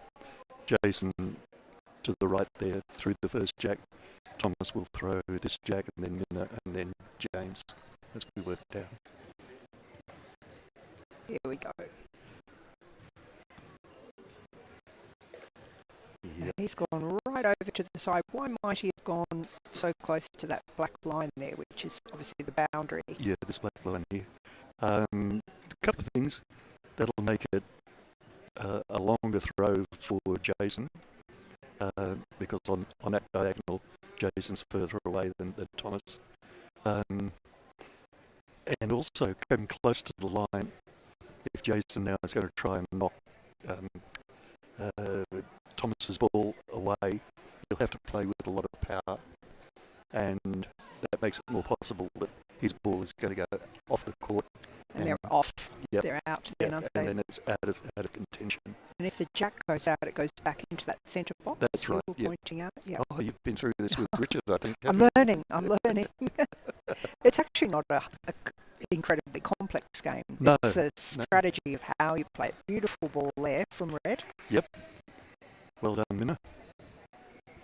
I played quite a lot of games against Minna in our time, and she's really improved. She's a great player now. Obviously a thinker. I can almost see Yep. the brain ticking over very Yep. carefully there. Thinking is a very, very important part of Boccia. As you said earlier, it's very strategic. There's more to it than just picking up a ball and throwing it. You've got to think how that's going to, what effect that's going to have on your opposition. Yeah, it reminds me of chess, where you're always not just thinking about the move you're going to make, but the next move and the next move and the next move, and what your opposition may do, and there goes a ball out of court. Yep. Yes, you're exactly right. We often think in terms of chess, and we're playing Boccia. The only problem is you have to throw your chess pieces onto the court with a degree of accuracy. Yes, they behave the way they're supposed to behave, the chess pieces, Yes, but these that's right. quite a bit more skill involved. Yeah. So red's probably got the closest ball, Yep. And hence blue were throwing. James Rowe to take the shot. And Ooh, beautifully done, excellent James. shot. What a shot. Having your ball touching and in front of the jack is what everybody tries Ultimate. to do. Yeah, yeah.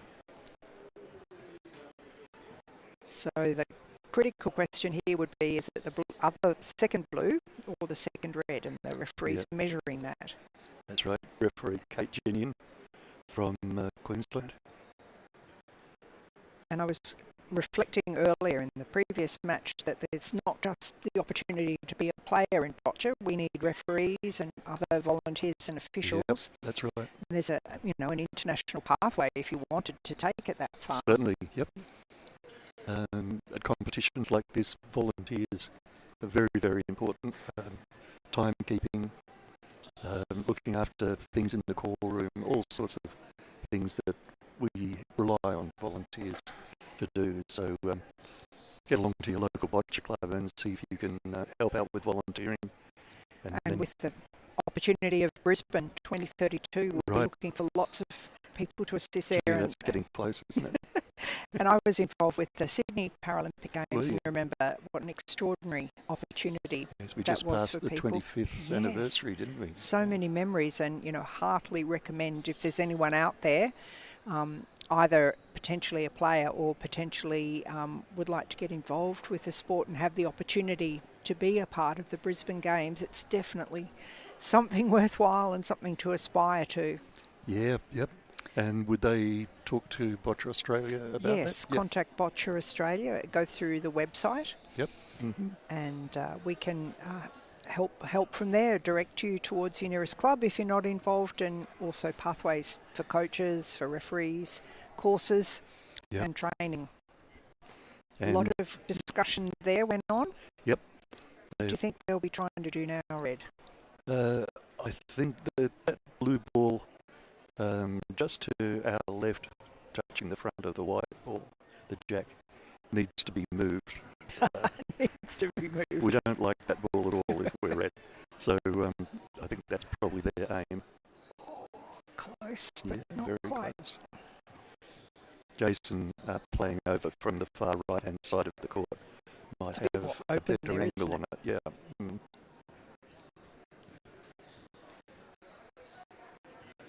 And I've seen the players roll the balls. Yep, it's very important. Oh, excellent shot. Perfect. Might have done it. What a great shot. Yes. Yeah, it's very important to keep all your balls as round as possible. As round, do you say? Round. Round. Yeah. Obviously, they roll better. Yeah, they're filled with little plastic pellets anyway, and sometimes they create bulges or weight going to one side of the ball and the other. So it becomes almost habitual. You pick your ball up, while you're looking around, you give it a rub to get it all centered. Helps the brain work probably too. Yep. I watched Rafael Nadal play tennis once, and he has that routine where he sort of brushes his hair back, runs his hands behind his ears, adjusts his shorts, and it helps him to settle. So he got one of the reds off, maybe? Yep. Was that the red that was the closest? It was the red that was to the right. The one that's sitting behind the jack now. Yes. Yeah. It was up a bit closer and it's moved further away. Yeah, so it's still red to play, is it? Yep. Oh, Minna's asking blue to play. So that means red hold. No, she was asking the score, that's right. So the score is 1-blue at this stage. So really now Jason has to try and push that red ball in a little bit more. Maybe he's done it. Maybe he's done it. Yes, I think he has.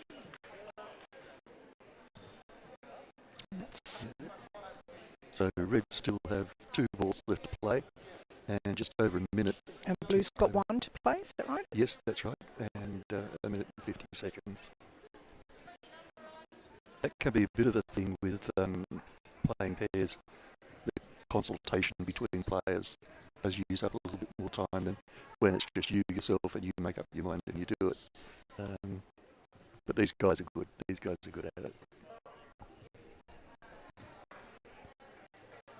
Maybe it didn't go where he wanted it to. No, I think that didn't.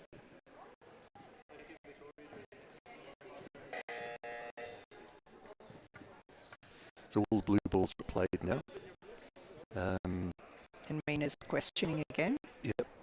She wanted to know what the score is before they make up their mind. They're going to they're throw not off going- again They're going to accept the result as Yep. it stands and now. not play any more balls. So that should give them 1-1 at the midpoint of this game. 2 ends finished, 2 ends to go. And referee Kate Junian taking the balls that were left, putting them in the dead ball box, declares the end finished and 1 point to red. It would require quite considerable control. I'm thinking of myself. I'm a bit impulsive to call that. I would always like to think, oh, you never know, you never know. Oh, But I admire the deep thinking and the patience Catherine, that's there. I've lost so many games by not throwing off when I should have, throwing the ball and pushing my opponent's ball up onto the jack. You go away thinking, why did I do that? Why didn't I listen to my more careful sense? You know, it's so frustrating. And when we're coaching people, that's something that we have to coach them to as well. It's not just always about throwing the ball, it's about when knowing not to throw the ball. And you'd have to have a good understanding as you grew in your experience as a player, a good understanding of your own strengths Yep. and your own weaknesses, That's right. and which shots you should take because they're your money shots.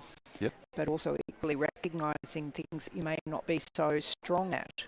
Yeah, we talk in terms sometimes of high percentage shots and low percentage shots. And it's sometimes you just get stuck in that groove and keep playing the same shot over and over. And you need to be able to get yourself out of that without any help from anyone else. Because I know that opposition often are very, research who they're playing. Yep. And know their strengths and weaknesses, and you see them, throw a jack, for example, that is quite challenging for the other team. Yep. And Mina's gone straight up. Sorry, Phil. I was Mina's just gone gonna straight say, up the middle. yeah. Yeah. that's something I've seen her do before. Normally you would go to one side or the other. The blue team would play off to this side and the red team would play off to the other side, but sometimes mixes things up by going straight down the middle. It provides more opportunity to get more balls on, so it could be a strategy perhaps Yep. to try and get a big score. Something maybe that she and Jason have decided on when they were training. Yeah.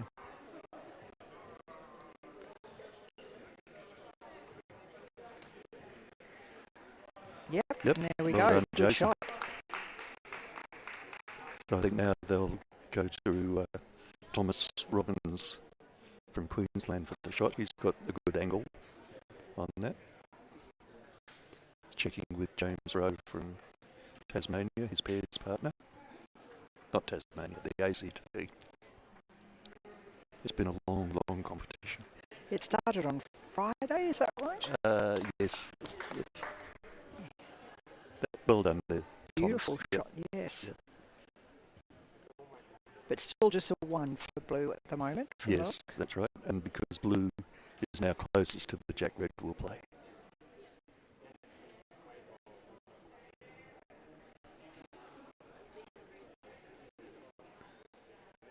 I mean, they're probably going to try and move that blue ball from the side of the Jack. Because it's not just about getting your own ball up, it's you can knock the other balls out of the way. It's Exactly. Yeah. equally valuable. Yeah, I sometimes think a lot of people pay a lot of attention in training to getting their first ball on the Jack.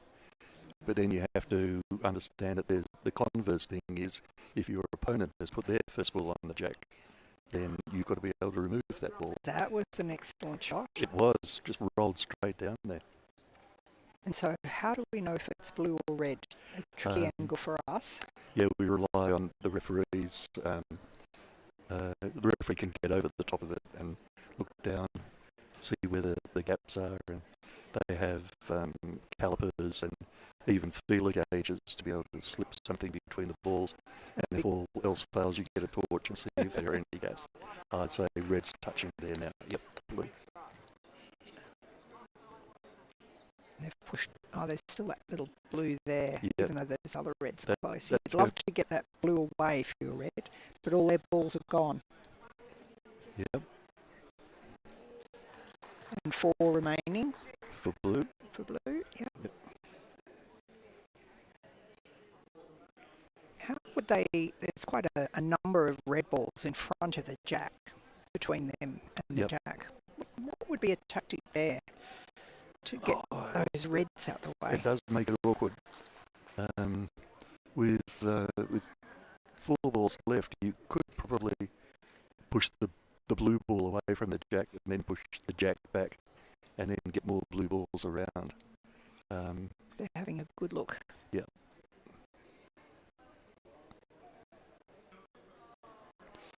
Speaking about low percentage shots, some throwers would try to get over the top, coming down vertically onto the head by throwing a lobbing ball and push the jack back and peel it away from the head. But they're not going to at this stage. They've decided to go with that 1 point. Okay, so they're not going further ahead, just taking the 1 point. Yep. So it's 2-1 for the blue team now. Yep. And the last end coming up. Last end coming up. So really, it's still anybody's game. Oh, absolutely. But Jason and Minna do have that little bit of an extra problem where they have to win this would need 3 points, whereas Thomas and James are already holding 2. If they get further ahead, it's going to make it harder for Minna and Jason to come from behind. There's a break in play here while the balls are collected and handed back to the players. The players get a bit of a chance to decompress.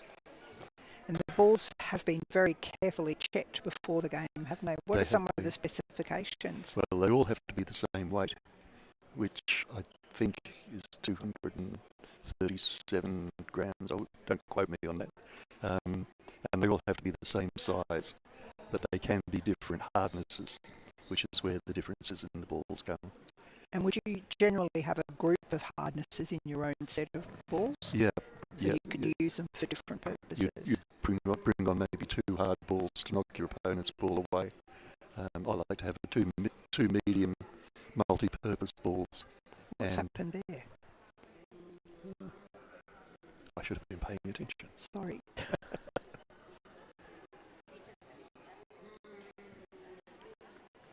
Maybe James's ball went out.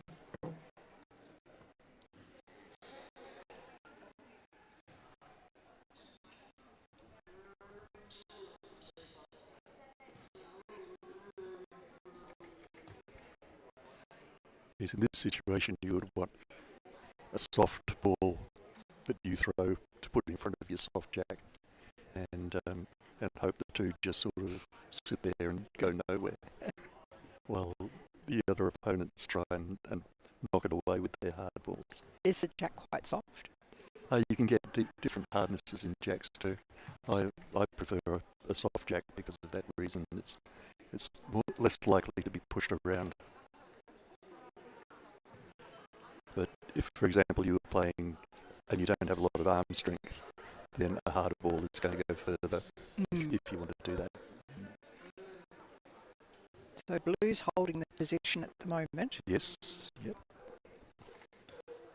And they would hope that will go all the way. Yep.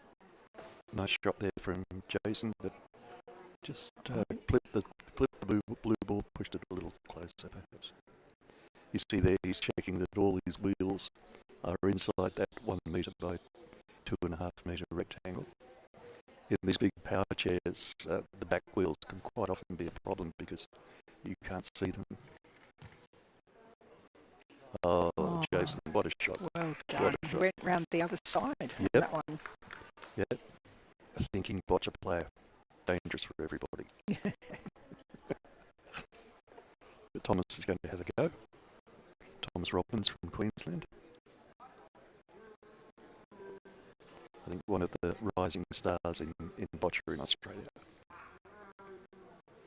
Still very young. In fact, I think he turns 21 tomorrow. Oh, excellent. Yep.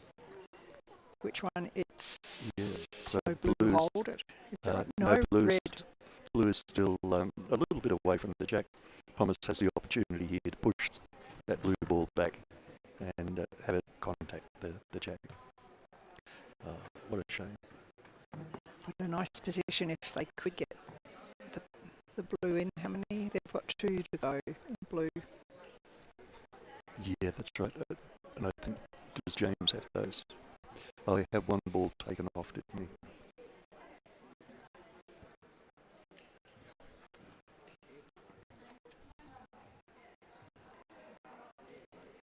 So it looks like it's red to play.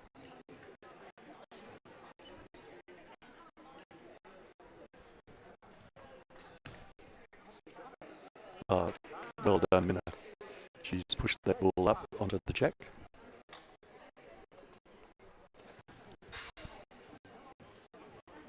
So now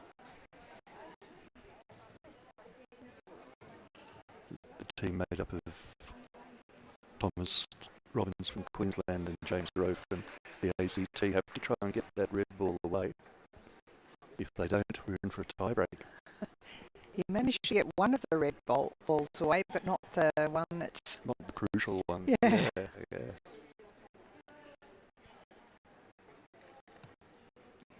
No.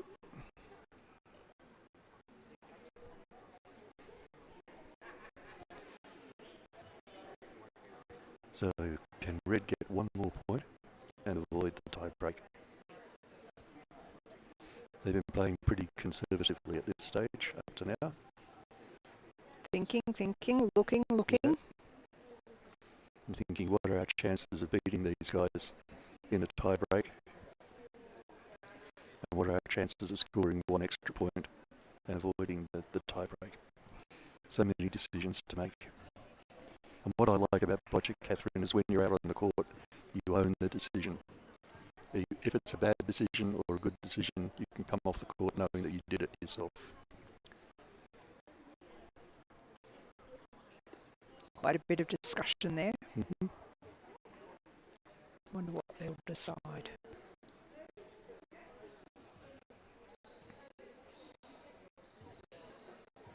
And being from different states, they've chosen to play together? I understand that for this competition for the first time, the technical delegate has built the teams. Otherwise, it would be New South Wales people playing people from Queensland and that sort of thing. They're calling it? Or? Looks like it. Yep. So we've got a tie break on our hands. Excellent.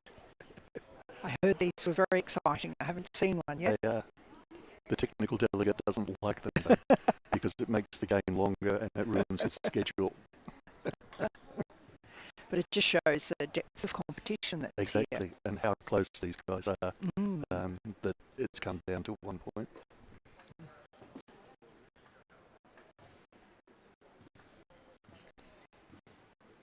There we go, coming up on the scoreboard, tie break 1, 2 all. So as we said earlier, I think they do a coin toss. Oh no, whoever won the coin toss in the call room, the other team now get their ball put on the cross, their jack, and should get the first shot at it. So the coaches are picking up the balls there? Yep. And going to have a quick chat, maybe talking about strategies that they've developed for a tie break. Are there any differences in how it's played? Not really. The uncomfortable thing is that you don't have any more of a grip on the game by having the jack put where you want it to be. They place a jack for a they place the jack on that cross. Box, yeah.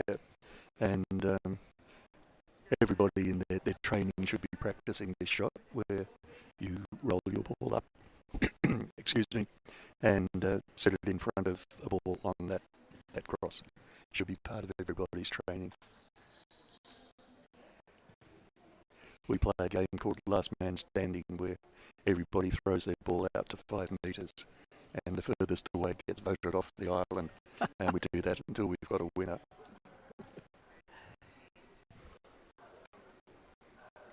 So the referee placing the jack in the middle of the court on the cross has to be perfectly on the cross.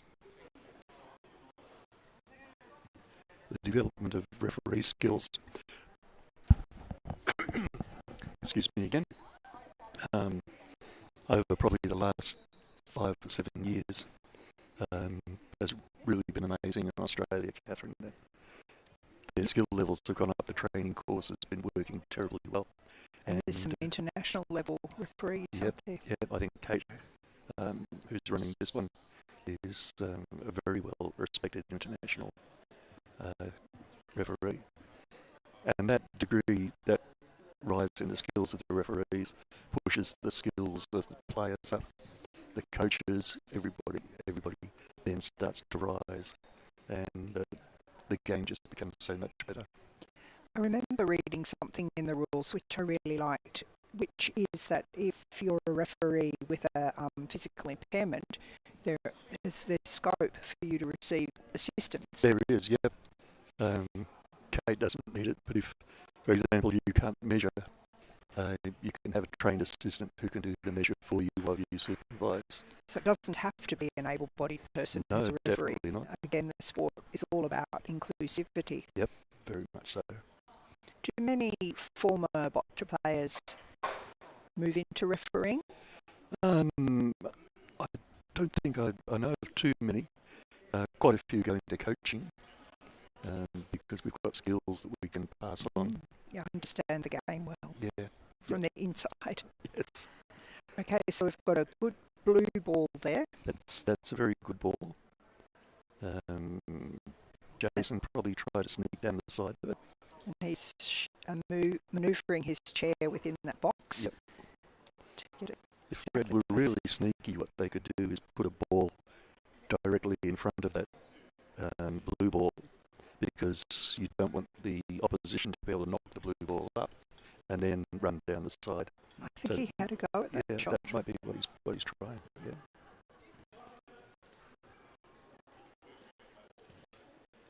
The sneakier you can get, the better in boccia.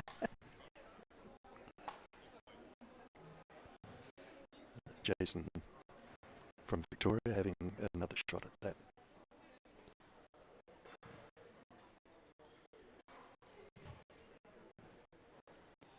Pushing it up a little further.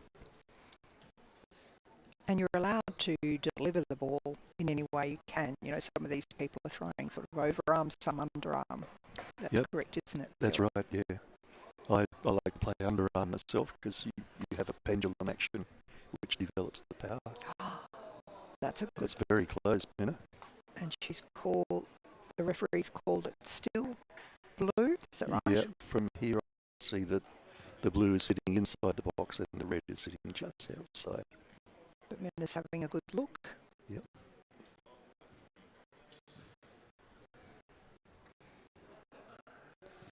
Been talking with Ethan from Victoria, the development officer, and they're talking about developing like a Hawkeye system for the electronic monitoring of these things. So that's something to look forward to. It's going to be revolutionary for boccia.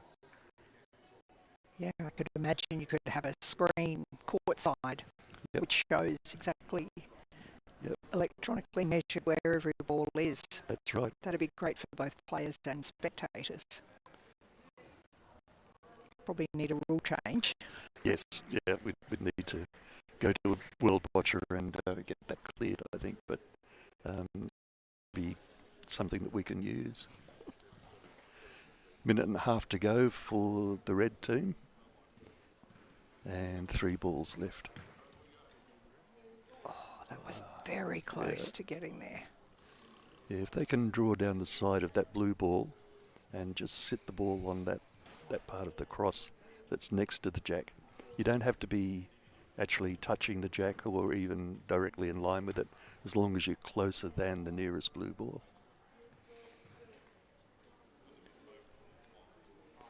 Okay, 1 ball to go, 1 minute of time left.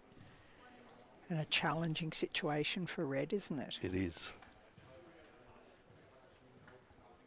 And this is the tie break, so they're not going to sit and move on to the next thing. It's do or die. Yep.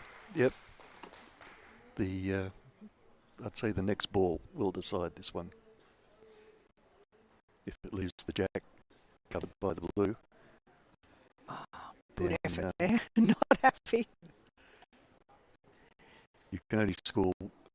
You can only win or lose the tie break. You don't score any points. And at the moment, blue have won it. They've called it, I think. Yep. Yeah. So blue take it out. Yep. Blue have won this game. So that's blue is James Rowe and Thomas Robbins. Thomas Robbins from Queensland. James Rowe, a local boy from here in the ACT. Referee Kate Union just checking that they agree with the score, relaying that score to the timekeeper and scorer, and then getting the total score for the game. Excellent. Very exciting match. It has been, and it's not very often that Boccia is boring. There's always something exciting, and certainly we've seen lots of innovation so far in the individual game. Be good to see that coming through into the pairs and teams event as well. So the referee now picks up the balls and just has to do a final test on them to make sure that they haven't been tampered with in any way during the game or damaged. And meanwhile, the players come out and just check the screen where they can see the scores and the times and other details. And if they agree with them, the referee will call the game over and the score.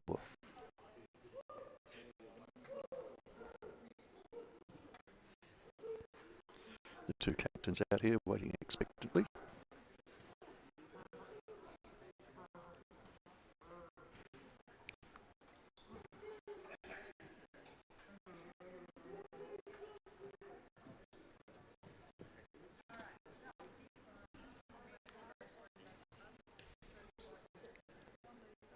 Referee going through the details on the scoreboard. That screen there is also a clock so that the players can see from their point of view on the court where they are as far as time goes.